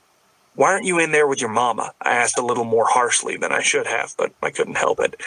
This girl made me absolutely insane. Her eyes widened, and she pushed one trembling hand in my direction, like she was reaching for me. But quick as lightning, she brought her hand back to her body. She stood straight and tall, and a hard look replaced the pained one I had seen when I'd first spotted her. She wrapped her arm back around her body protectively and asked me calmly, "What are you doing here, Adrian?" That one question pushed me over the edge. She had not just asked me what I was doing there. The real question was, what was she doing there? I was doing what I had been doing for 4 damn years. I was taking care of my family. I got right in her face because I wanted her to see my rage. She had no right to question me. I'm doing what I do, Ainsley. I'm taking care of the people who love me. That's what I do for the people who care for me. I don't run when things get tough. I stick around and try to help. I held Jessie's bag up for her to see. And I have Jessie's chemo bag. She'll need it today. Now, why the hell aren't you in there with your mama? Her face fell just enough. I saw it. Probably no one else would have noticed the flash of pain that crossed her face. But I did, because of what we had been to each other our whole lives. Because she was her, and I was me. Hell, I'd never be free of her. She rocked a little on her toes again and said, "It's just hard to be in there, you know, the smell, the sounds." She looked down at the ground. "It reminds me." I did know. I knew because I had taken Jessie to all of her chemo appointments so far. I knew because this was the only hospital in this small town, and I had graced its doorsteps countless times over the years. And it fucking killed every time I walked through those doors. It always reminded me of Lori, my pretty girl. I placed the bag on the ground between us and grabbed the tops of her arms, urging her to look at me. She continued to stare at the ground, so I forced out through clenched teeth, "Look at me, Ainsley." When the emerald green of her eyes hit mine, my body went solid. How could I hate her and want her so damn much? Touching her sent sparks of electricity along my skin. I took a deep breath to get myself in check. "You are going to get your shit together and walk into that hospital with me. You are going to do it because your mama needs you and it's the right thing to do. Do you think that it doesn't hurt all of us to walk in there? Do you think that it didn't hurt your mama a week after she lost Lori to walk in there and go to work? It absolutely did. But she did it because she had to. She did it for you, and so will you." She looked sideways past me, like she couldn't bear to look at me any more than I could stand to look at her, and nodded softly. I picked the bag between us up in one hand and pried her arm from her body with the other. I placed my hand in hers and dragged her toward the sliding glass doors of the entrance to the hospital. She picked her pace up and walked alongside me. She appeared just a bit stronger, and I was glad for it, not because I cared. I didn't care about her at all, or so I lied to myself. I cared about Jessie, and she needed Ainsley right now. I kept telling myself that until we reached the elevator, and I let her hand go. "What is a chemo bag, and why do you have it?" Ainsley asked softly as we entered the elevator. She didn't know. I was floored. No one had told her that I had been taking care of Jessie. Holding her hand, being near her, was making me waver in my hate for her. She could hurt me again if I let her in. I felt my distrust slam between us like a window closing. So I fed off that feeling and snapped out, "It's her magazines, an iPod with her favorite music and some audiobooks, her Kindle and some snacks that don't make her nauseous. It's just shit she needs for chemo. And I have it because I've been carting your mama to and from her appointments for a while. Some of us have been helping her out, Ainsley. Some of us know what the hell is going on because we talk to her more than once a fucking month." My voice was loaded with hate, I knew, but I couldn't care less. If I gave her an inch, she would take all of me. And I refused to let that happen. Again. After stepping off the elevator, I made my way to where I knew Jessie would be. I had been there enough times to find her. Ainsley trailed behind me quite a few feet back. I didn't blame her. In fact, she was probably safer back there because I was ready to blow. I stopped in front of Jessie and plastered a huge smile on my face. I wouldn't let my problems with Ainsley become hers. She didn't need that crap. She needed love and stability, not the craziness that was the new Adrian and Ainsley. "Hey, gorgeous. I brought your bag. I didn't want you to be without it today." I cooed as I leaned over and hugged Jessie tight. Then I kissed her cheek. I loved this woman like she was my own mother. She had been there for me when I'd been growing up. I didn't know if she knew what had gone on in my house as a child, but I have a feeling she did. Jessie was smart, and not much got past her. She had tried to help as best she could, and since Lori's passing, we had become even closer. Our grief had given us each other. As much as I hated to admit it, Lori had given me a mother. "Oh, thank you, honey. You're the best," Jessie said while tightly hugging me back. I could feel Ainsley's eyes on my back as I unloaded a soft Afghan Miranda had made for Jessie from the chemo bag. I placed it over her legs and tucked it around her. She was already hooked up, receiving her treatment. Every time I saw that IV, I panicked a little. I couldn't lose her too. It would be too much to endure. The doctors had said that her prognosis was good, though. They had found the cancer early, and with treatment to shrink the tumors and a surgery to remove the rest, she would be fine. I had more than faith this time. I had facts on my side. "You need me to bring groceries by, or are you good?" I asked. Jessie smiled at Ainsley behind me, and then looked at me. "I think I'm good, honey, but thank you for everything." I was glad she had Ainsley, even if it was miserable for me. There was a light back in her eyes, and she hadn't looked this good since we had gotten the news about the cancer. "All right, well, I'll bring by your favorite soup from that Mexican joint when you're feeling better. I gassed up your car last week, so you should be straight for a while, and I'll be by this weekend to cut the grass," I said. Jessie beamed at me. "You take good care of me, sweetie. I really appreciate it." I didn't want Ainsley intruding on our private moment, so I bent at the waist, put my lips to Jessie's ear, and whispered, "I love you, gorgeous." Then I placed a long kiss on her forehead. I mumbled my goodbyes and walked right past Ainsley on the way out, not paying her any mind, all the while paying her all the mind. I walked into the hallway, thinking on how I was going to avoid Ainsley while still taking care of Jessie. I would have to get over it because there was no way in hell I was giving Jessie up. She was practically my mother, and soon Ainsley would bolt, because that was what she did when shit got hard. I'd be there to clean the mess up and make things better again, because that was what I did. Chapter 15. Adrian. Sweat poured from my brow and settled into my eyes. I grabbed my towel, which was hanging from the treadmill, and wiped my face. I threw my towel on the ground and cranked the speed on the treadmill up. I've been pounding on this thing for well over an hour to no avail. I'd woken up this morning feeling completely unhinged and decided to head to the gym in my apartment complex to let off some steam. Usually working out calmed my ass right the hell down, but not that morning, and I knew exactly why. Fucking Ainsley.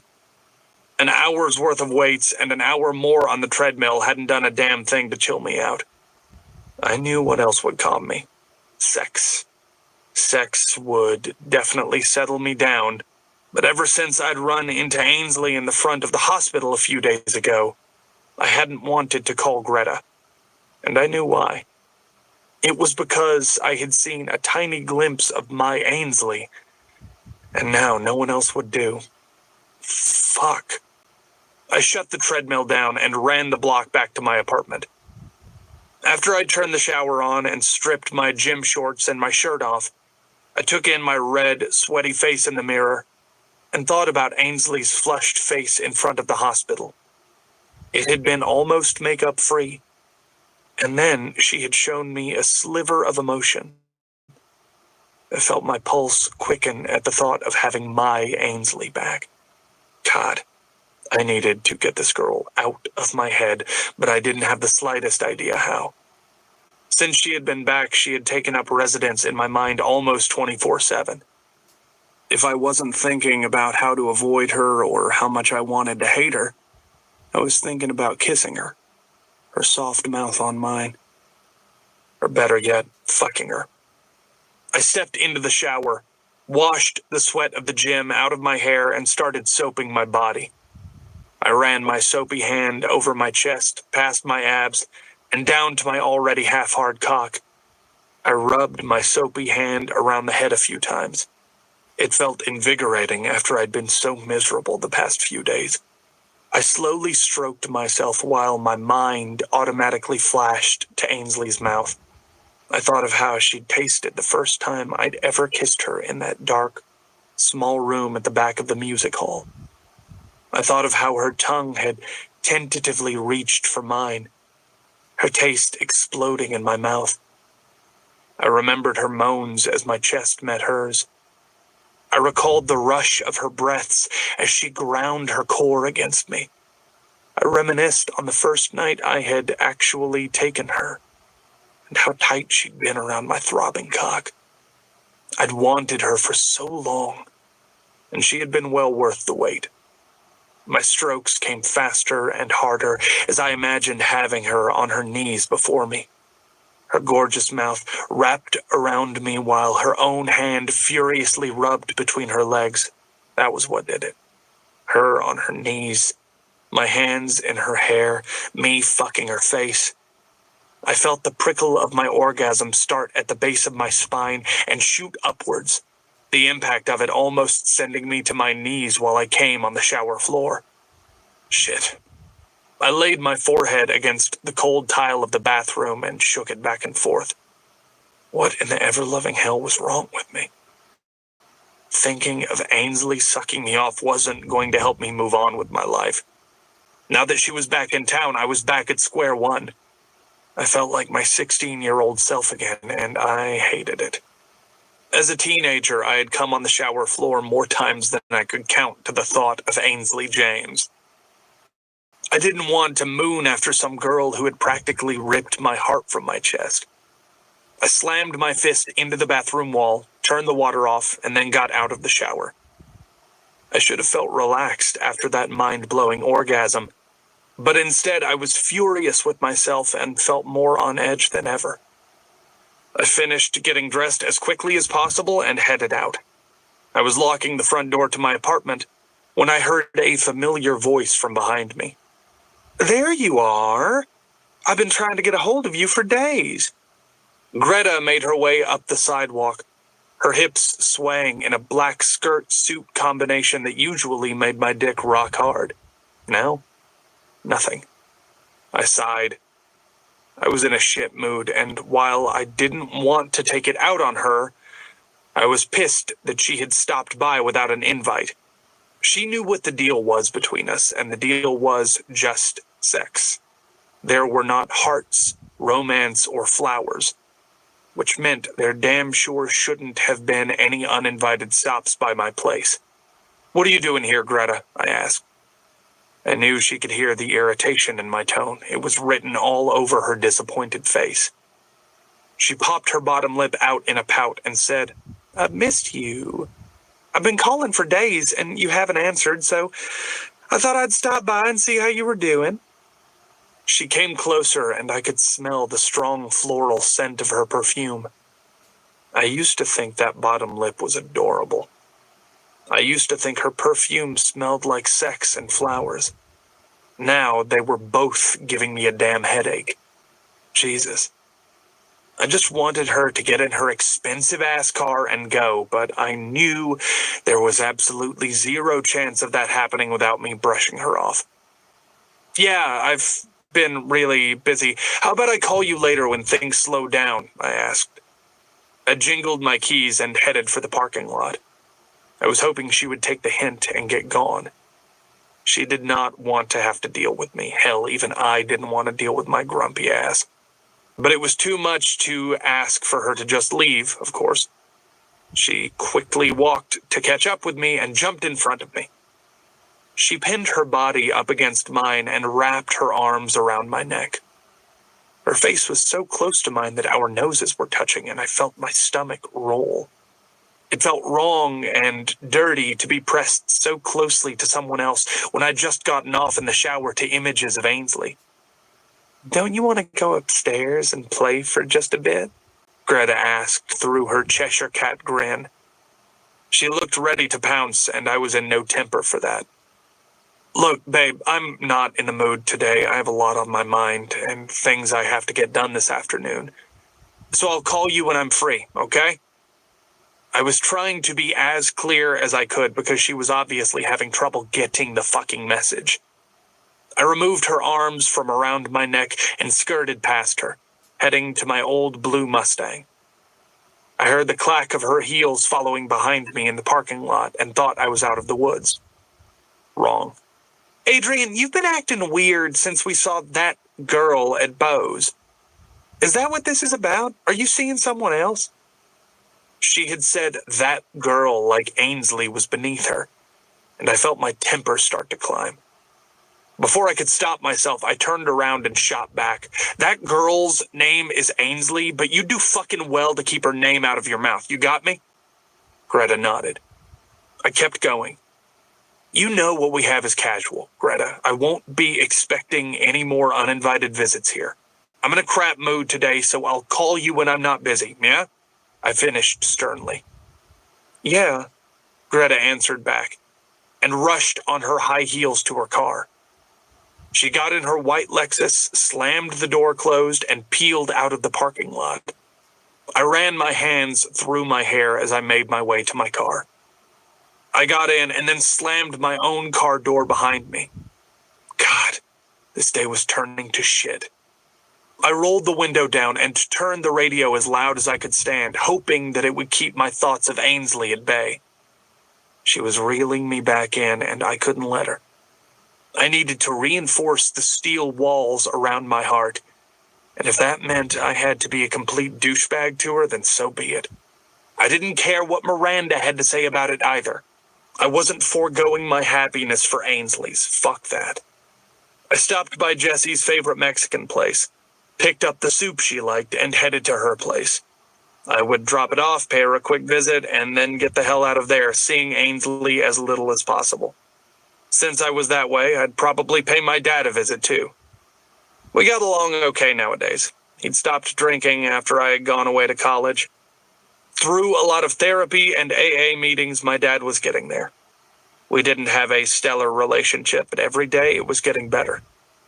He was still mostly a crotchety old asshole, but he'd lost the love of his life and his little girl in one swoop, so I understood, even if he pissed me off sometimes. I pulled all the way into Jessie's drive, wincing at the sight of Ainsley's truck. Of course she'd be home. How else would my day get even worse if she wasn't? I grabbed the soup and made my way up the sidewalk I'd traversed too many times to count in my lifetime. The sky was cloud-covered, and the smell of rain floated in the air. I knocked once before letting myself in. We were almost family, and Jessie never locked her doors during the day. Gilbert was a safe little country town. Hey, hey, I said loud enough for anyone who was listening to hear, as I took my Converse shoes off in the foyer. I didn't get an answer, so I made my way around the corner and into the living room, where Jessie and Ainsley were curled up together under an Afghan on the couch, watching some Who's the Daddy daytime television garbage. It almost made me smile seeing them cuddled up like that.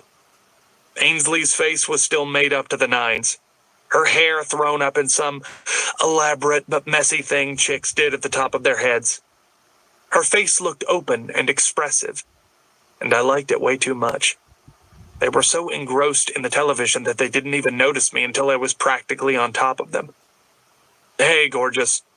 I brought your soup, I said as soon as Jessie's eyes met mine. Oh, baby, you didn't have to do that. I could have sent Ainsley to get it for me, Jessie replied while standing to hug me. I noticed over her shoulder how shocked Ainsley looked to see me standing in their living room, and I couldn't help but smile at the kick I got out of it. Good. Hey guys. She could stand to be uncomfortable for a bit. I'd been a damn mess for days. You stay right. This book is under phase law for entertainment purposes only. Alright, this book goes to the original author who wrote this excellent masterpiece. So please kindly DM in the comment section for your credit or your remover. And just another good thing, guys. How do you think the story is going so far? For me, I think that girl, her story is kind of realistic. It's touchy, and also let me know what you guys think about this story before I can voice out my opinion concerning this book. Let me know what you think in the comment section, guys. I'll be checking your comments. That's it for me, guys. Bye.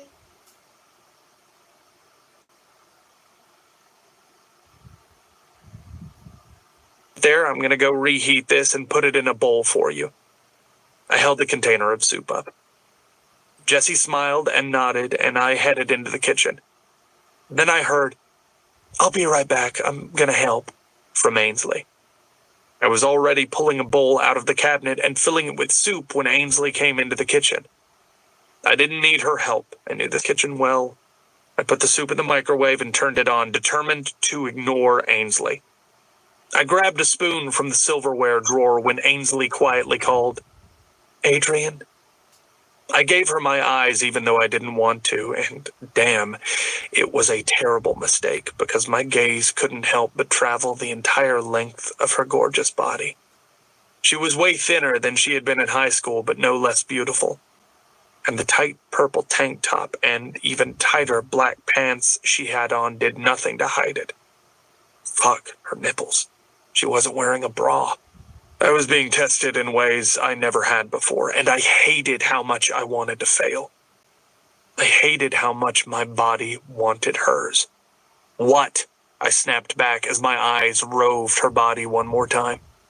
Yes, it was the worst form of torture, but I couldn't stop myself, and I felt strung tight with tension, ready to snap at any moment.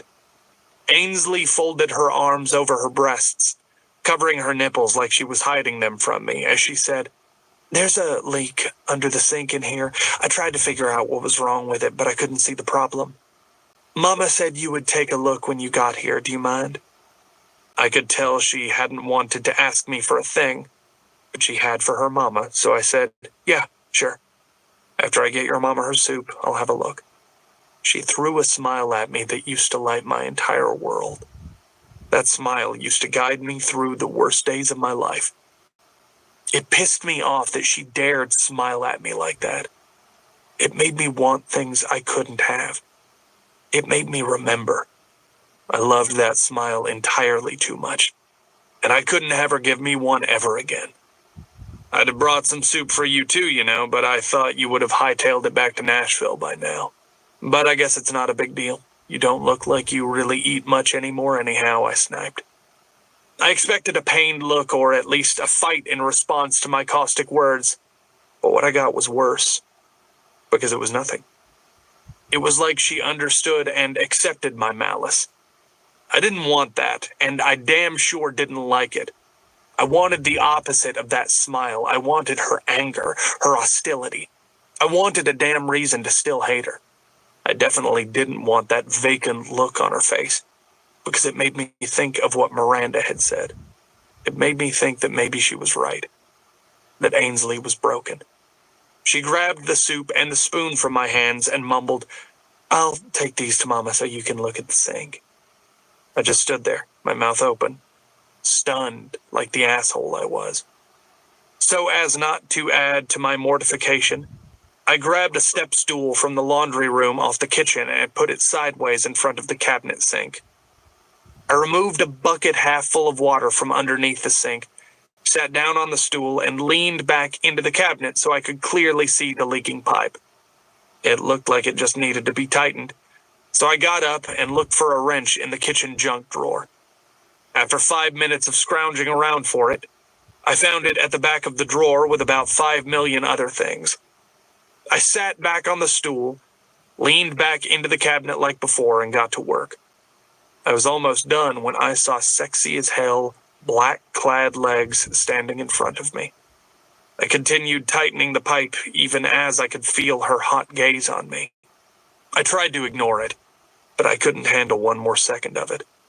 If I didn't say something soon, I was going to jump up from under this sink, strip her naked, and bury my cock in her in record time, whether I liked her or not. Because liking her didn't seem to matter to my body one way or the other. I took a deep breath and said, "Ainsley, are you staring at my dick? Because I feel like you're staring at my dick." Of course, I am not staring at your dick because, well, that would be crazy, and I'm not crazy. Why would I do that? She rambled. I couldn't help the smirk or the scoff that fell from my lips. Yep, she'd totally been staring at my dick. I was glad I wasn't the only one in this lust-fueled hell. I finished tightening the pipe, pushed out from under the sink, and sat up on the stool. There stood Ainsley, leaning against the stove, waiting on me. She was looking at me like her mind was full of questions, so I raised my eyebrows in a go-on gesture. She took a deep breath and asked, "You help Mama out a lot, don't you?" I had a feeling we were going to have this conversation ever since our talk at the hospital. I didn't want to explain to her what I'd been doing for the last 4 years. She didn't have the right to know me or my life anymore. So instead of answering, I asked, "What's it to you, Ains?" Her face got red, and I could see her trying to control her anger. What's it to me? What kind of question is that, Adrian? She's my mother. I think I have the right to know what's going on in her life, who's helping her, who's taking her places. I let out a sarcastic laugh, put the stool back into the washroom, and closed the cabinet underneath the sink. Babe, you've got to be fucking kidding me. You gotta be. Because while your ass was doing God knows what, gallivanting around Nashville, I've been here taking care of, I pointed my finger in her face, your mama. I had her. I could see the rage taking over her face and knew I had her. Yes. Give me all of that anger and let's hash this shit out and move on with our lives. I wanted this done so I'd never have to talk about this again. So I'd never have to have this conversation with her ever again. I wanted to finally be done with this pain, done with her. I wanted some fucking peace in my life. Give me a break, Adrian. When are you going to stop punishing me for leaving? How long are we going to continue to be awful to one another? When will enough be enough? She yelled across the kitchen. Give you a break? Seriously, give you a break. You've been home for less than 2 fucking weeks, and I'm supposed to just let bygones be bygones? Is that how this is? Well, that's not ever happening, Ainsley, so you give me a fucking break. I yelled back as I walked out of the kitchen, pulling my keys from the front of my jeans pocket. Fuck her.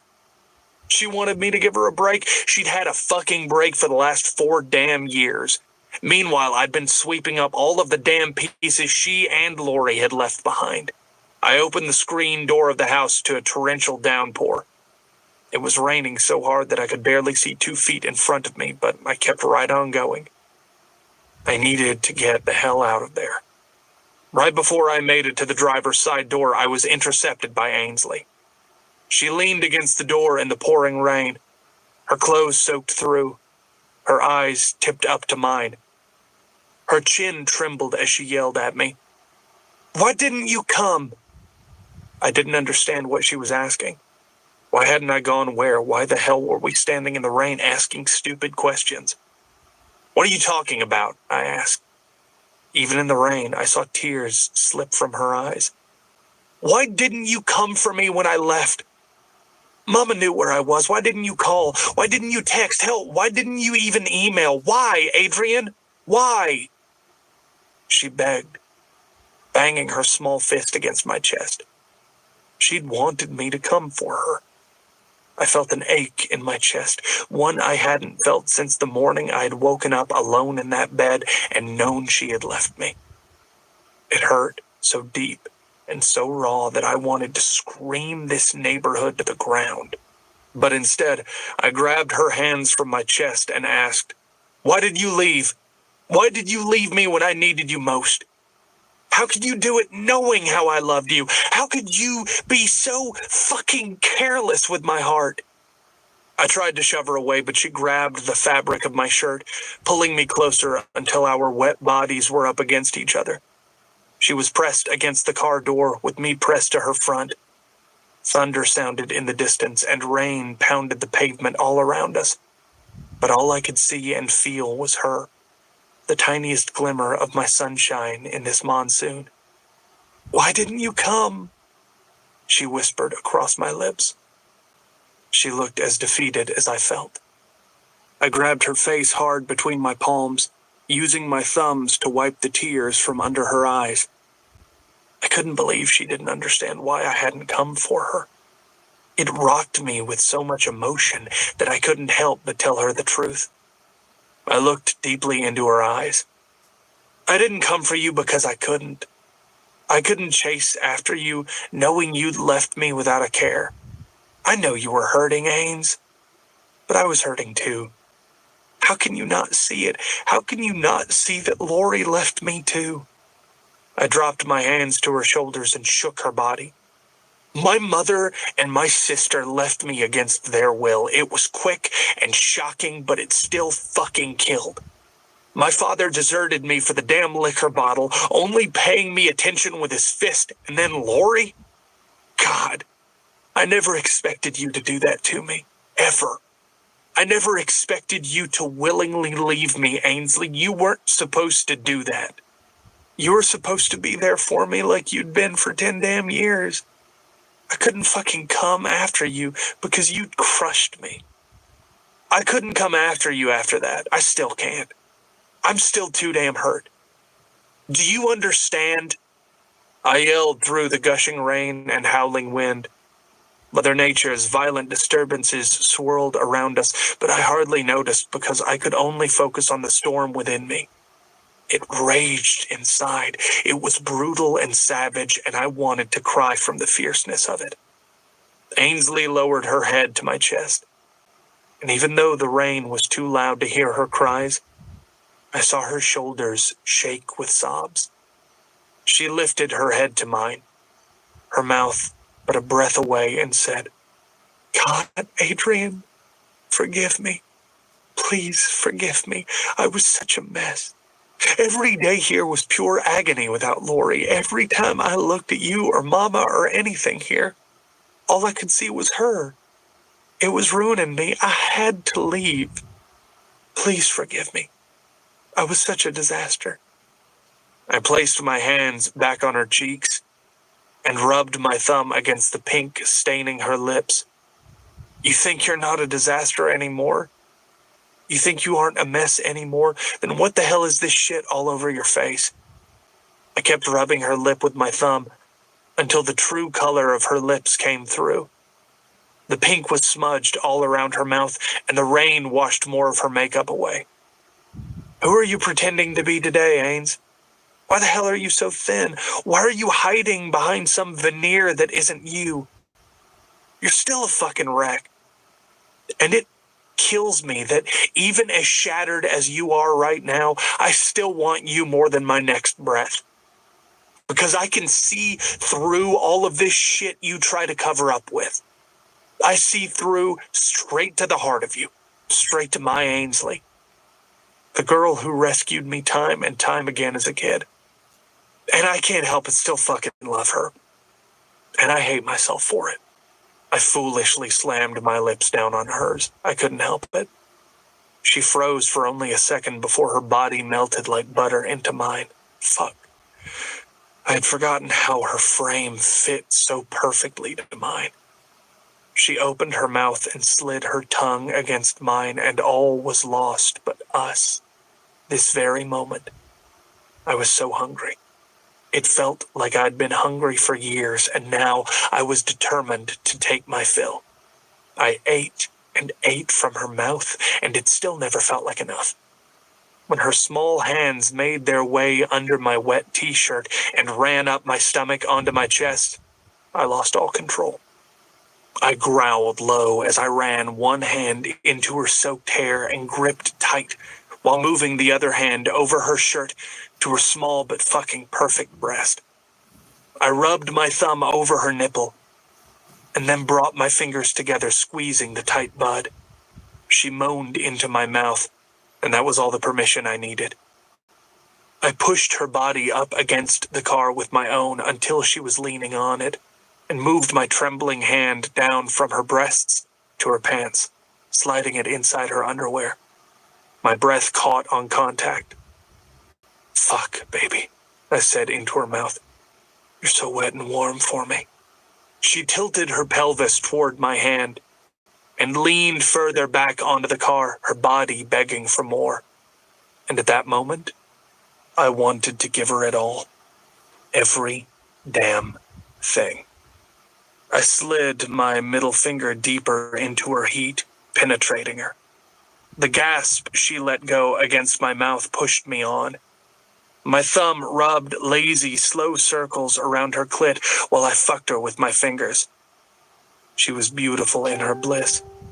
She ground herself against my hand while I ravished and punished her mouth with my own. Her breaths started coming faster and faster, and I could feel her getting close. I leaned back so that I could see her face when she finally let go. She laid her head back against the car and arched her neck so beautifully. It was so striking, so magnificent. I wanted to paint her just like that. Draped over my blue Mustang, her mouth parted in pure bliss, ecstasy etched across every feature on her face. I wanted the world to see how fucking spectacular she looked when she was mine. "Please, Adrian, please," she begged as she grabbed my wrist, pushing my hand harder against herself. "Please, faster." Her pleading sent my mind reeling. I moved my thumb faster around her nub and pushed my fingers deeper and harder into her. "Come on, baby. Let me see it. Come for me. Come on my hand," I whispered in her ear before sucking and biting her earlobe. And God, I wanted to see her fall apart for me. Only me. "Yes, yes," she said so softly that I almost didn't hear it over the rain. She was riding my hand, her head thrown back in rapture when I felt her shatter apart. It was gorgeous and ugly and so real. And in that moment, I knew I was fucked. Because I wanted it over and over and over again. She wrapped her arms around me and rested her forehead on my chest as her breathing slowed. Meanwhile, I felt like a bomb ready to detonate. My anxiety reaching all-time highs. How had I allowed that to happen? It had been a mistake, but I wanted to make it again, only this time, inside her. Ainsley interrupted my thoughts. "I'm sorry, Adrian. I am so sorry. I shouldn't have left." My body locked tight with her words. They pushed through me like steel in my veins. That's right.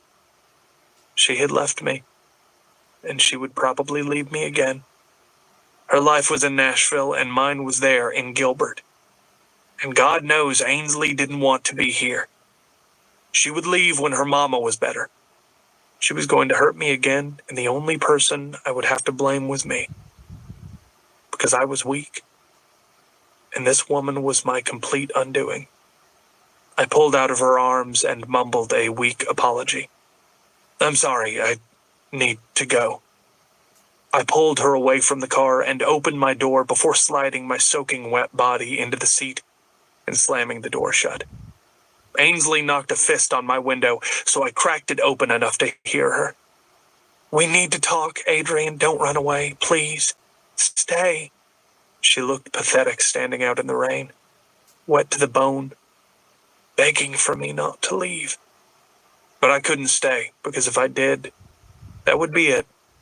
She would have all of me, and then she would throw me away like yesterday's garbage when she was done with me. I couldn't survive that again. I'd barely lived through it the first time. I shot her a steely look through the window and let out a sarcastic chuckle. "You should probably start packing, princess." She looked confused and dazed by my response. "What? What are you talking about? Why do I need to start packing?" she asked. Because isn't that what you do? You come, and then you go, I answered. She looked perplexed for only a second before realization dawned. Angry daggers flew from her eyes as I rolled my window up and mouthed, "Step back," through the glass. I needed to get the hell out of there before she blew because I knew it was coming. I carefully backed the car out of the driveway while Ainsley barreled after my car. She slammed her fist onto my hood and screamed, "Fuck you, Adrian. Just fuck you." I gave up on careful and finished pulling out as quickly as I could, peeling out onto the main road. I checked the rearview mirror, and there she stood, angry as hell, screaming at the top of her lungs. Even as scared as I was of my reaction to her after all of those years, I couldn't help but smirk at the anger, the absolute fire in my sunshine's face. It had been good to see something other than that sad, despondent expression I had grown accustomed to since she'd been home. Yep, fuck me. Just fuck me. Chapter 16. Ainsley. My head was aching and my entire body was sore from having spent most of the night on the bathroom floor with my mama. Chemo was kicking both of our asses, and even though I was beyond tired, I was feeling just so incredibly thankful that I was there to help her. I made a mental note to call Miranda and tell her exactly that. I owed her a thank you because my mama needed me, and because of Miranda, I was there. After a long night of holding Mama's hair while she threw up over and over again, we'd both slept until almost noon. Now I was dragging ass but determined to get some food into her. I started boiling water on the stove for some bland oatmeal, hoping she would keep it down. I'd just started loading the dishwasher with last night's dishes when I heard the buzzing sound of the lawnmower from the backyard. I pressed my face against the window over the sink and looked toward the left side of the yard, where the sound was coming from. Sure enough, there stood Adrian, the rat bastard. Despite myself, I pressed my face closer to the glass like the infatuated teenager I was beginning to think I was acting like. Of course, he would look ridiculously sexy while mowing the grass, his hat placed backwards on that thick mane of dark hair, his old tight white t-shirt, and his faded blue jeans molding perfectly to his fine ass. I lifted the hair off my neck and used my other hand to fan myself. He was absurdly hot, and it pissed me right the hell off. It had been just a week since the epic rainstorm orgasm of 2016. Yep, I was calling it that, because it had been the most epically awesome orgasm of my life. Not that I had much to compare it to. I'd had exactly 2 orgasms that hadn't been at my own hands, and Adrian had given me both of them. I was still mad as hell about the beginning and the ending of that night. But the stuff in the middle, the orgasm stuff, I wasn't mad about that at all.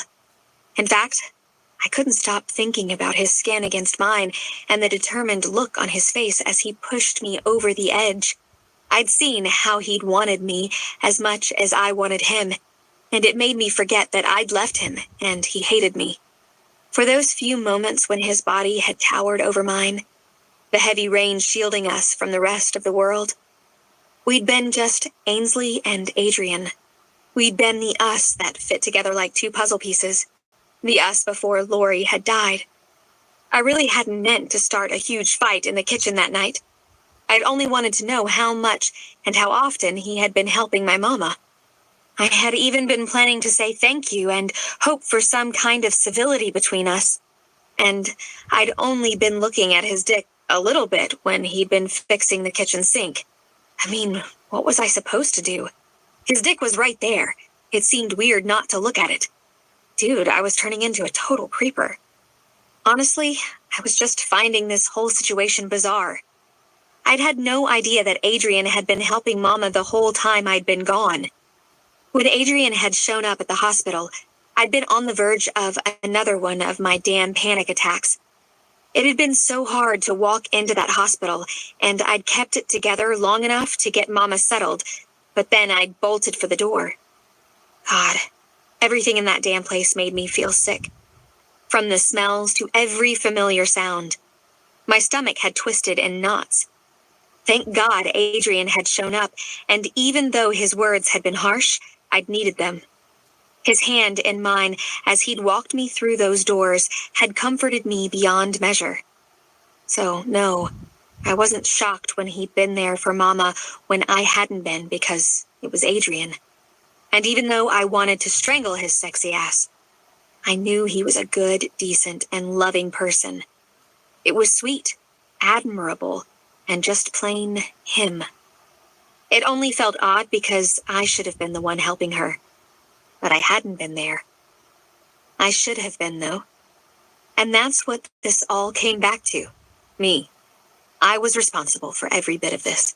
But still, I hadn't expected his hateful words right after he'd made me come against his car. You come, and then you go.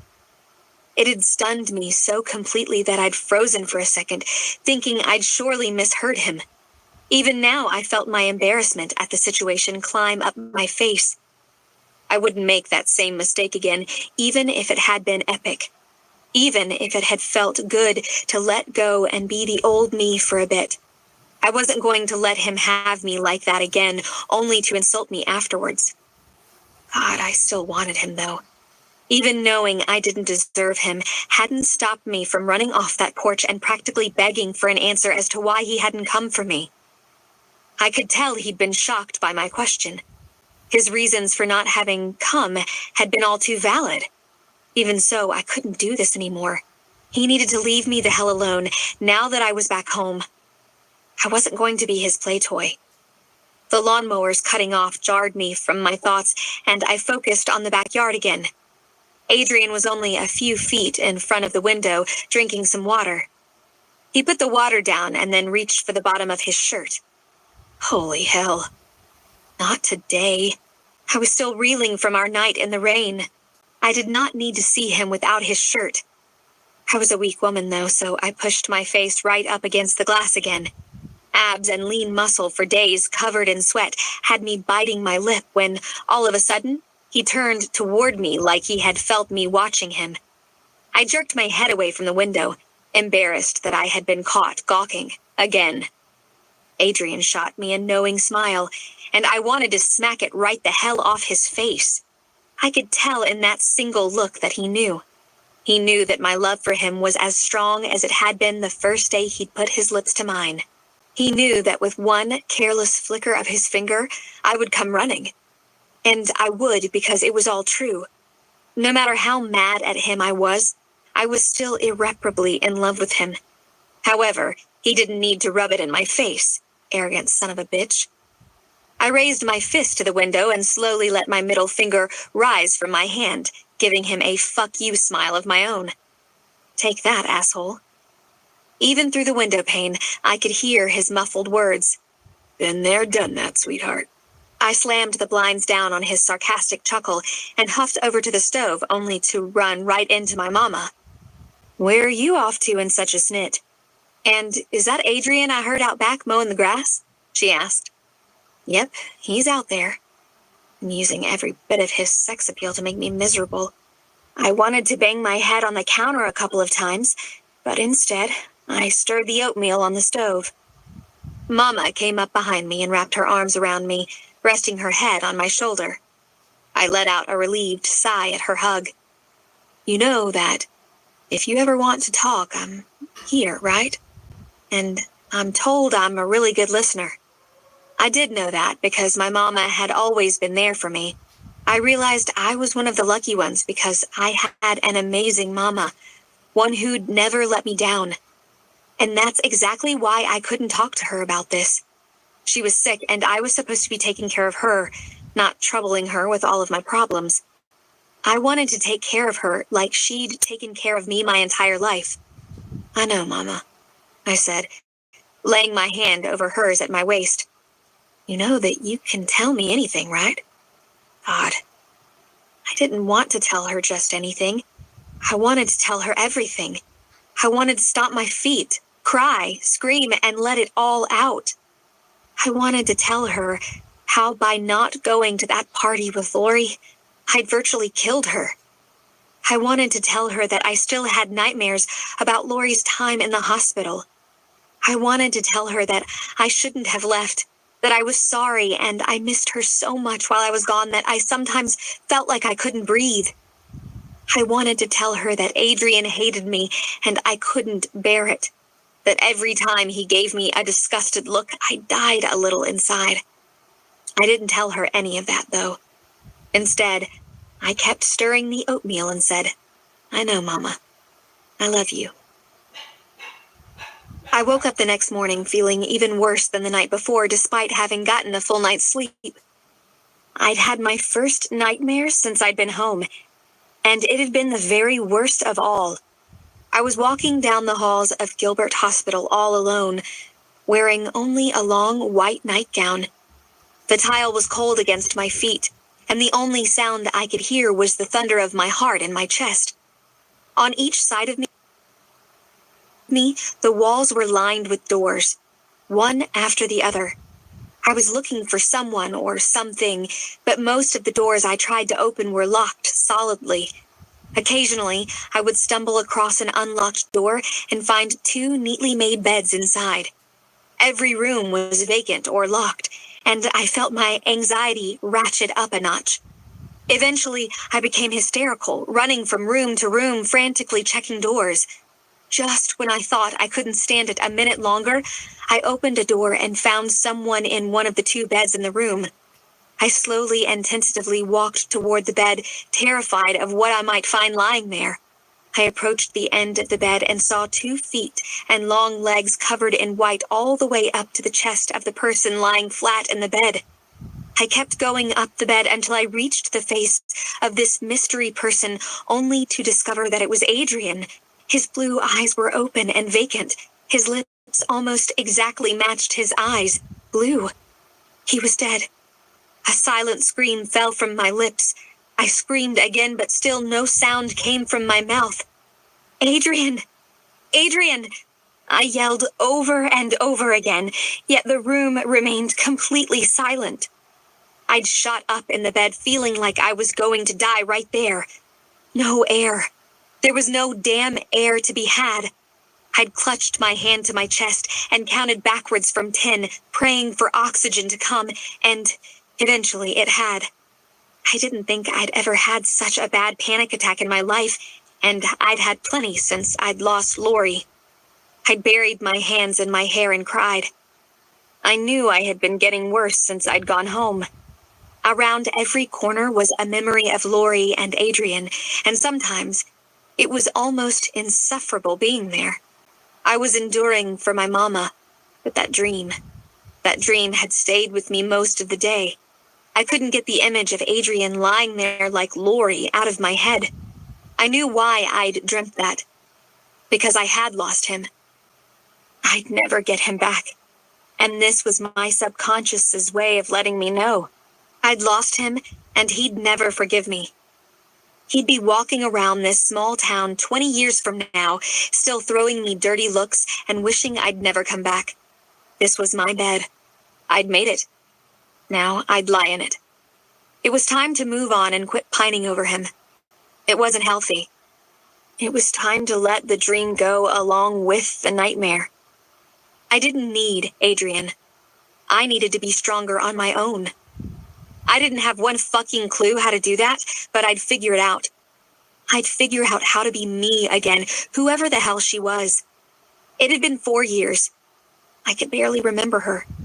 But I knew a few things about her. She loved fiercely and openly. She didn't hide.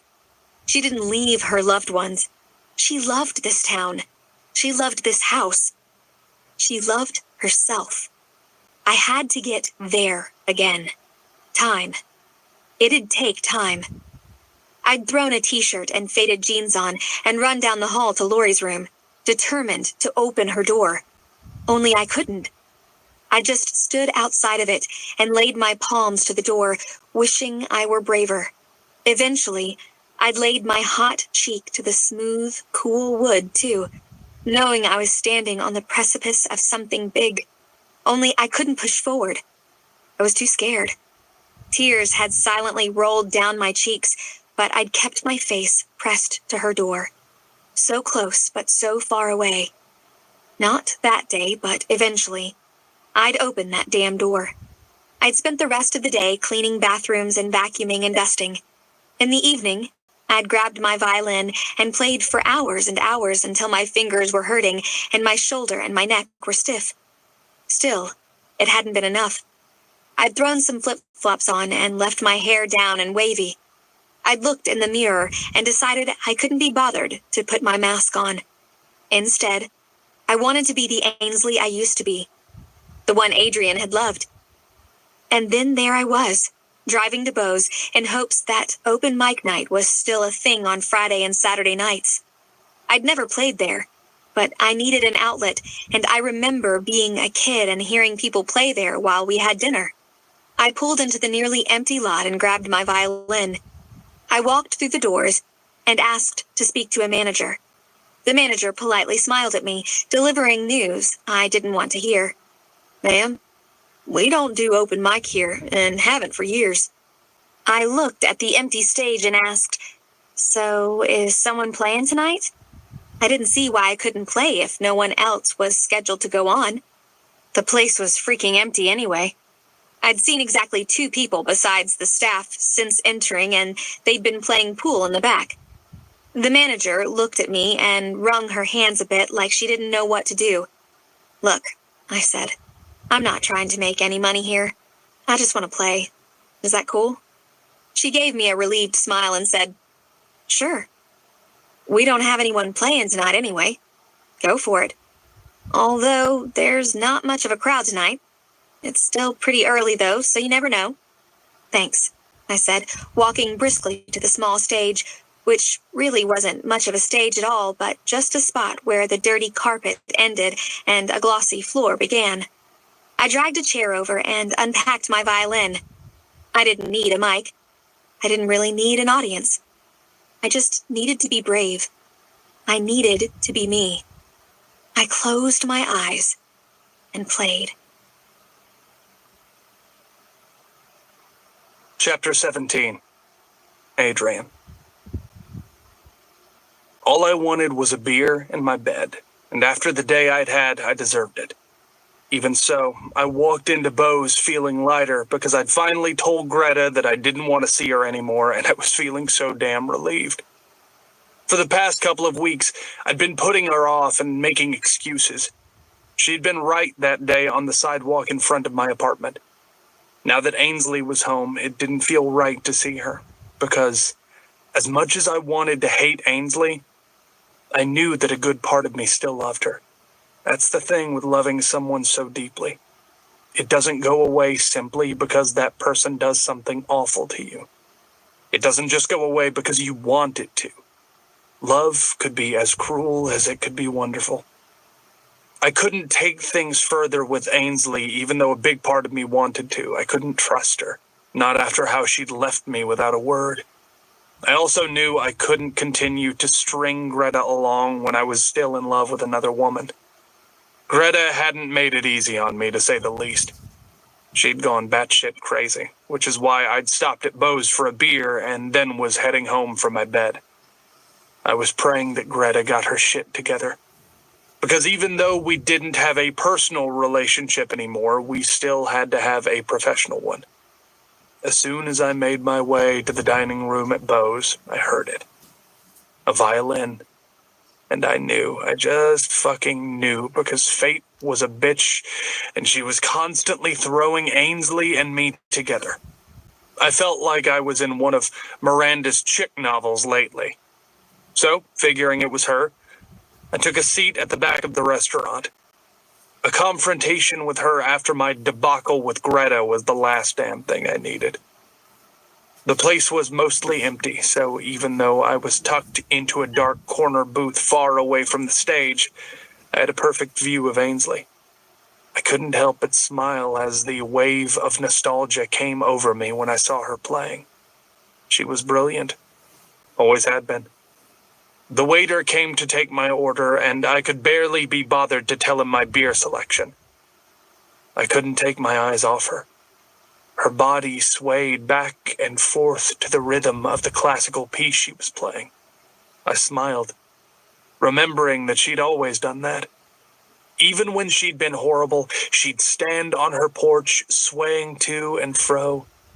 Her eyes were closed in concentration, and her hair was down, wild around her face, just how I loved it. Every day she was at home, she was looking more and more like my sunshine, and it was killing me. Like that morning she had been watching me mow the grass like a stalker. That morning, she'd made me genuinely laugh when she'd given me the finger. I'd missed her sass. It reminded me of what we used to have. She had been easier to ignore when she hadn't resembled her old self. The sexy dresses, makeup, and hair only reminded me that she wasn't mine.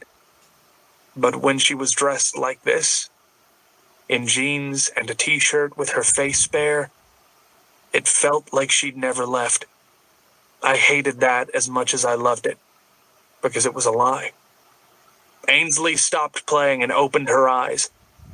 I sat forward in my seat, anticipating what she was going to play next. Since I'd come in, the place had received a few more patrons, and a few were sitting in the front. She smiled, looking around the room.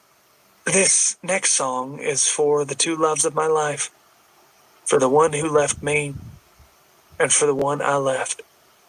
Her lips trembled as she continued. I'm sorry that our love ended too soon, but I am still so grateful for having it all, because it was the absolute best. And starting now, I am going to remember the good of it all. A lone tear slipped down her face as she closed her eyes and started playing. I'd never heard the song before, but it was slow and sad, and it had a country feel to it. I felt the sting of tears behind my eyes even as I wondered where she learned this beautiful, morose song. I wondered what her life had been like in Nashville. I wondered if she had been happy there. It didn't seem like it. It seemed like she'd been just barely living while she'd been gone. And I remembered Miranda's warnings that Ainsley wasn't herself anymore. More tears tumbled down her face, and she kept her eyes shut, closing out the rest of the world. She was filled to the brim with emotion, but she still played flawlessly. I've never seen her more beautiful than she was at that very moment. Not even the night she'd been pressed against my car. I felt every wall I'd erected around my heart in the last 4 years tumble down with every note of that song, every sway of her body, every tear that left her eyes. I thought of her words. This next song is for the two loves of my life, for the one who left me and for the one I left. Wetness pooled in my eyes and spilled over. My tears were as inevitable as my love for the girl up on stage. I didn't know how to stop loving her, but I didn't know how to love her anymore either. Our relationship and the trust that came along with it had been damaged so irreparably that I didn't even know where to begin fixing it. But that was assuming I could fix it at all. My heart and my mind were at odds with each other, and it was excruciating. I didn't think I could ever trust her again, but God, I wanted to so badly. So, instead of focusing on all the things I couldn't fix that night, I listened to Ainsley play, and I watched the sunshine light up the stage in a dirty, dark bar located on the outskirts of a small country town. Chapter 18. Ainsley. Time was flying by. I'd been home almost a month, and while I didn't exactly know what to do with my life, I knew I was contemplating staying there. The thought of leaving Mama, Miranda, and yes, even Adrian again, sent my pulse skyrocketing with anxiety. So I'd been scouring the wanted ads for people looking for violin lessons. I'd even put up my own Craigslist ad in the Students Wanted section. Now I was scrolling through the South Carolina Philharmonic webpage, trying to figure out how to get an audition. They performed and practiced only about 40 minutes away, and I needed to play. Adrian's here working on the car, baby, Mama said while walking into the living room. She stood behind the couch, looking over my shoulder at the laptop perched on my crossed legs. Seems like you two have been getting along better lately, she asked, not so subtly. She had been doing this lately, asking a million questions not so subtly about Adrian and me, with good reason. She was right in a lot of ways. The past couple of weeks had been mostly better for Adrian and me. He wasn't climbing into my window at night, professing his love for me or anything crazy like that. In fact, he was barely speaking to me, and when he did speak to me, it was to say, "Hey, Ains," on his way in, or "See you later, Ains," on his way out. He was still there all the time to help Mama when she needed it, and he'd been pretty indifferent to me for the most part. But I'd take indifferent because anything was better than pissed off Adrian. I hummed back to Mom, continuing to scroll through the webpage but not really seeing anything. She'd been digging for information for over a week now. I know she was curious about what had changed, but I didn't have a damn thing to tell her because I wasn't sure myself. I'd come back from Bose 2 weeks ago, determined to make good changes in my life and not fight with Adrian anymore, and it seemed, by some magic, he had come to the same conclusion. Even so, I sometimes found myself daydreaming about us being friends again. Not lovers, just friends. I missed that part of us more than anything. Mama plodded around to my side of the couch, sat next to me, and let out a big sigh. I snapped the lid on my laptop shut and turned my body toward her. I knew she wanted to talk, and when my mama wanted to talk, you damn well listened. Baby, I know that Adrian was real upset when you left. That boy feels with every bit of his heart. And I know that when you came back, he was still so hurt and angry. But I see the way you look at him. I see the longing in your eyes. And more than anything in the world, I want you to be happy, Ainsley. Do you understand that? Mama asked, leaning over and taking my hand. I nodded, even as I felt tears pool in my eyes. I also see the way Adrian looks at you. And if you think for 1 second that boy doesn't still worship the ground you walk on, you are dead wrong.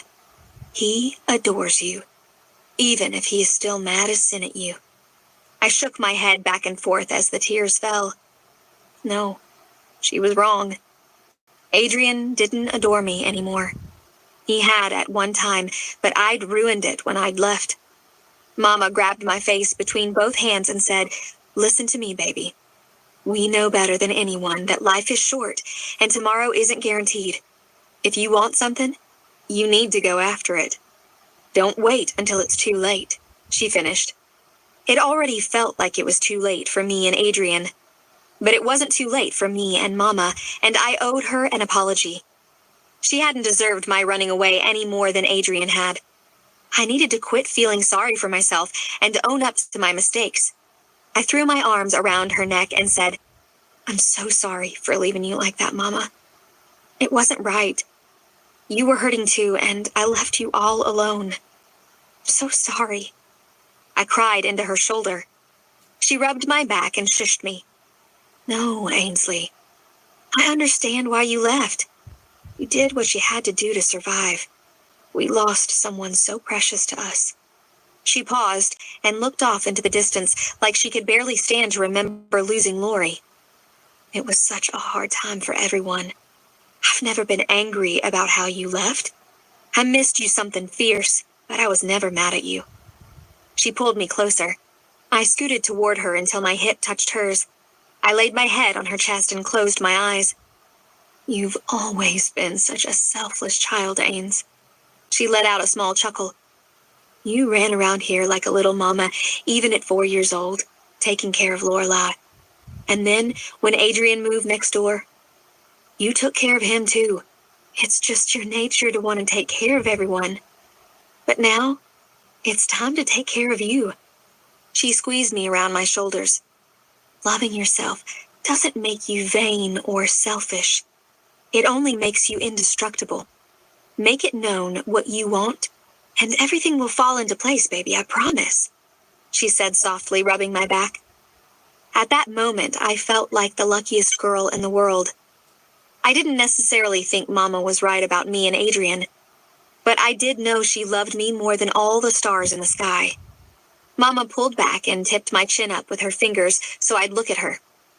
Today's a good day to grab that violin and play outside for a bit, don't you think? Maybe you'll gain an audience. She winked, giving me a knowing smile. She was right. The hot evenings of summer were coming to an end.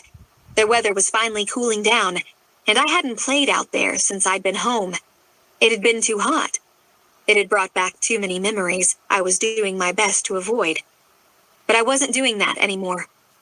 I was embracing those memories because they were all I had left of the trio that was once Lori, Ainsley, and Adrian. Adrian was out there working on the car, and maybe he'd throw me a, "Hi, Ains." It was pretty damn embarrassing how I lived for those greetings, but I'd take what I could get. "I love you, Mama," I said, giving her a big squeeze around her middle. I looked up into her face. She looked sick, and not at all like herself. She'd lost most of her thick hair, and her eyebrows and her lashes were non-existent. She'd taken to wearing a bandana to cover her balding head. I needed to remember to ask Miranda to crochet her a beanie before fall really was here. It was hard seeing her like this, but I knew that it wasn't the cancer making her so sick. It was the chemo, and it was temporary. And that's what I told myself every day. "Love you too, Ainsley," she murmured as I pulled away and made my way to my bedroom. I walked down the hall, then only briefly paused at Lori's closed door. I rubbed my hand down the smooth wood and wished again for the courage to open that door. Not today. I kept going down the hall and pushed my own door open. I grabbed my violin and my bow from the case. Then I glided it across the strings so I could tune my instrument before subjecting the whole neighborhood to sharp or flat notes. Sucking in a deep breath, I then headed out the front door. I didn't need a music stand or sheet music. I carried all too many songs in my heart and my head.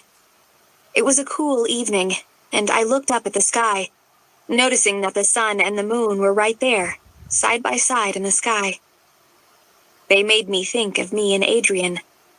So different, but much the same. Day and night, dark and light. I thought of Mama's words from earlier. "It's time to take care of you." I looked around the side of the house and noticed that the garage door was open. I couldn't see all the way into the garage from the porch, but I assumed Adrian was still in there because his car was still parked on the street in front of Mama's house. I delicately placed my violin onto my collarbone and brought my bow over the strings a couple of times before I lapsed into an old blues song I'd learned in Nashville. And on it went. I played for what felt like forever. From blues to classical to bluegrass. I just kept going until the moon was higher in the sky than the sun. At some point, I heard Mama make her way onto the porch, where she rocked while I played. Eventually, she went inside, but she made sure to turn the porch light on for me because I was losing daylight. When my fingers were numb, my arm was tired, and I'd promised myself that this would be my last song, Adrian finally made an appearance. He walked straight out of the garage and to his car. I thought for sure he was leaving until he walked his way back up the sidewalk with a pencil and a sketchbook in hand. He made his way up the porch steps and leaned against the pillar at the top before sliding down until he sat only 3 feet from me. He crossed his Converse-clad feet, and I felt a whoosh of breath leave me. He didn't look at me, and I didn't stop playing even though I was overwhelmed with emotion. I couldn't believe he was sitting so close to me of his own volition. He opened his pad and started drawing, and even though I was played the hell out, I kept going, because I got to see him and watch him draw. I hadn't been able to do that in years. I'd missed the crinkle in his forehead, the way his jaw ticked in concentration, the sure and deft way his fingers moved around his pencil. He looked like my raven-haired boy sitting there, and I felt the familiar tickle at the back of my throat that signaled tears. But I was done crying. I was all cried out. I wanted to smile, and even though I felt tears at the back of my eyelids, that's exactly what I did. I closed my eyes and smiled with all of my heart. I was swaying to the rhythm of one of my favorite pieces, and Laurie's Blue was sitting right next to me because that was where he wanted to be. I would play all night if only he sat there with me. I fluttered my eyes open again to make sure he was still sitting there, and he was. Only he was staring at me instead of sketching. His eyes on me brought my bow to a complete stop. I lowered my violin and my bow and gazed back at him in shock. He was making eye contact, and I couldn't decide if this was good or bad. Mama's words floated back to me again. It only makes you indestructible. Make it known what you want, and everything will fall into place, baby, I promise. Be indestructible, Ains. Be indestructible. I chanted it to myself over and over again. I wanted to spill my heart to Adrian, but all I could muster was my smile. I looked him dead in the eye and smiled so big that I felt my cheeks burn. I wanted him to know what it meant to me, for him to be sitting there with me after all this time. How happy he'd made me. I didn't expect him to return my smile, but he did, and I ate it up.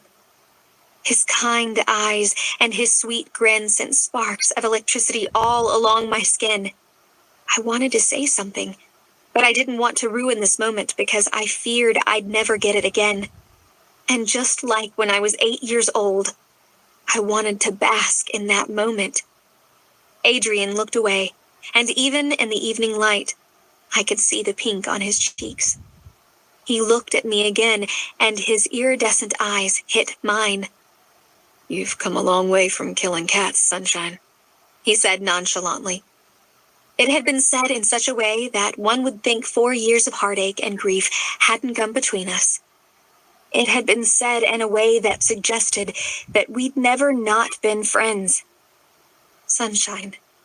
He'd called me Sunshine again. I hadn't heard that sweet name in too long. Even in the growing darkness, that word cast an abundance of light to shine down on me. My heart swelled so big that the center of my chest ached, and I felt the familiar tingles only one boy in my life had ever given me in my fingers. I knew he was only offering me his forgiveness and friendship in that moment, but it felt so much bigger. It felt like he'd given me the world. I have an art exhibition coming up, Adrian said bluntly. My pulse raced. Is he inviting me? Okay, I answered back a little breathlessly. Please let him be inviting me. You think you're gonna stick around long enough to come? He murmured while looking down at his sketch pad. I could tell that it had cost him a lot to ask me. The knot in his throat bobbed up and down when he brought his gaze to mine. I wouldn't miss it for the world, I said, looking at him, and I'd meant it. His jaw ticked, and his eyes narrowed at me in question. He didn't believe me. I swear, Adrian, I'll be there. I'm done running, I said firmly. I wanted to beg him to believe me, to plead with him to give me a chance to prove myself. He didn't give me the chance to say anything else. He only nodded thoughtfully, closed his sketch pad, and walked down the sidewalk toward his car. Bye, Ains, he said, before shutting himself in his car. Chapter 19. Ainsley. There were probably a million things I enjoyed doing in life. You know, drinking hot coffee on a cold day, reading a book while snuggled under a soft blanket, eating pizza while drinking a real Coke. Not the diet shit that kept me from getting fat, but real, sugary, syrupy goodness. Yeah, I could go on all day about the things I loved to do, but heading to the airport at 6:30 on a Saturday morning was not one of them. Nope, I didn't enjoy this task at all. Only one thing kept me smiling the 40-minute drive to the airport, and she was standing under the arrival sign smiling when I pulled my truck to the curb. It was still a little dark out, but even in the darkness, I didn't miss the small girl with the big personality perched on her suitcase, a pair of drumsticks dangling from one hand. Kels, I shouted, jumping from the car and racing around it to pull her into a big hug. God, it's good to see you. I have missed the shit out of you. I held on and rocked from side to side. She hugged me back while laughing into my hair. I miss the shit out of you too, which is why I can't be held responsible for how the apartment looks. I was in distress. It was a crafting emergency. I laughed even as I rolled my eyes. I had absolutely no fucks to give about that apartment right now. I didn't even know if I was ever going back there. All I cared about at that moment was my best friend being in the exact same place I was. I pulled out of our hug so I could take her in. Her hair was a little longer, but other than that, she looked the same.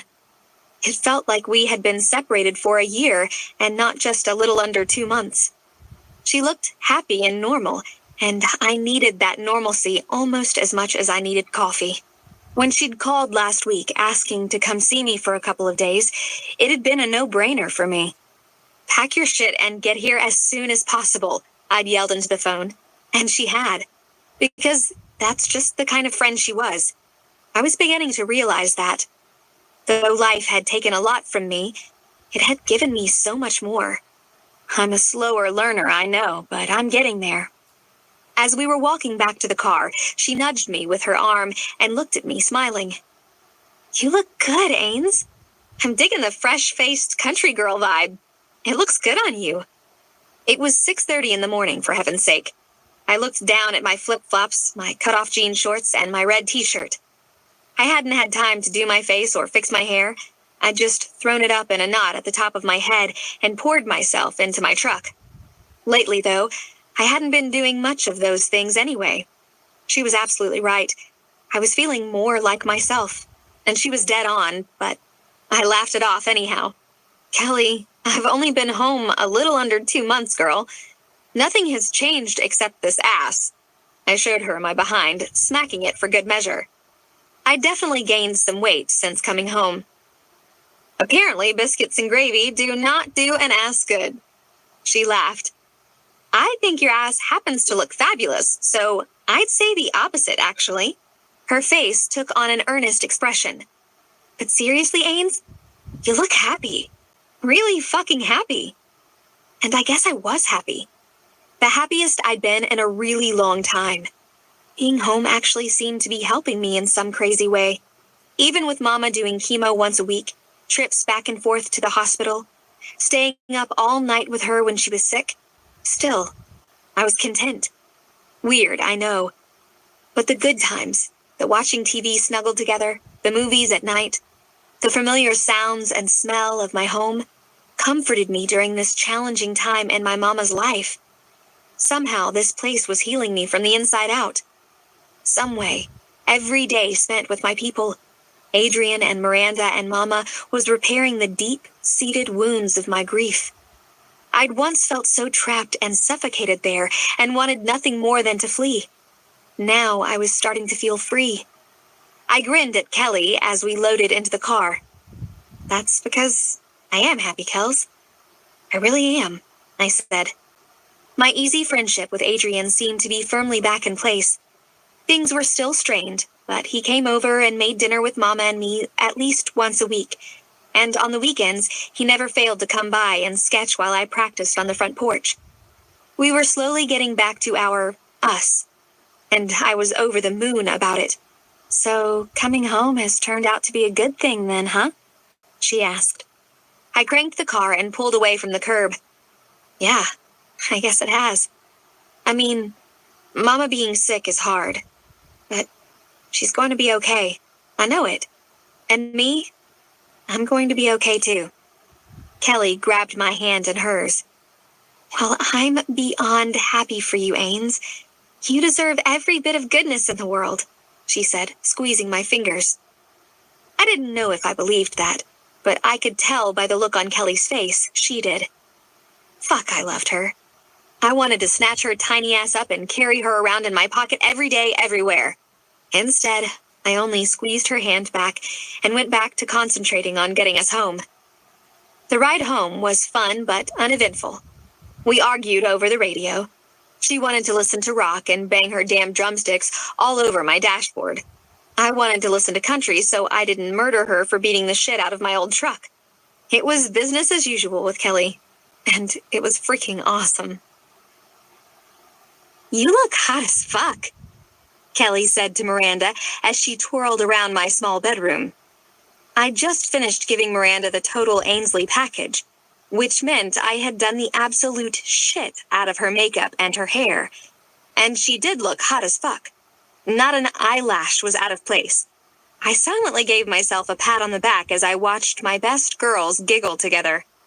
Kelly and I had come home from the airport and hung out with Mama for a couple of hours. Mama had met Kelly when she'd come to see me in Nashville, and they'd clicked right off the bat. We'd spent the day making cookies and lasagna. It had been fun catching up, but not nearly as fun as Miranda and 2 bottles of wine. She showed up this evening demanding that we Uber it into the city tonight. A bottle of wine was dangling from each hand, and a duffel bag full of sexy dresses was thrown over her shoulder. I was excited at the prospect of getting out of town and dancing the night away with my girls. Since Mama wasn't feeling bad, it was a perfect time to get out and let loose.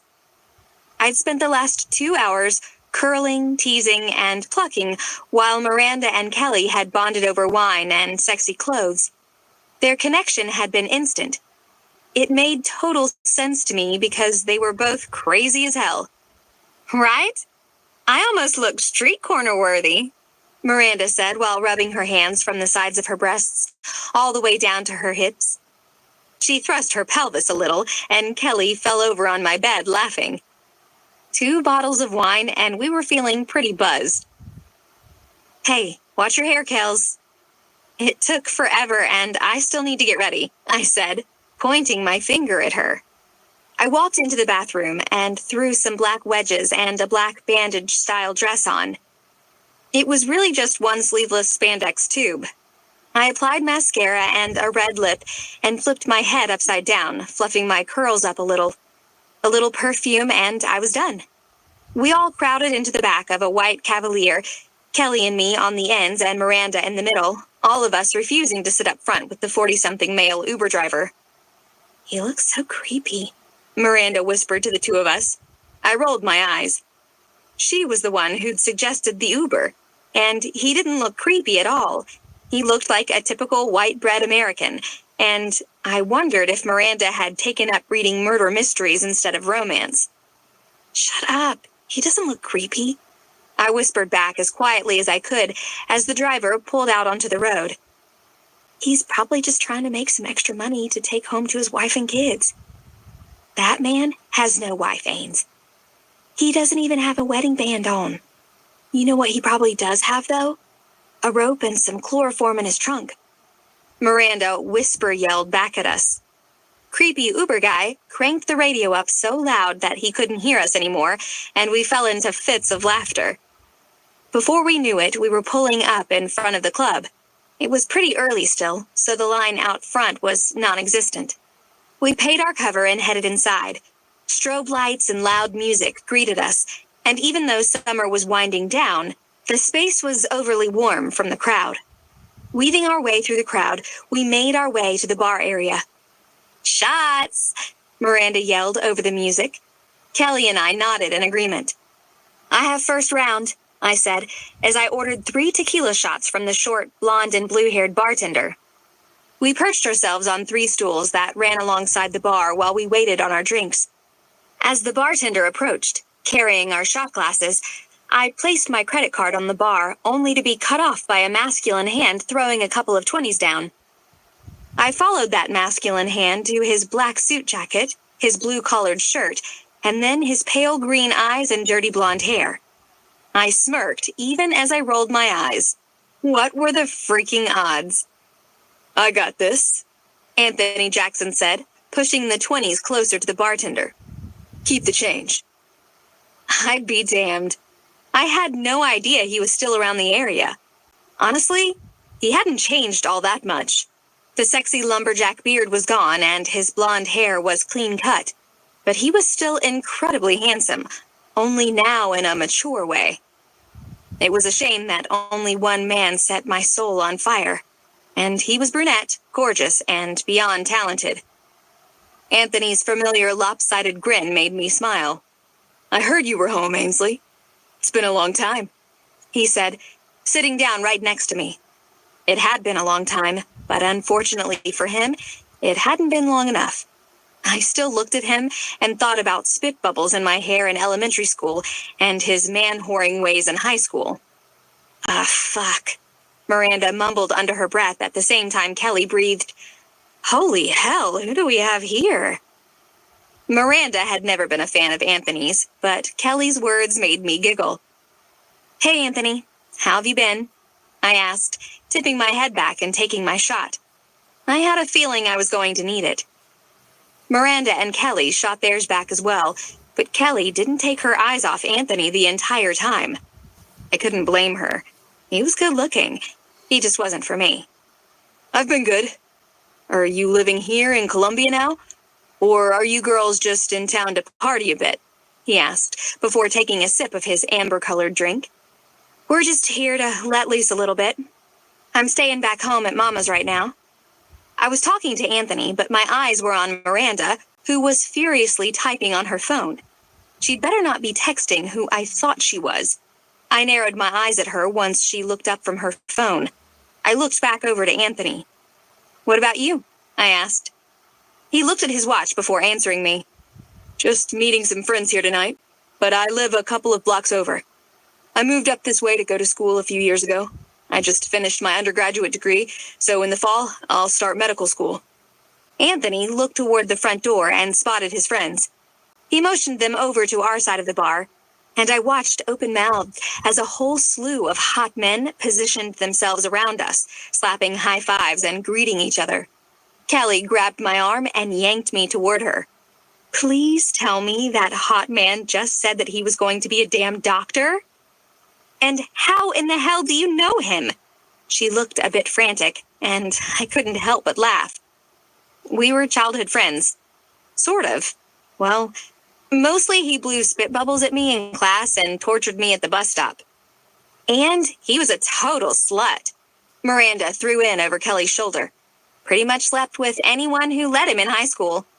You don't want to touch that with a 10-foot pole, she said, while leaning over to get the bartender's attention for more drinks.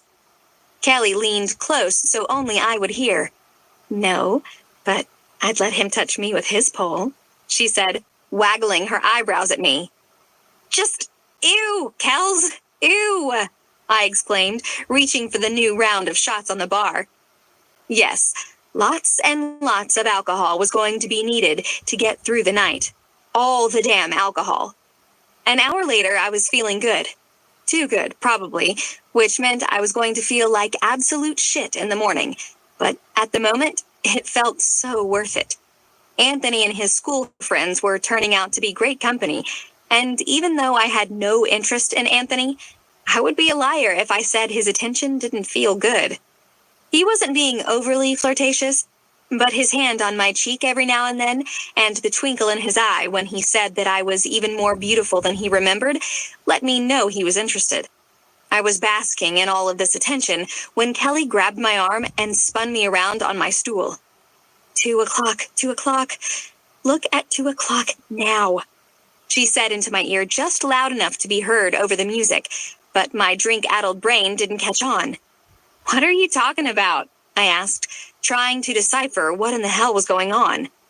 Look at 2 o'clock right now, Ainsley, because the most amazing-looking man I've ever seen just walked in through the front door, she said a little louder this time, bouncing in her seat. Finally, through the slur of some of her words, I made out what she was trying to say. I turned on my stool to the front door and watched Adrian Davis come barreling toward us. He was a man on a mission. His face was set and determined, his stride toward us adamant and unwavering. He was wearing black dress pants and a green long-sleeve collared button-down shirt. His shiny shoes brought him even closer to us, and I immediately took in his black suspenders.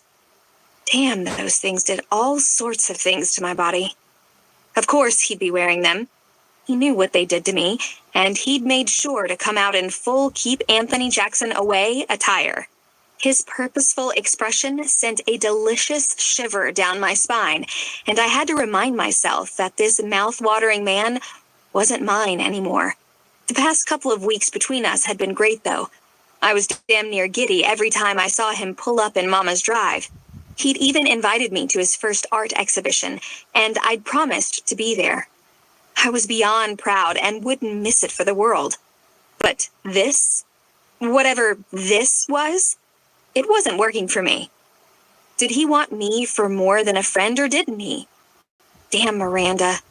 I glared at her down the bar, to which her only response was a shrug of her shoulders. She didn't even have the decency to deny that she'd texted Adrian the moment Anthony had shown up at the bar. I took a deep breath, remembering that she had always been Team Adrian. I couldn't blame her. I'd always been Team Adrian too. And truth be told, I still was. Miranda nudged Kelly with her shoulder and lifted her shot in the air. Kelly clinked it with her own while Miranda shouted, "This shit's about to get good," before downing her drink. I have no idea what we are toasting to, but I am not going to pass up a chance to drink, Kelly said, laughing to Miranda. I rolled my eyes at the two of them. I was probably going to kill Miranda before the night was over. My mama was right. She was a damn busybody. I watched as Adrian politely greeted Anthony and then made his way over to stand between Kelly's stool and mine. "Evening, ladies," he said easily, like he hadn't gotten himself all gutsied up and made his way to town in record time. Like I had invited him out with us when, in all actuality, Miranda had sold me out. "Hey, Big A. You made it just in time," Miranda piped up and leaned across to fist bump Adrian. I wanted to kill her. I motioned my hand toward Kelly and then to Adrian and back. "Kelly, Adrian, Adrian, Kelly," I said, making my introductions. And that's when I knew that Kelly had already had way too much to drink. "This is Adrian?" she asked. "You have got to be fucking kidding me. What do they have in the water around this place? Christ almighty, Ainsley, but I get it. I totally get why you waited now. Forget 4 years. I'd go 400 years without sex for this sweet piece of man meat. And these suspenders? God, I could scrapbook you all night long, baby," she said, looking longingly at Adrian. "Jesus, I'm in love." She ran her hand down one suspender, and I somehow resisted the urge to smack her hand away. I made wide shut-the-hell-up eyes at Kelly and felt my face burn with embarrassment. Adrian did not need to know that I hadn't been with anyone since him. Kelly and Miranda were both on the list now, and it wasn't the good list. It was the shit list. Adrian smugly smiled at me, and it made me want to take him down a notch or two. So I ordered more drinks, turned my stool toward Anthony, and listened to him and his friends talk about football. I cared nothing about sports, and I was bored out of my damn mind, but Adrian didn't need to know that. In my peripheral vision, I spotted Adrian downing drinks like water. It pleased me that he was clearly having trouble coping. Served him right for having shown up there on a mission to cockblock me. It was totally unnecessary and not his responsibility at all. Finally, Anthony broke away from his friends and turned his full attention to me. "Want to dance, Ains?" he asked. Hell yes, I wanted to dance. Only I wanted to dance with that sweet piece of man meat and the suspenders, as Kelly had so eloquently put it. But I didn't turn Anthony down. I nodded and placed my hand in his as we made our way to the dance floor. It took every bit of my willpower, but I didn't look back at Adrian. Anthony and I pushed our way through what felt like 5 billion people. The place was now packed, but we somehow found a space in the middle of the dance floor. I could see Adrian standing at the bar with Kelly and Miranda, while Anthony pressed his chest close to mine and we began to dance. An upbeat techno song set the pace, and I couldn't help but giggle at how incredibly awkward Anthony's dance moves were at times. He placed his hand on my waist and grabbed my hand before twirling me in a circle. I threw my head back and laughed because adult Anthony was pretty damn fun. He'd almost made me forget about Adrian at the bar. Almost. However, I couldn't help but allow my gaze to drift over to him every now and then. It seemed that Kelly and Miranda had abandoned him for the dance floor, but there he still stood, stationed at his post, leaning up against the bar, never taking his eyes off me. He'd lift his drink to those masculine lips, his eyes lazy and focused on me. To others, he might have appeared, eyes screamed sex so loudly, he might as well have been yelling it. And as mad as I wanted to be about him showing up here and practically eye-fucking me while I was dancing with Anthony, I just couldn't be.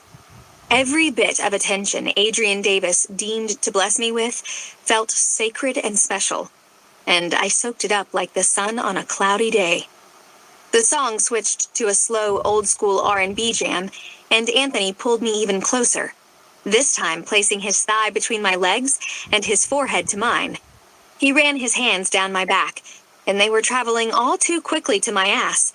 Warning bells were going off in my brain, but before I could say anything or push him away, Adrian's voice from behind demanded, "Enough." Woodsy-scented cologne wrapped around me like a warm blanket on a frigid night. My body involuntarily leaned back into that warmth, and Adrian placed his hands on my hips, steadying me from behind. Anthony let me go, smirked over my shoulder at Adrian, and gave me a knowing look. Before I could apologize for Adrian's Neanderthal behavior, Kelly snatched Anthony away. "I'll take this one," she said. They disappeared into the mass of people on the dance floor, leaving Adrian and me alone in our small bubble, but surrounded by too many people. Adrian's hot breath hit my neck, and I couldn't help but tip my head to the side, giving him better access. He gently ran his nose from the base of my neck to the sensitive bit of skin right behind my ear, and I couldn't muffle my moan. He inhaled. You smell good, sunshine," he whispered into my ear. As good as he thought I smelled, I was willing to bet my life that he felt better, because his body pressed against mine felt heavenly. I could feel myself falling into him. The music was drowned out by his breath in my ear. The people around us disappeared as his large hands ghosted up my thighs. It was just my favorite man in the world on the dance floor with me, and I never wanted it to end. He swayed to the rhythm of the music and made sure I felt every inch of him pressed into my ass. I pushed back against him, and he placed one slow, closed-mouth kiss on the crook of my neck. "Did you enjoy making me jealous, Ainsley?" he asked calmly. His lips pressed against my ear. He brought his hands even higher up my thighs, dangerously close to my panty line. I tried to close my legs, but it was all in vain because he only demanded, "Tell me." I squeaked out a small, maybe, unsure if he heard me over the music, but I could barely breathe, much less speak. He softly bit at the lobe of my ear before saying, "You'll pay for that later, sunshine." The scent of his breath sailed past my nose, and I could smell the sweet scent of brandy and man. Oh, God, I wanted to pay. So much. I wanted him to make me pay. I raised my arms and wrapped them around his neck, holding on, because the higher his hands went, the less steady I felt on my feet. Finally, one of his hands made it to my panties, and instead of slipping inside like I expected, he rubbed slow circles over the damp cotton with his fingers. I turned my head and groaned into the side of his neck, embarrassed that someone might see, but gone too far to stop him. I was burning up and on the verge of setting this entire room on fire. "Always so wet for me, baby," Adrian breathed into my ear. I couldn't help but push my hips harder into his hand. I was so close, and more than anything in the world, I wanted to come, but Adrian pulled his hand away and pushed the bottom of my dress down before gliding his hands up both sides of my body and whispering into the spot where my hairline met my neck. "Come home with me, Ains." Chapter 20. Ainsley. I was a terrible friend, and I was being completely irresponsible, but I couldn't be bothered to care. Alcohol and desire were liquid courage in my veins, and in that moment, all I wanted was the man seated next to me in that cab. We'd said goodbye to Kelly and Miranda and made Miranda promise she'd get Kelly home. Although Kelly was wrapped around Anthony on the dance floor and didn't seem concerned about finding a way back to my house. I should have felt bad about leaving her all alone in a town where she knew hardly anyone and didn't have a clue where she was. But I didn't. Because Adrian's wet lips were pressing hot, open-mouthed kisses all along the top of my cleavage and my chest. I had a feeling he was half a second away from pulling the top of my dress down, and I didn't know whether to be terrified or excited at the prospect. The indestructible. I grabbed the back of his head with one hand and ran my hands through his thick hair, holding on for the ride. Each kiss along my breasts sent a zing of heat straight to my core. It made me want to crawl over Adrian's lap and straddle him. I wanted to rub myself all over him. I wanted every inch of his skin to touch every inch of mine. I leaned my head back and groaned into the air inside the cab. He was killing me. I wanted him. I didn't care where we were or who was watching. Adrian peppered sweet kisses up my neck before biting my chin just hard enough for it to sting. The pain and pleasure mixed together so flawlessly that I felt myself groan yet again as Adrian whispered, "Kiss me, sunshine," into my ear. I placed my hands on either side of his face, the scrape of his stubble tickling my palms. Close-mouthed, I kissed his top lip and then the bottom, and I did it again and again, alternating between his two red swollen lips until he took my bottom lip into his mouth, sucking it gently before bearing down with his teeth. He then soothed the sting with the stroke of his tongue. I sucked his top lip into my mouth, glided my tongue along his, and then opened my mouth wider. The loud groan he sent down my throat only pushed me on, and I found myself crawling over his lap and straddling his thighs. I heard from the front seat of the cab. I didn't know how I'd heard anything through the haze of lust thickly wrapped around us. I felt Adrian's lips smile against my own. He then pulled away, grabbed me around my waist, and placed me back on my seat.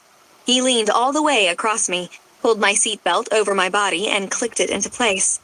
"I can't wait to get you home," he whispered into my ear, grazing his teeth along my collarbone before he moved back to his seat. I couldn't wait for him to get me home either. I had no idea what he was going to do to me there, but whatever it was, I knew that it would be mind-blowing. I hoped he knew I didn't have a damn clue what I was doing. But when I pulled a strand of hair from the back of my head around my index finger and started twirling it intensely, Adrian grabbed my hand, dragged it over to his lap, and wrapped his hand around it. "None of that, Ainsley. There is nothing to be worried about," Adrian said, looking at our hands together as if they were some kind of anomaly. I guess they were.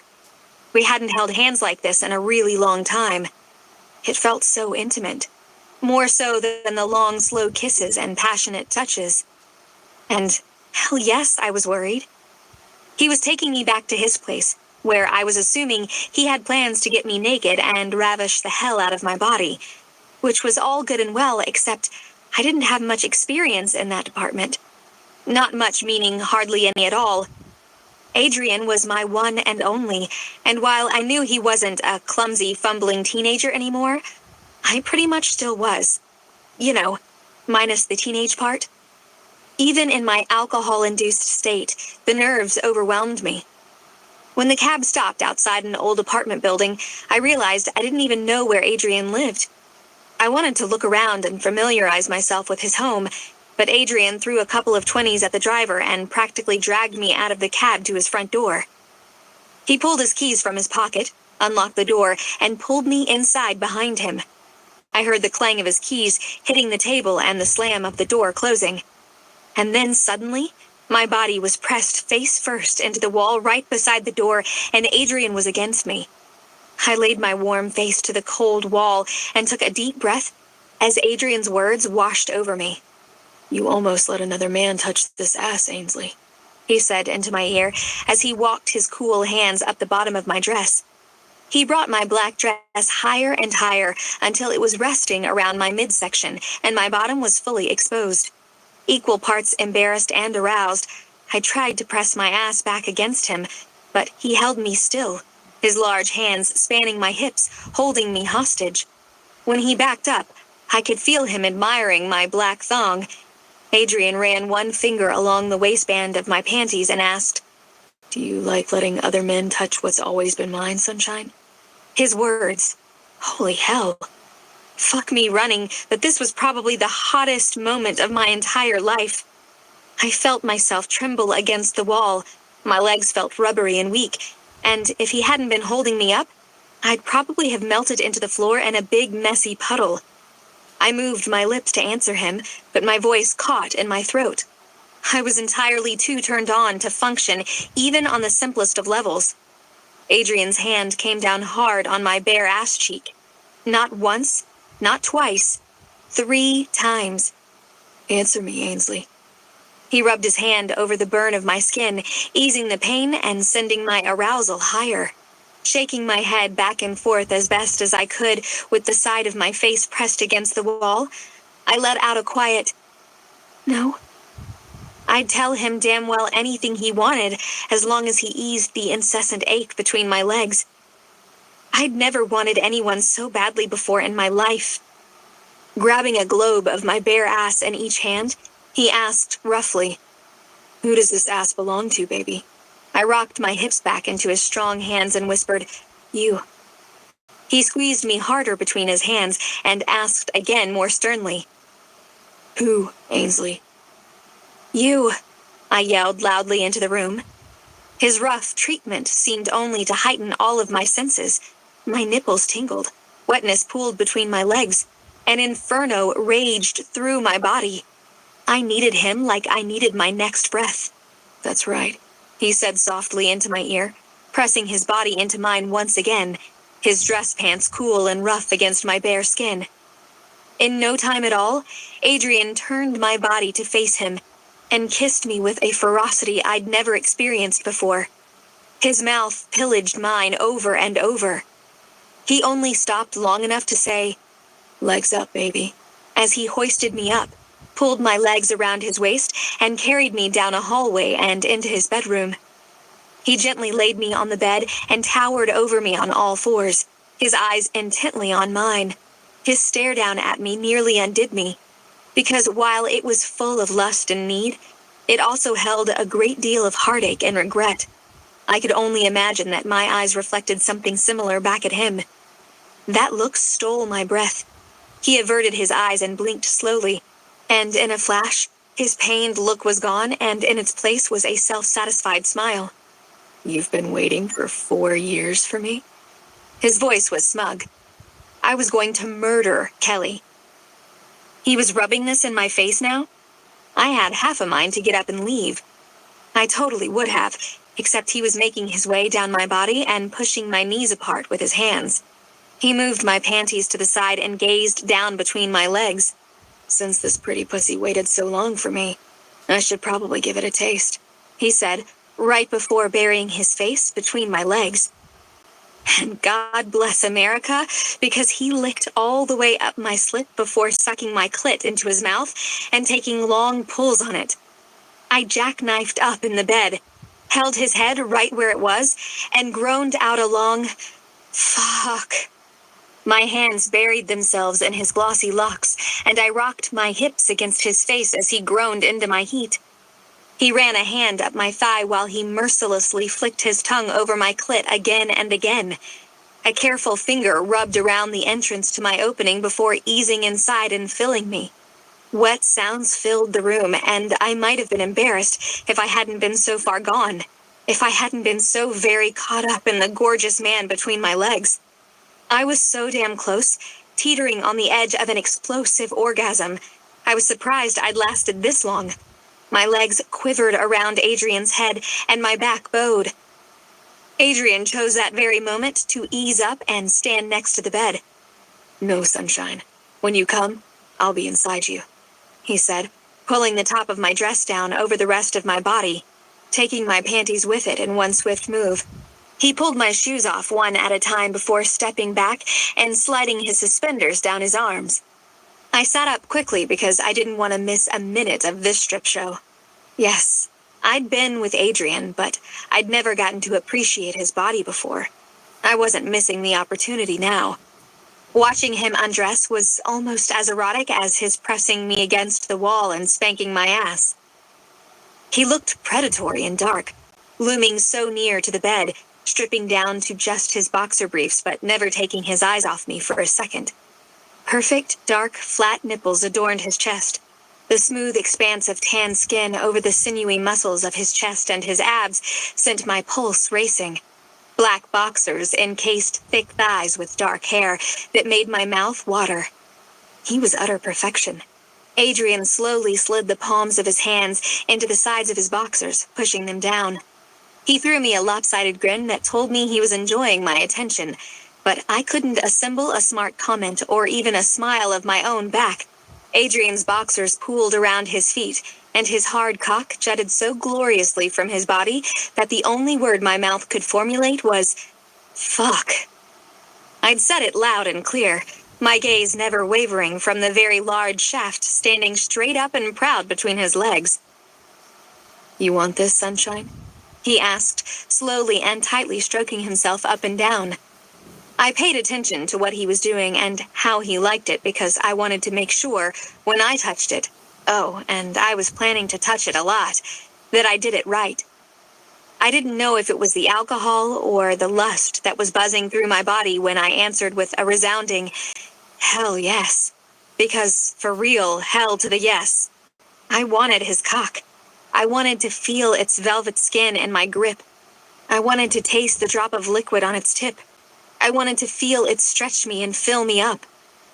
Adrian chuckled quietly, prowling toward me on the bed, still stroking that gorgeous pink cock. The muscular lines of his hips were calling to me, and when he got close enough that I could touch him, I ran my finger down the valley of that deep V. Adrian's nostrils flared, and he let out a quivering breath. It made me feel strong, empowered. I brought a shaky hand up to his shaft and wrapped it around his considerable girth. I was surprised at the softness of it, at the heavy weight of it in my hand. I pressed a kiss to those rock-hard abs before moving my lips lower and taking the head of his cock in my mouth. The flavor of musk burst on my tongue, and I couldn't help but groan. I wanted to take him deeper. I wanted to touch him everywhere, but I didn't have a clue what I was doing. Adrian covered my hand with his own and squeezed both of our hands around his cock. He brought his other hand to the back of my head and guided me forward. "Just like that, baby. Wrap your mouth around it and suck. Squeeze me with your hand." Okay, I could do this. I sucked him down like a lollipop and stroked him with my hand. Low, growly sounds came from above me and spurred me on, but they also made me want to see his face. With my mouth still full of him, I brought my eyes to his, and the ownership in them sent goosebumps across my skin. Blue eyes held mine captive while he growled out, "Yes, sunshine. Fuck yes. Take it all. Suck it harder. Yes. Just like that." I kept going until he pulled my hair hard at the back of my head and freed himself from my mouth. Crawling over my body, he covered my mouth with his own.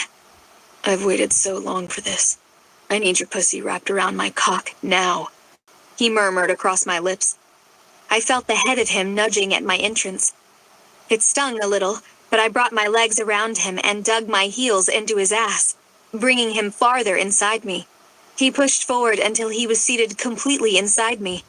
He ground his pelvis against my swollen clit, and I cried out, "Please move. Please, I can't." I ran my hands over the smooth muscles of his stomach and his chest while he picked up a punishing rhythm. His tongue swirled over one of my nipples while his thumb drew circles around the other. My senses were on full overload. His tongue, his lips, his hands, his cock. They all sent me higher and higher, and right before I tipped over the precipice, Adrian grunted, "Fuck, come, baby. Now. I can't wait any longer. You feel too good." "Yes, yes, yes," I cried out. My body shattered into 1,000 tiny pieces of blinding light. My eyes were tightly closed, but a mirage of colors burst behind my lids, and it made me feel like I was living in one of Adrian's beautiful paintings. He frantically pounded into me twice before he stilled. Fuck, Ainsley. Feels so damn good. He breathed into the skin between my breasts. I felt wetness and warmth pool deep inside me before he sagged against my body, his breath fast against my chest. Contentment and the heavy weight of Adrian lulled me to sleep. Fuck, I was hot. So hot. Like I'd been banished to hell hot. I tried to dig myself out from underneath the covers, but they wouldn't move, and I needed them to get the hell off me because I felt like I was suffocating. I pushed at the covers again only to realize they weren't covers at all, but a solid wall of muscle. Oh God, Adrian. The sexual escapades of last night flooded my mind. Me flirting with Anthony to make Adrian crazy. Adrian actually going crazy and dirty dancing with me at the club. The makeout session in the cab. The spanking in his front hallway. Oh my shit, the spanking. God, it had been hot. His face pressed so snugly between my legs. Him fucking me. Not making love to me like when we'd been teenagers, but seriously fucking me. Wow. Adrian Davis had put it the hell on me. And it had been amazing. But I had a pounding headache. My mouth tasted like ass, and I was 99% sure my hair looked like a rat's nest, and I was still wearing last night's makeup. Sweet baby Jesus, I needed to get the hell out of there before he woke up. I was in no way prepared to face him after last night's sexual Olympics, especially not looking like I did right now. I opened one eye and looked around, trying to gather my bearings. I glanced across the room toward a big window without blinds or curtains. It looked like it was just before dawn, and the little bit of sun peeking through made me wince in pain. It was going to be a long day with this hangover. I was lying on my stomach, the side of my head firmly planted on a pillow, and Adrian firmly planted on top of me. His head was so close to mine that he was lying on all of my hair that wasn't hanging in my face. Even in Adrian's sleep, it was like he could read my mind, because he had me pinned ridiculously tight to the mattress beneath us. His entire upper body was pressed into my back, his arm around my waist. One of his big hairy legs was thrown across my body, effectively blocking my escape. I blew out a frustrated breath at the hair in my face and cringed at the smell. Oh God, I needed out now. This was not the time to discuss last night. We could discuss it when my head wasn't killing me and I didn't smell like death. Also, I was terrified he'd wake up and I'd find out he regretted last night. Or what if he didn't even remember last night? What if he did remember last night and it didn't mean anything to him? Or what if he remembered and he wanted to talk about it all? My entire body heated with embarrassment at the thought. Fuck me. My head throbbed. A soft snore from Adrian took me from my inner ramblings, and I attempted to open my eyes again. This time was slightly less painful, but it still sucked pretty damn badly. I slid my body to the edge of the bed, away from Adrian, and I was almost there. Almost. Then Adrian mumbled in his sleep. No. Wrapped his arm tighter around me and pulled me back over to him. Holy hell. I was never getting out of this bed. I didn't even attempt to slide to the side of the bed again. This time, I shimmied down the bed. Down and down I went, keeping my stomach as close to the mattress as I could so I didn't wake Adrian. I was almost scot-free when I stopped and looked over at Adrian. Big mistake. Huge. Because I was right at eye level with his dick. It looked soft and sleepy, lying against his leg, and I had the ridiculous urge to giggle. Fuck, I was probably still a little drunk. My body shook with concealed laughter as I shimmied the rest of the way out of the bed. I'd made it. Yes. Now, if only I could find my dress and purse. I looked back at the bed, making sure my dress wasn't somehow tangled in the sheets. But then Adrian started to move around. Because I was a complete chicken shit, I dropped to the carpet on all fours and prayed that, by the grace of God, Adrian was still asleep. I waited a few moments.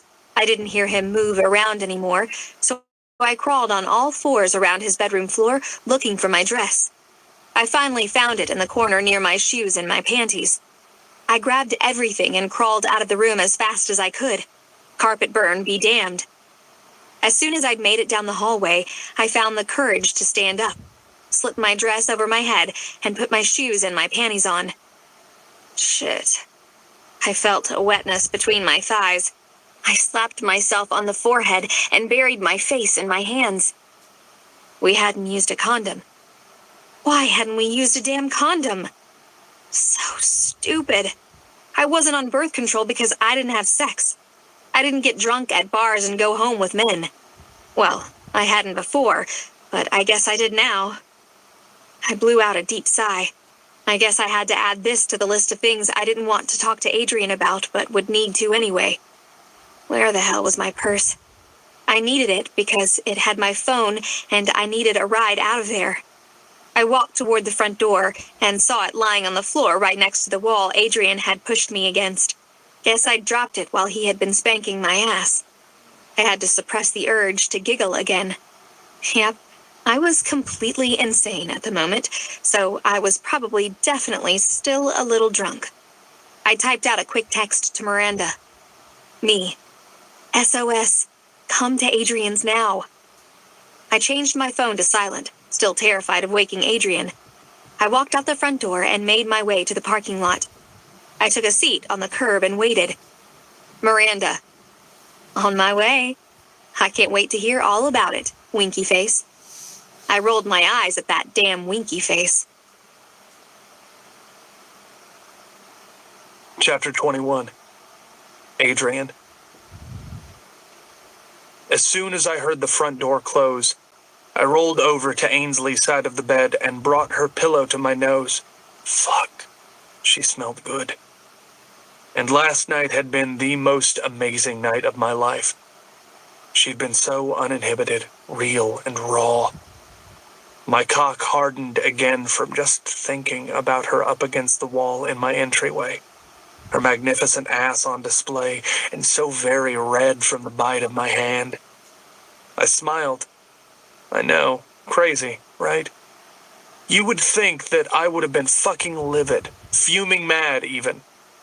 And maybe I should have been. But I wasn't. I fully anticipated Ainsley's freak out this morning. I'd even expected it, so when she'd tried to ease out the side of my bed this morning, I just pulled her back to me and mumbled a firm no.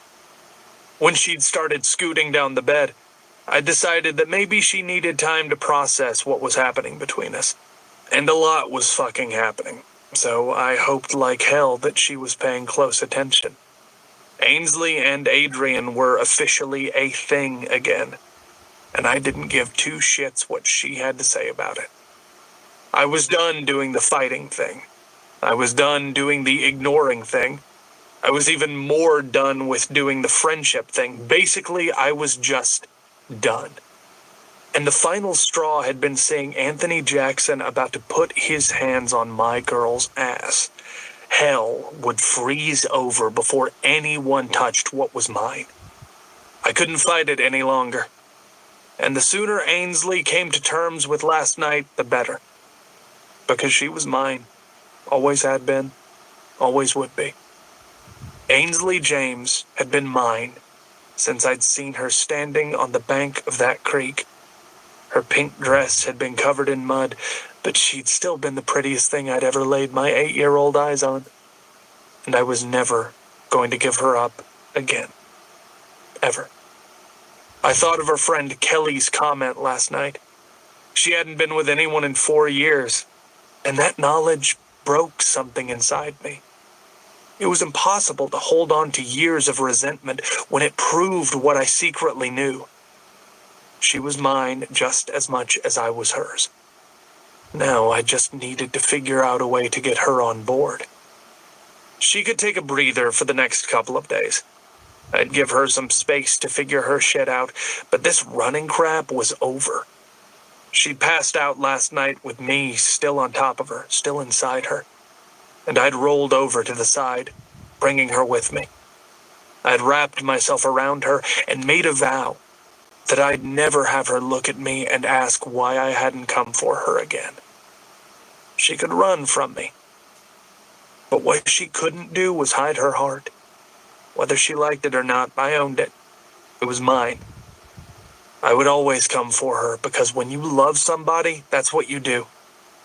You put up with bad because the good is just so damn great. And I wanted all of that greatness again. And I get it, even if I had to chase it down over and over again. I just finished making myself some lunch when I heard my front door open and Miranda say, "I hope you're decent because I just can't deal with that shit again today." "Yep, I'm in the kitchen." I put some chips on the plate next to my sandwich and Miranda took a seat at the bar across from me. "You hungry?" I asked. "God, yes, I'm starving and freaking exhausted," she said, rolling her head around on her neck. I smiled at her dramatics and grabbed the stuff to make another sandwich. "It's exhausting running around town picking up damsels in distress at 6:30 a.m., huh? Did our girl make it home okay?" I asked. Yep, I was fishing for information and Miranda knew it. Her sneaky smile was a dead giveaway. "I don't know. I can't remember. She might have, or she might be wandering the streets all alone." She pushed her bottom lip out and blinked a lot at me. "But an exchange of information might jar my memory," she said with a smile. I laughed out loud. So she had picked up Ains this morning, and it looked like she hadn't shared. Oh, this was too damn fun. "I don't know what you're talking about, babe," I said through my laughter. I set her sandwich in front of her and poured a Coke before stuffing my face with my own food.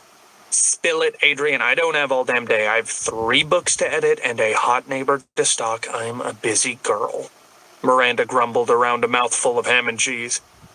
I pushed her Coke next to her plate and leaned against the counter, finishing my lunch.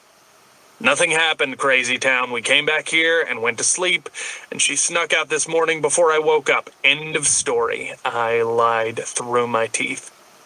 "You are so full of shit right now, Adrian, and I don't like it one damn bit. Tell your bestie all about your hot night of sex so I can live vicariously through you, please and thank you," Miranda said, picking at her chips. "I told you, stop calling me your bestie. That shit's for girls." I hated that bestie shit.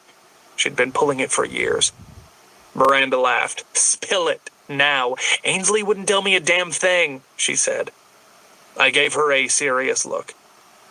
"Fine." I brought her back here, pushed her up against the wall, and spanked her ass in my foyer.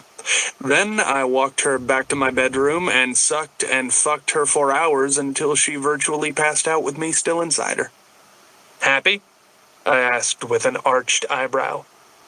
Her mouth dropped open and a chip fell out onto the counter. "You are lying.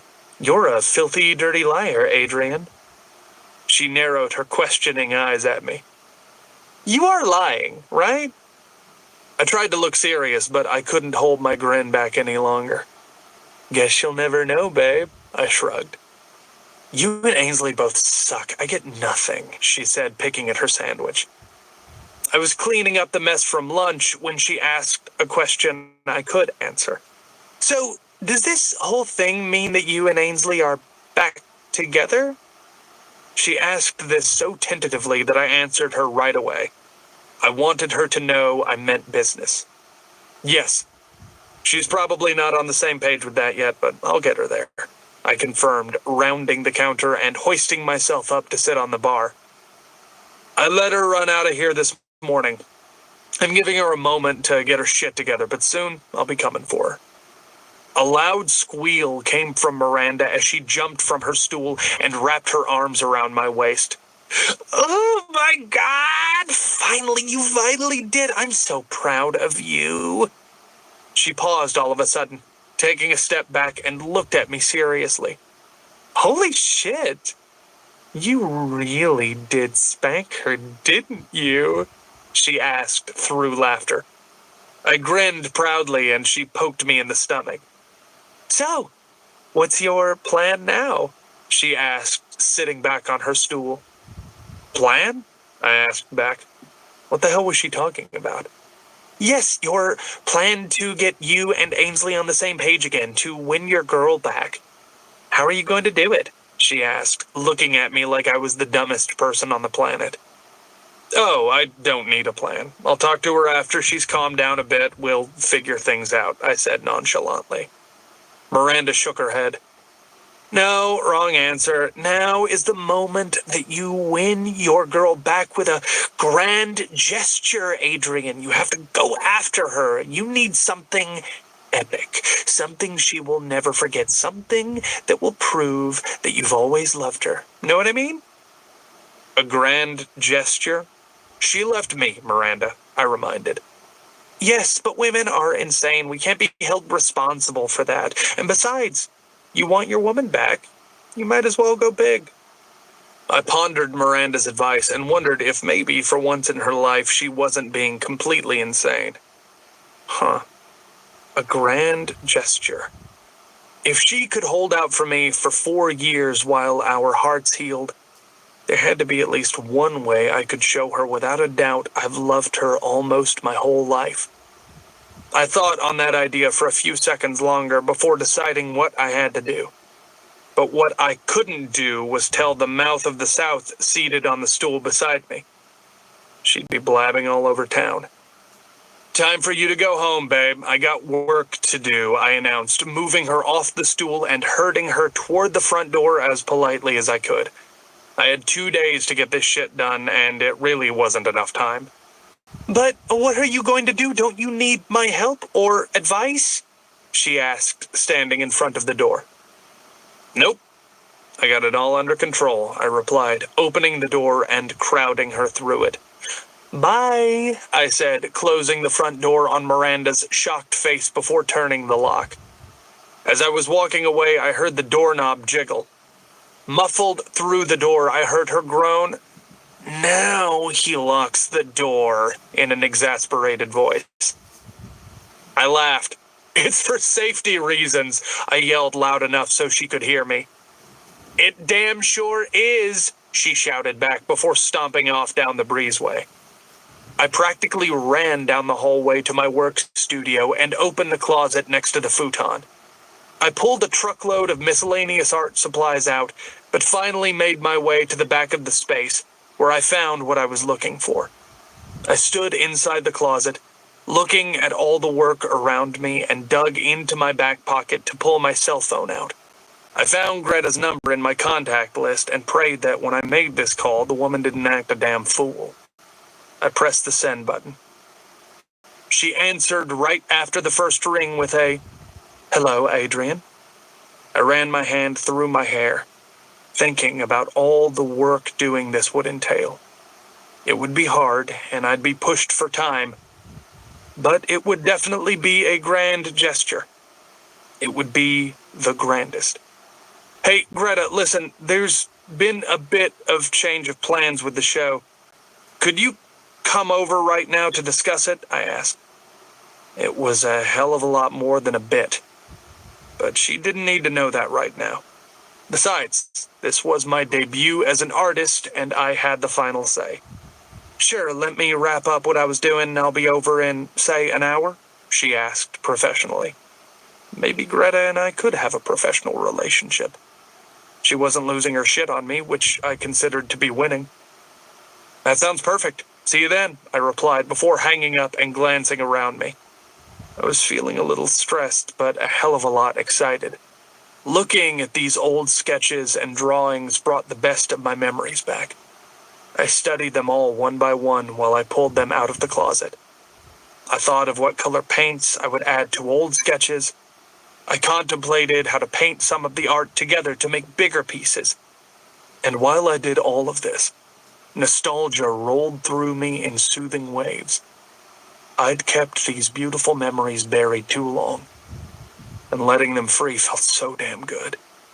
Ainsley Michelle James had been in my heart for as long as I could remember. I was only just realizing she'd been in my soul for just as long.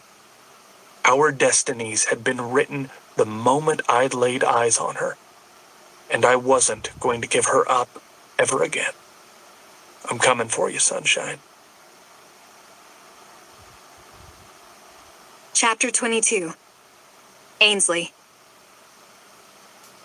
Oh, God. I feel like hell warmed over. Kelly groaned beside me. We were both lying in my full-size bed, freshly showered. Miranda had dropped both of us off this morning. She'd stayed for all of 2 minutes when she realized I wasn't going to spill the beans about Adrian and me. I knew where she was running off to. She and Adrian were very close now, and all I could do was hope that he wouldn't tell her about last night. Now it was early evening and we'd slept most of the day away. I needed to get up and make Mama some dinner, or at least do something productive. But the truth was, I felt like hell warmed over, too. I was never drinking again. Me too, girl. But I need to get up. I have things to do, I told Kelly. Did you stay at Miranda's last night? Not exactly, she answered, giving me an embarrassed grin. Stop the presses. Kelly was not the type of girl to just go home with a man. I knew I looked shocked because I was. Holy shit. Did you go home with a guy last night? I asked, sitting up in the bed. She laughed nervously and removed the pillow from under her head before placing it firmly over her face. She mumbled and groaned beneath it. What? I asked, staring down at my friend who was trying to smother herself with a pillow. Her next words were muffled by the pillow, but she repeated them louder. She was just clear enough that I barely made them out, but I had to have been mistaken because there was no way in hell. None. Tell me you didn't just say that you slept with Anthony last night? I shouted, trying to pull the pillow from her face, but she had strong drummer arms. Kelly, I yelled. She finally let the pillow go. I can't tell you that, Ains. Because I did. I went home with him and he totally rocked my world. She was smiling goofily at the ceiling, like memories of last night were running through her head. I shook my head. I was confused. How the hell did you end up with Miranda this morning, then? I asked. Her faraway smile disappeared, and all of a sudden, she looked completely pissed off. Well, I woke up this morning completely blissed out, and ready for round, 5. But Anthony got up and asked me to leave. I guess he doesn't do the morning after, she said, frowning. Oh, hell no. That man-whore did not throw my best friend out of his house. Are you fucking serious? Kelly, I will kill him. No, Miranda will kill him. She will kill him dead, I said.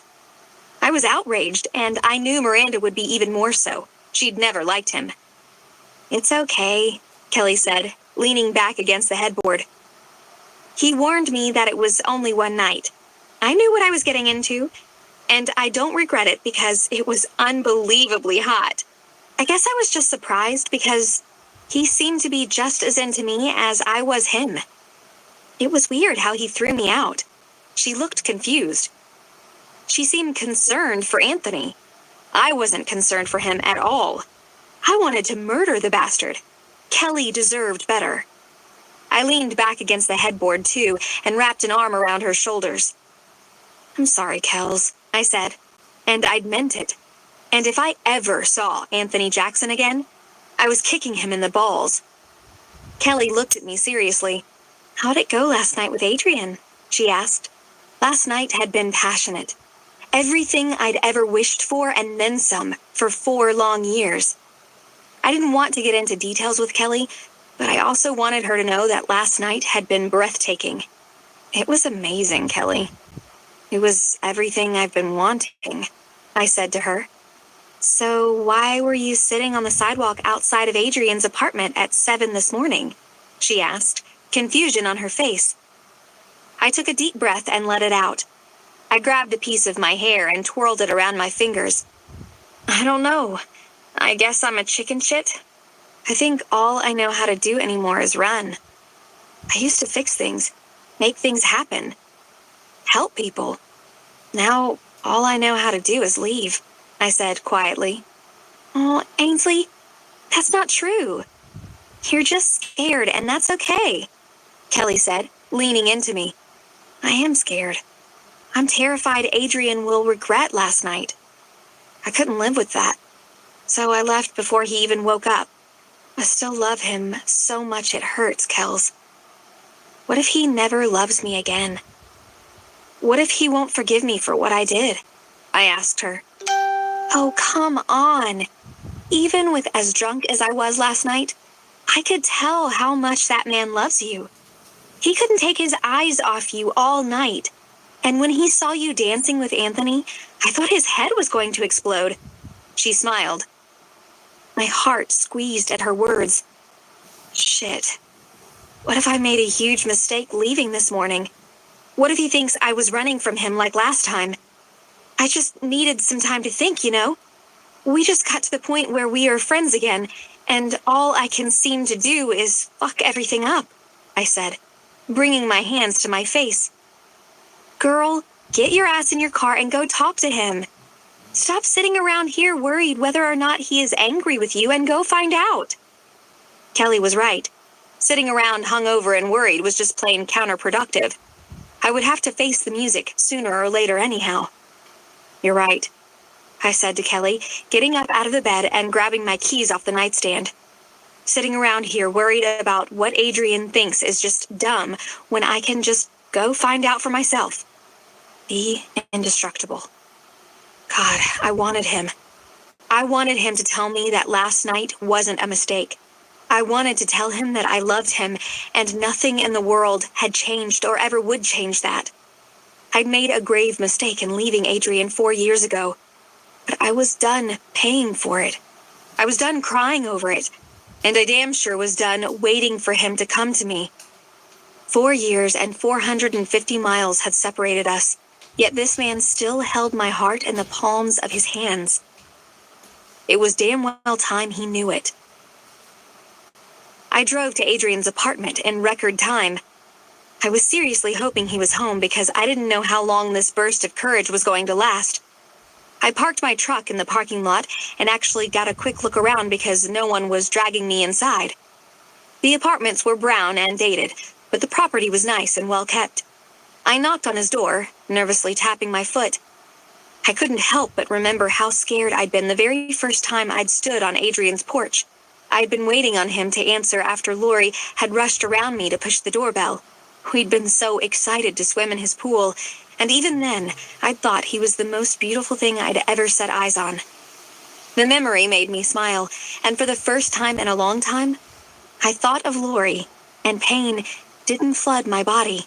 Agony didn't wrench in my heart. I rang the bell this time because he hadn't answered yet. The door opened, and the smile I was wearing instantaneously disappeared. There stood Blondie, and my heart firmly lodged itself in my throat. I'd just left there this morning, and she was there this evening? She looked at me questioningly, but all I could manage to do was to stare back at her with my mouth gaping. Yes? She asked condescendingly from her blood-red lips.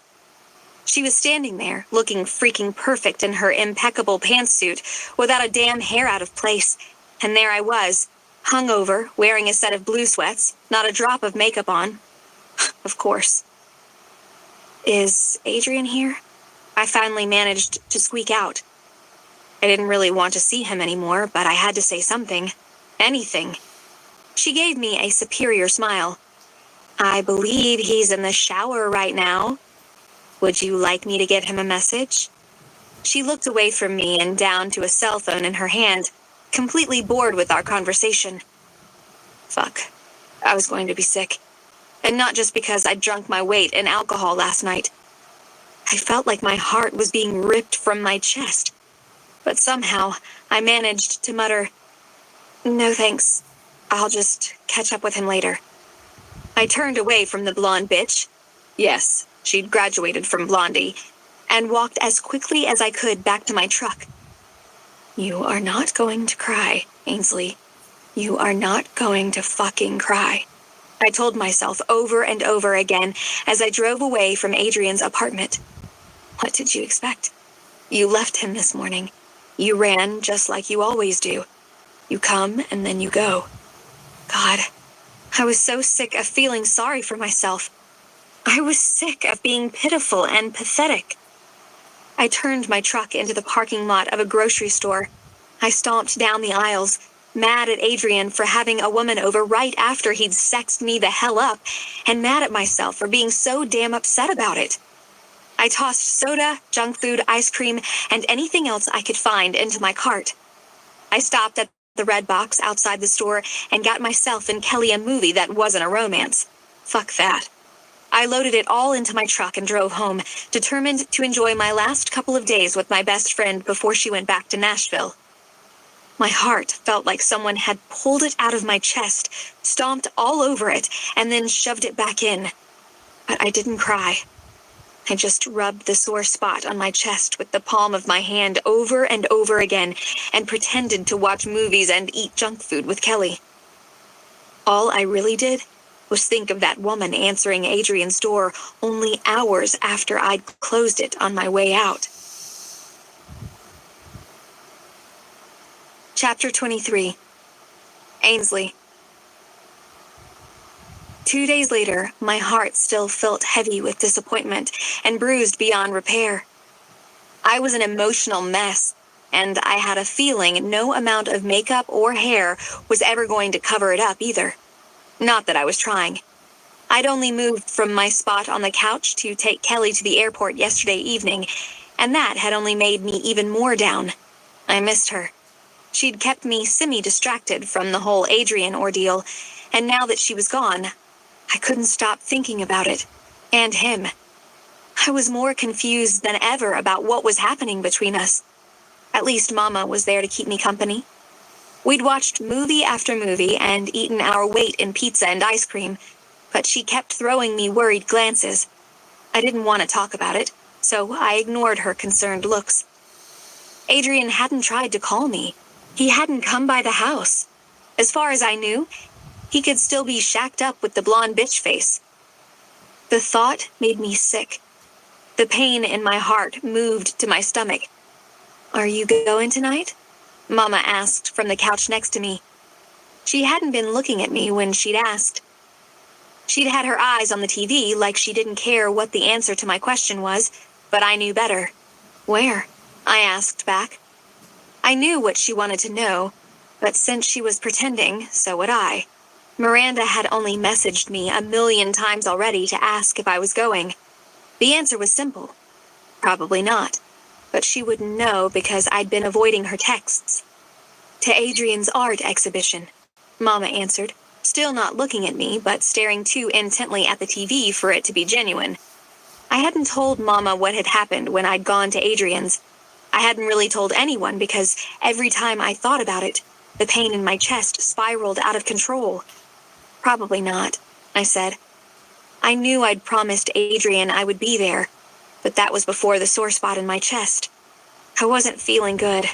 I didn't want to go anywhere, especially to see him. I placed my hand over my chest, willing the hurt away. Mama grabbed my hand off my chest and held it in hers. Baby, she said so softly that I looked at her. I don't have a clue what's going on between you and Adrian right now, but I do know this. The very best things in life are worth fighting for. And I know for a fact that you think Adrian is the very best. You've been in love with that boy since you were just a tiny thing. She got quiet for a moment like she was lost in her memories. Both of my girls loved him so much, she smiled. How could both of my babies love a boy so much if he wasn't the best? It's just not possible, Ainsley. And Lori would want you to have the best because you were her best. The ache in my chest intensified, and the tears I'd been keeping at bay for days spilled over. Oh, God, it hurt. I rubbed my sternum in slow circles. I'd lost so much when I'd lost Lori, and I didn't know if I'd ever get it back.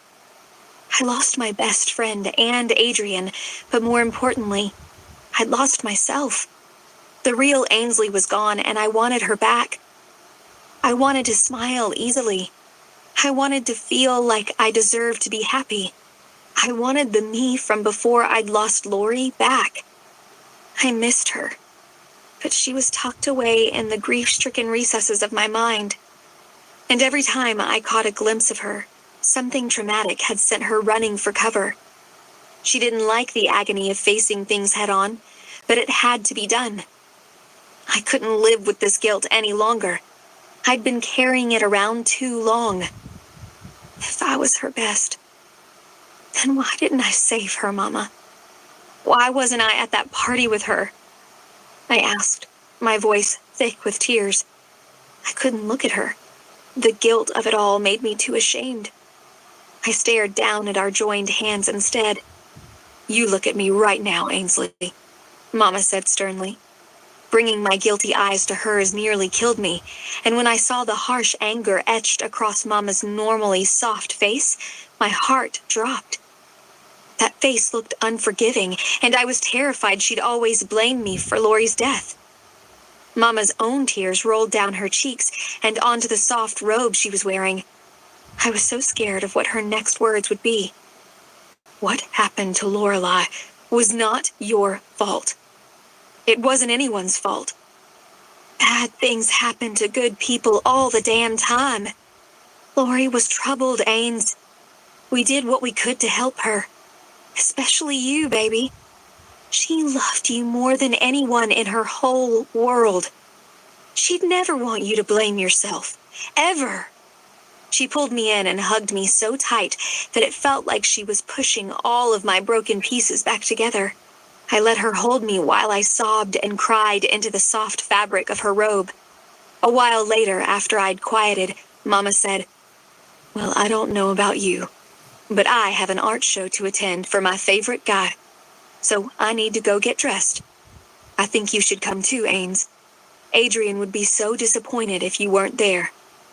I could see that she would be disappointed in me, too, if I didn't go. I pulled out of her arms and looked at her sadly. I don't know. I think I'm starting to finally realize that Adrian and I maybe aren't meant to be. So much has happened between us. And I know that a lot of that is my fault, but I can't keep blaming and feeling sorry for myself. I love him so much, Mama. But I'm so confused. She placed her hand over the sore spot on my chest. "Look deep in here, baby. That's where you'll find the answer," she said, before getting up and walking down the hallway toward her bedroom. I flopped my body back onto the couch, feeling emotionally drained, but somehow better after having talked to Mama. I felt lighter. I thought of calling Miranda and asking her what she thought I should do about Adrian, but I knew what her answer would be. The romantic in her had been rooting for us since we had been small children. I needed advice from someone who knew Adrian just as well as I did. Only I didn't have her anymore. Lori. If she had been there, she'd have told me what to do, and I would have listened because she had known Adrian and me better than we knew ourselves. I'd have just walked into her room, lain in her bed beside her, and asked her. I didn't have that anymore, but I still found myself walking down the hall with purpose and then pausing at the door to Lori's room. I faced it, placed my hand on the knob, and quickly twisted it before I could change my mind. It looked the same, completely untouched since we'd lost her. It was tidy like Mama had cleaned it, but every facet of Lori's life was still tucked away in this tiny room right where she'd left it. Her rock posters still adorned the walls. Her knickknacks still littered every available surface, and I felt happy at the familiarity of her belongings. I walked into the room, my heart thumping to the familiar beat of fear and anxiety. I sat stoically on the edge of her bed and looked around. Ponytail holders, makeup, chapstick, and pens lay on almost every available surface. Her black bedspread, which we'd picked out at the mall, was neatly made, and I forced myself to lie back on it. The moment my head hit the pillow, I smelled her. The sweet shampoo she'd used all of her life filled the air. I closed my eyes tight because the onslaught of emotion was almost too much to take. My body trembled and my heart raced. Through my tightly closed eyes, tears slipped down my face and onto her pillow. God, I miss you, I said into the quiet room, so overwhelmed with emotion that my voice sounded choked. Her smell almost fooled me into believing the inconceivable. I took a deep breath, taking more of her in. I'd missed that smell. I wish she were here right now. You'd know what to do about this whole Adrian mess. I felt ridiculous for talking to an empty room, but I was hoping for anything, just some kind of sign of what I should do. I scrubbed my hands over my still firmly closed eyes. This was laughable. A ghost wasn't going to help me figure my love life out. I envisioned Lori giggling her ass off in the afterlife while I lay there hoping for a damn miracle. I groaned out a laugh of my own and sat up on the bed, opening my eyes. My eyes zeroed in on Lori's pink and purple music box, the one Mama had gotten her for her 6th birthday. We'd spent that entire day twisting the tiny key on the bottom and opening the top, watching the ballerina turn and turn to the soft tinkling of a sweet song. I picked up the box and turned it over before twisting the little knob until it wouldn't go anymore. I placed the box in my lap, opening the lid. The soft sound of music filled the room, and the pretty pink ballerina spun and spun. I watched for the entirety of the song, wishing Lori were there with me. Once the music stopped, I went to close the lid, but a flash of silver caught my eye. Snuggled down near the ballerina's feet was a piece of jewelry. I pulled out a long, delicate chain with a locket in the shape of a heart dangling from it. Christ almighty. I remembered this locket. My breath froze in my chest. My hands shook as I cupped this precious piece of jewelry in my hands. I remembered that day all too well. It was Lori's birthday, and Adrian had given her this as a gift. She'd been so happy. I'd been so jealous and upset over it. The thought that he'd given her such an intimate gift had broken my teenage heart. I scoffed out loud at the ridiculousness of it now because Lori hadn't been the one to keep Adrian and me apart. It had been me alone. I'd never even looked inside that locket, too afraid to see Adrian and Lori there without me. I wasn't scared anymore. I pressed the tiny button on the outside of the heart with my thumbnail, and the locket sprang apart with ease. Oh my God, I breathed quietly into the empty room, because the contents of that locket were nothing like I expected. In fact, it was the exact opposite, because it was Lori's picture that was nowhere to be seen. On one side of the heart, there was a 14-year-old me, wild hair, bright green eyes, and a smile so free. One I hadn't seen in far too long. And nestled neatly into the other side was Adrian, his boyish face round with youth, his grin wide and toothy like I remembered, and that sweet smattering of freckles across his nose and his cheeks that made me smile so much that my cheeks hurt, made me smile now, too. I looked back and forth at our faces in the locket, so surprised that I could only continue to stare. It was Adrian and me inside, not Lori and Adrian. My heart was going 90 miles a minute, so I took a calming breath, but still, I was reeling with emotion, because I finally understood. It only took practically my entire life, but I got it. It had been Adrian and me all along. Thoughts of the two of us lying in his bed, me comforting him, him sitting at my feet on the porch while I played my heart out. Him telling me he couldn't help but kiss me for the first time in the practice room at school. These beloved memories bombarded me with their sweetness. They overwhelmed me with their love. He'd loved me just as long as I'd loved him. This locket was proof. I thought of how Lori had worn this locket for years, carrying Adrian and me around over her heart. and it filled me with such warmth, such tenderness. This was it. This was my sign. Fresh tears fell from my eyes, so I clenched them closed again, the locket still firmly in my grasp. I turned my closed eyes to the ceiling. "Thank you," I whispered to Lori, feeling an immeasurable amount of love and relief seep into me. I knew I'd always miss Lori, and some days would be hard. Some days, I'd remember her and smile. I just knew I needed Adrian by my side for all of those days. I looked at the locket again, rubbing my fingers over the tiny faces inside. And all Lori had just given me wasn't lost on me. She'd given me everything back. I'd lost myself. I'd lost Adrian. But I'd finally found us. In one of the most obvious places ever, tucked neatly inside Lori's heart. Chapter 24. Ainsley. I carefully placed the locket back in Lori's music box. Holy shit. I needed to get to Adrian. I needed to tell him that I loved him. I needed to apologize for having run, again. And I needed to do it now. "Mama!" I shouted, running from room to room. I needed to find her and tell her that I was going with her. Running all over the house didn't do me a damn bit of good. I looked in the driveway and Mama's car was gone. I checked the clock in the kitchen. Crap.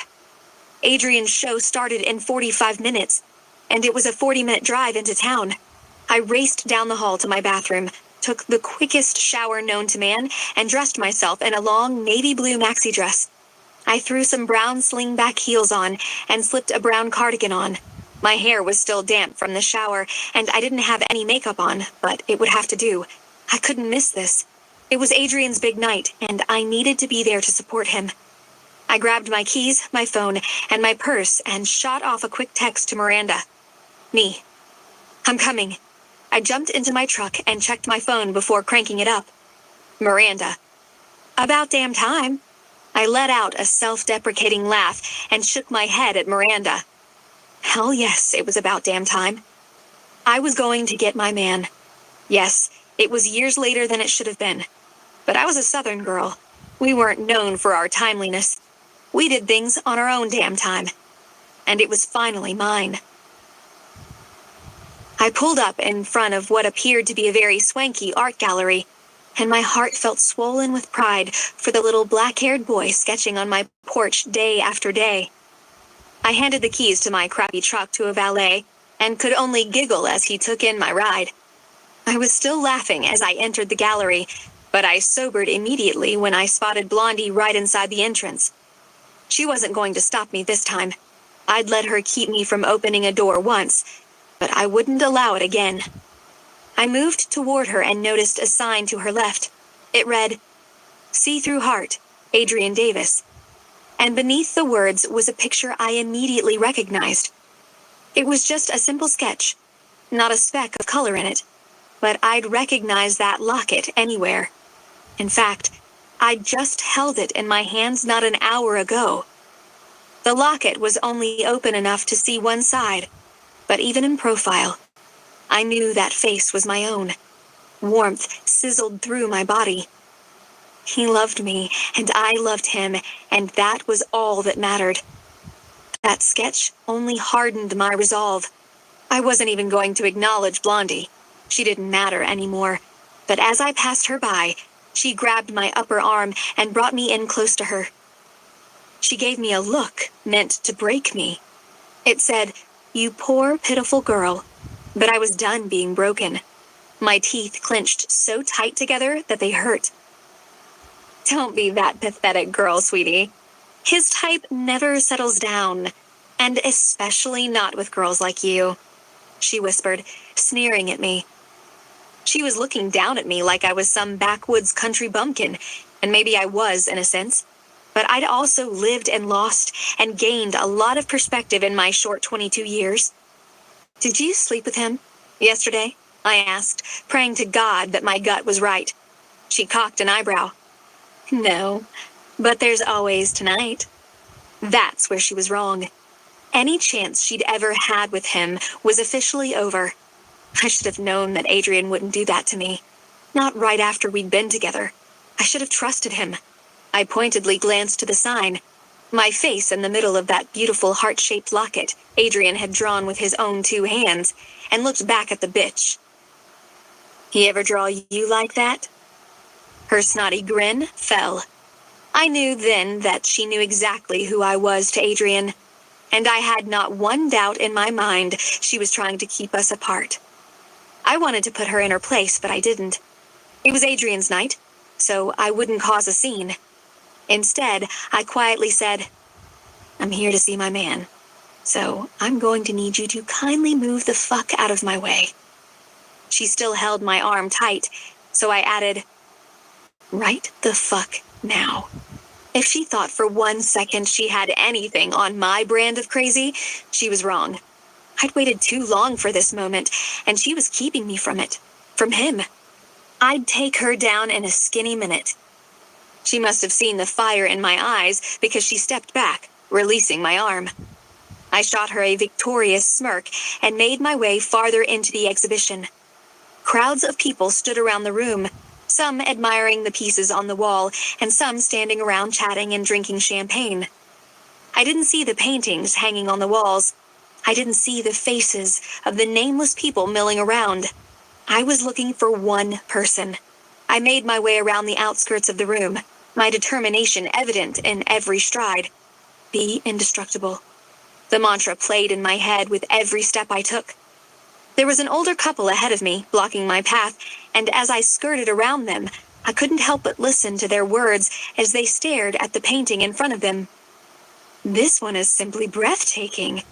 They are so beautiful together," the woman said, gazing at the painting. "Yes, I agree. And the contrast, it's beautiful. The power of light and dark in this one really sells it," the man said back to the woman.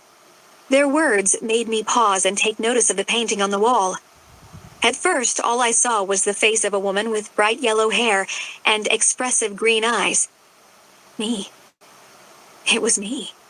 Protectiveness was etched across her face as she gazed down and to the side, where another canvas was pushed up against hers. My breath stilled.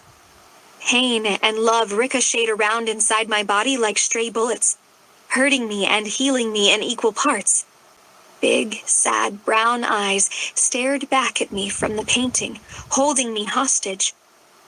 I didn't want to look away because I hadn't seen those eyes in so long. I stepped around the couple, admiring the painting, and walked closer. I wanted to study this girl's face. I wanted to see if every curve of her face, every wrinkle outlining her eyes, and every angle of her jaw were the same. I wanted to see Lori up close. It had been so long, and she looked so real.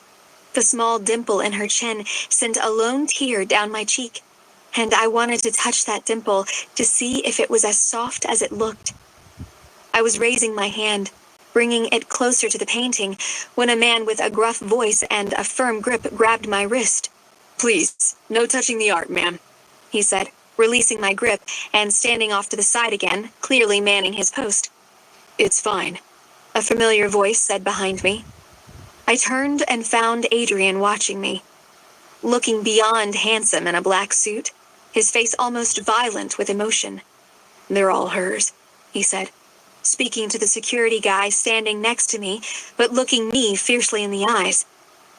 I turned my eyes back to Lori's painting, and then shifted my scrutinizing gaze back to my painting above hers.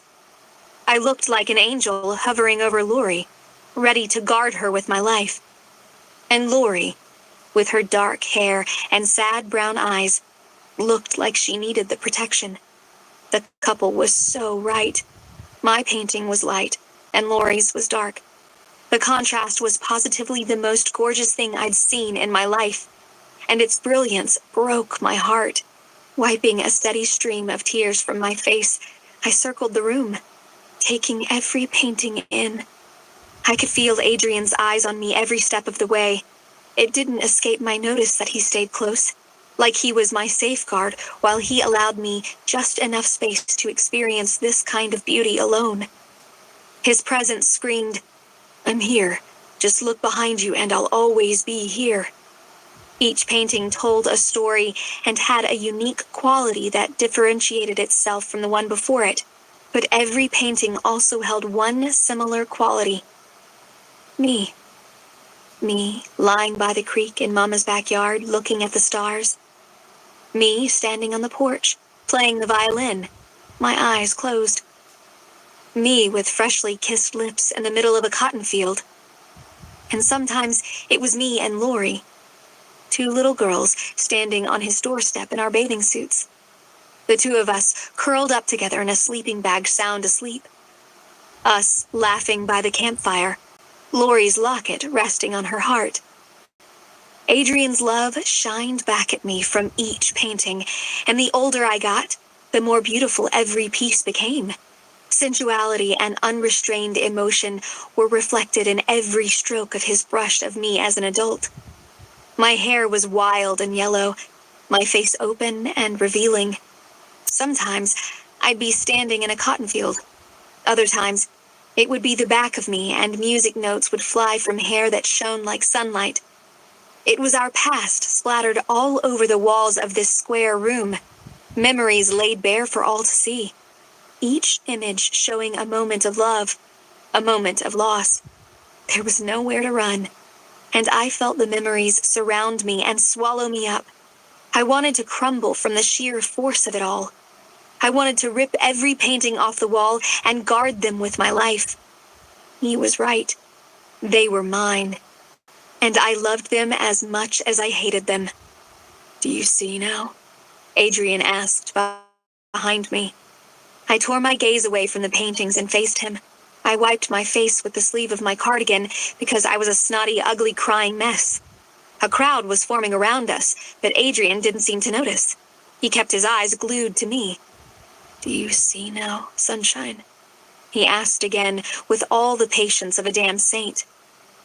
I wanted to hurl myself across the room and into his arms, to hug him, to shake him, to never let him go. I felt Miranda and Mama crowd in close behind me, ready to catch me if I fell. "See what?" I breathed at him. I'd said it so softly that I didn't even know if he had heard it, but I felt emotionally naked and so vulnerable in that moment. I felt so seen when all I wanted to do was hide. Adrian didn't flinch or react to my outburst. He only tenderly smiled at me. "Your story is written all over these walls, Ainsley. Literally. And it's beautiful. Yes, it was hard. And yes, I'd go back and change the way it ended if I could. But Ainsley, that's the past. And it made us who we are today, for better or worse. We lived it once, and I think it's time we get back to doing that." He took a step toward me and waved a hand around the room. "The future isn't on these walls." He tapped a finger over his heart and then motioned between us. "It's right here, sunshine. You and me. I know you feel it. We could be beautiful again." I didn't say anything because, what could I say? He was right. My life had been beautiful. And as I stared back at the people who had experienced it all with me, I realized that it still was. I'd lost somebody I'd loved so much, but we'd had an incredible life together. And I realized in that instant that I wouldn't trade one of those beautiful memories for anything in this world, not even the ability not to feel the pain Lori's absence left behind. I looked around the room again, seeing my story. Our story, really. Mine, Lori's, even Adrian's. He couldn't be seen in any of the pieces, but he was there in every stroke. His love reflected back at me in every painting. "I love you," I announced loudly into the quiet room. That was what I'd come for. Everyone was watching, and I'd already made a spectacle of myself. But what was one more act of insanity at that point? He smirked. "I know.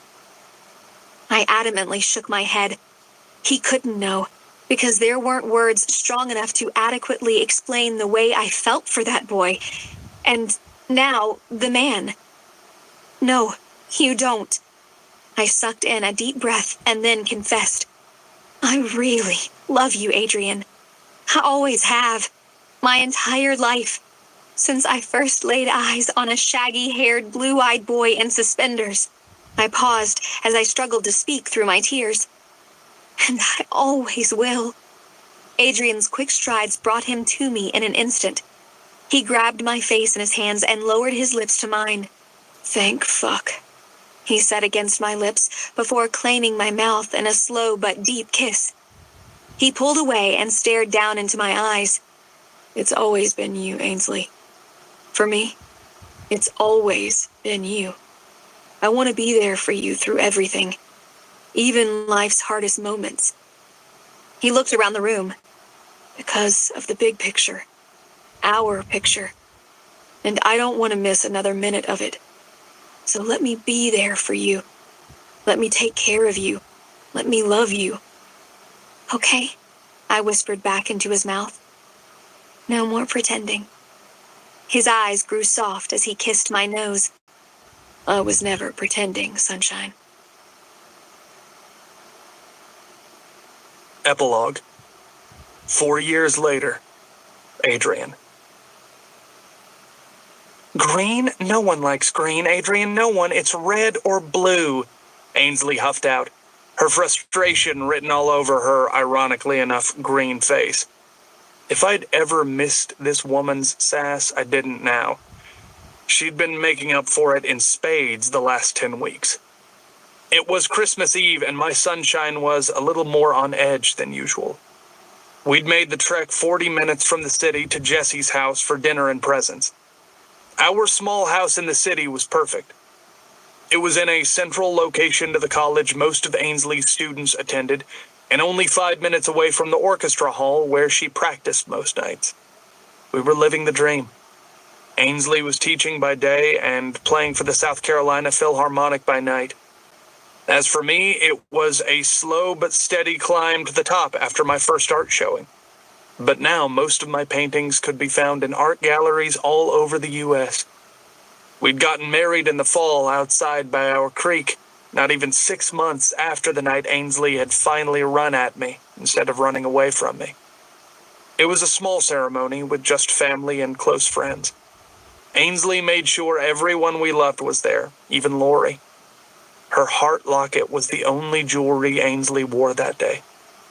Our marriage might have seemed too quick to others, but we were ready. We'd lost so much time already. Besides, we had belonged to each other nearly our entire lives. Now, we just had the piece of paper to prove it. It wasn't Christmas that had Ainsley on edge, though. She was excited to share the news we'd been keeping secret for the last 5 weeks. She was also sick as a dog. This baby was kicking both of our asses.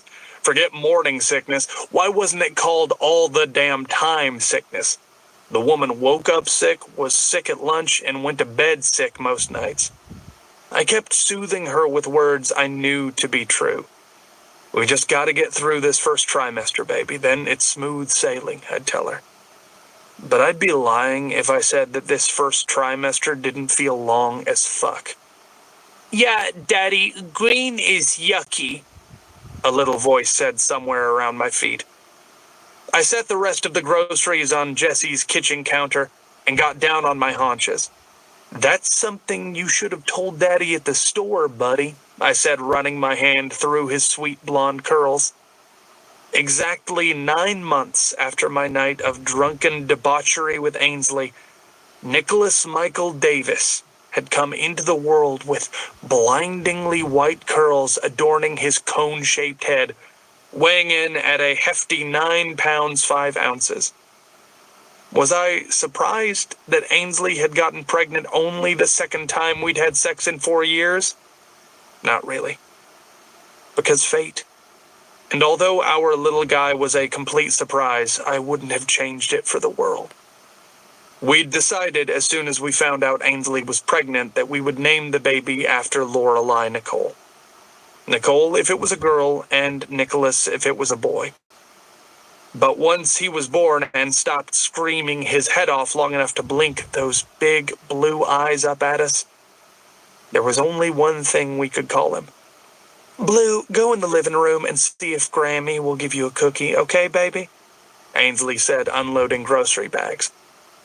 I came up behind her, resting my chin on her shoulder and wrapping my arms around our unborn child resting safely inside Ainsley's still flat stomach. It's just Gatorade, sunshine, I whispered. I immediately felt her stiff body melt into me. She did that every single time I called her sunshine, and I fucking loved it. All of her worries seemed to melt away at that word. I also used it to my advantage when I was in trouble, like any smart man would do. Ainsley turned her body in my arms until she was facing me. I know, but it's the only thing keeping me going right now. I can't keep anything down. She buried her face in my chest and moaned like she was in pain. I wanted to take her home so she could, God forbid, rest or put her feet up and watch a movie for a while. But I knew there was no place she'd rather be than with her family. So instead, I rubbed my hands up and down her back and kissed the fragrant spot right beneath her hairline. She loved my mouth in that spot almost as much as I did. You want me to go back to the store? Everything closes at noon, but I can make it if I go now, I asked in all seriousness.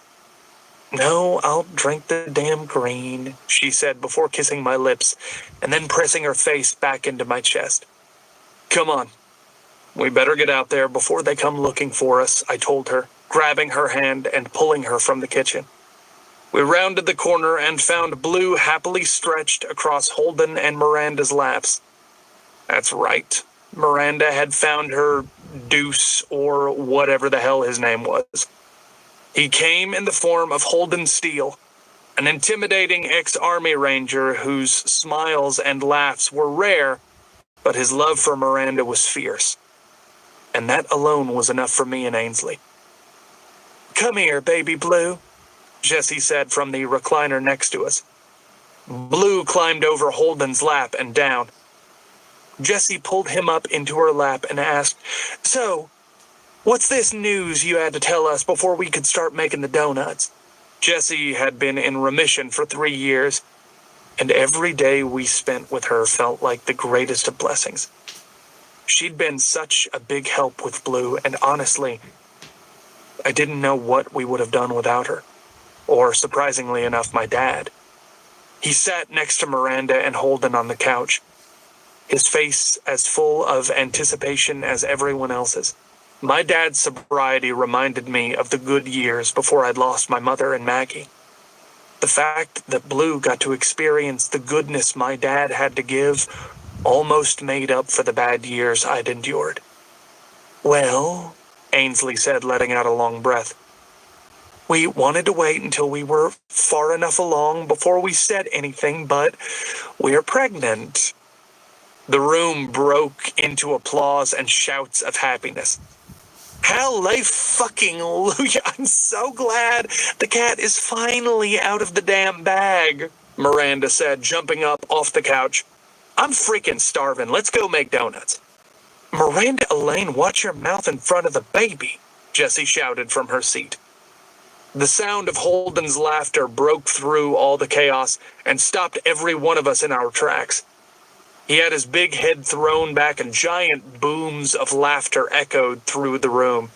We all just stared. No matter how many times we saw it, it was still shocking. It was odd to see his face transform so completely.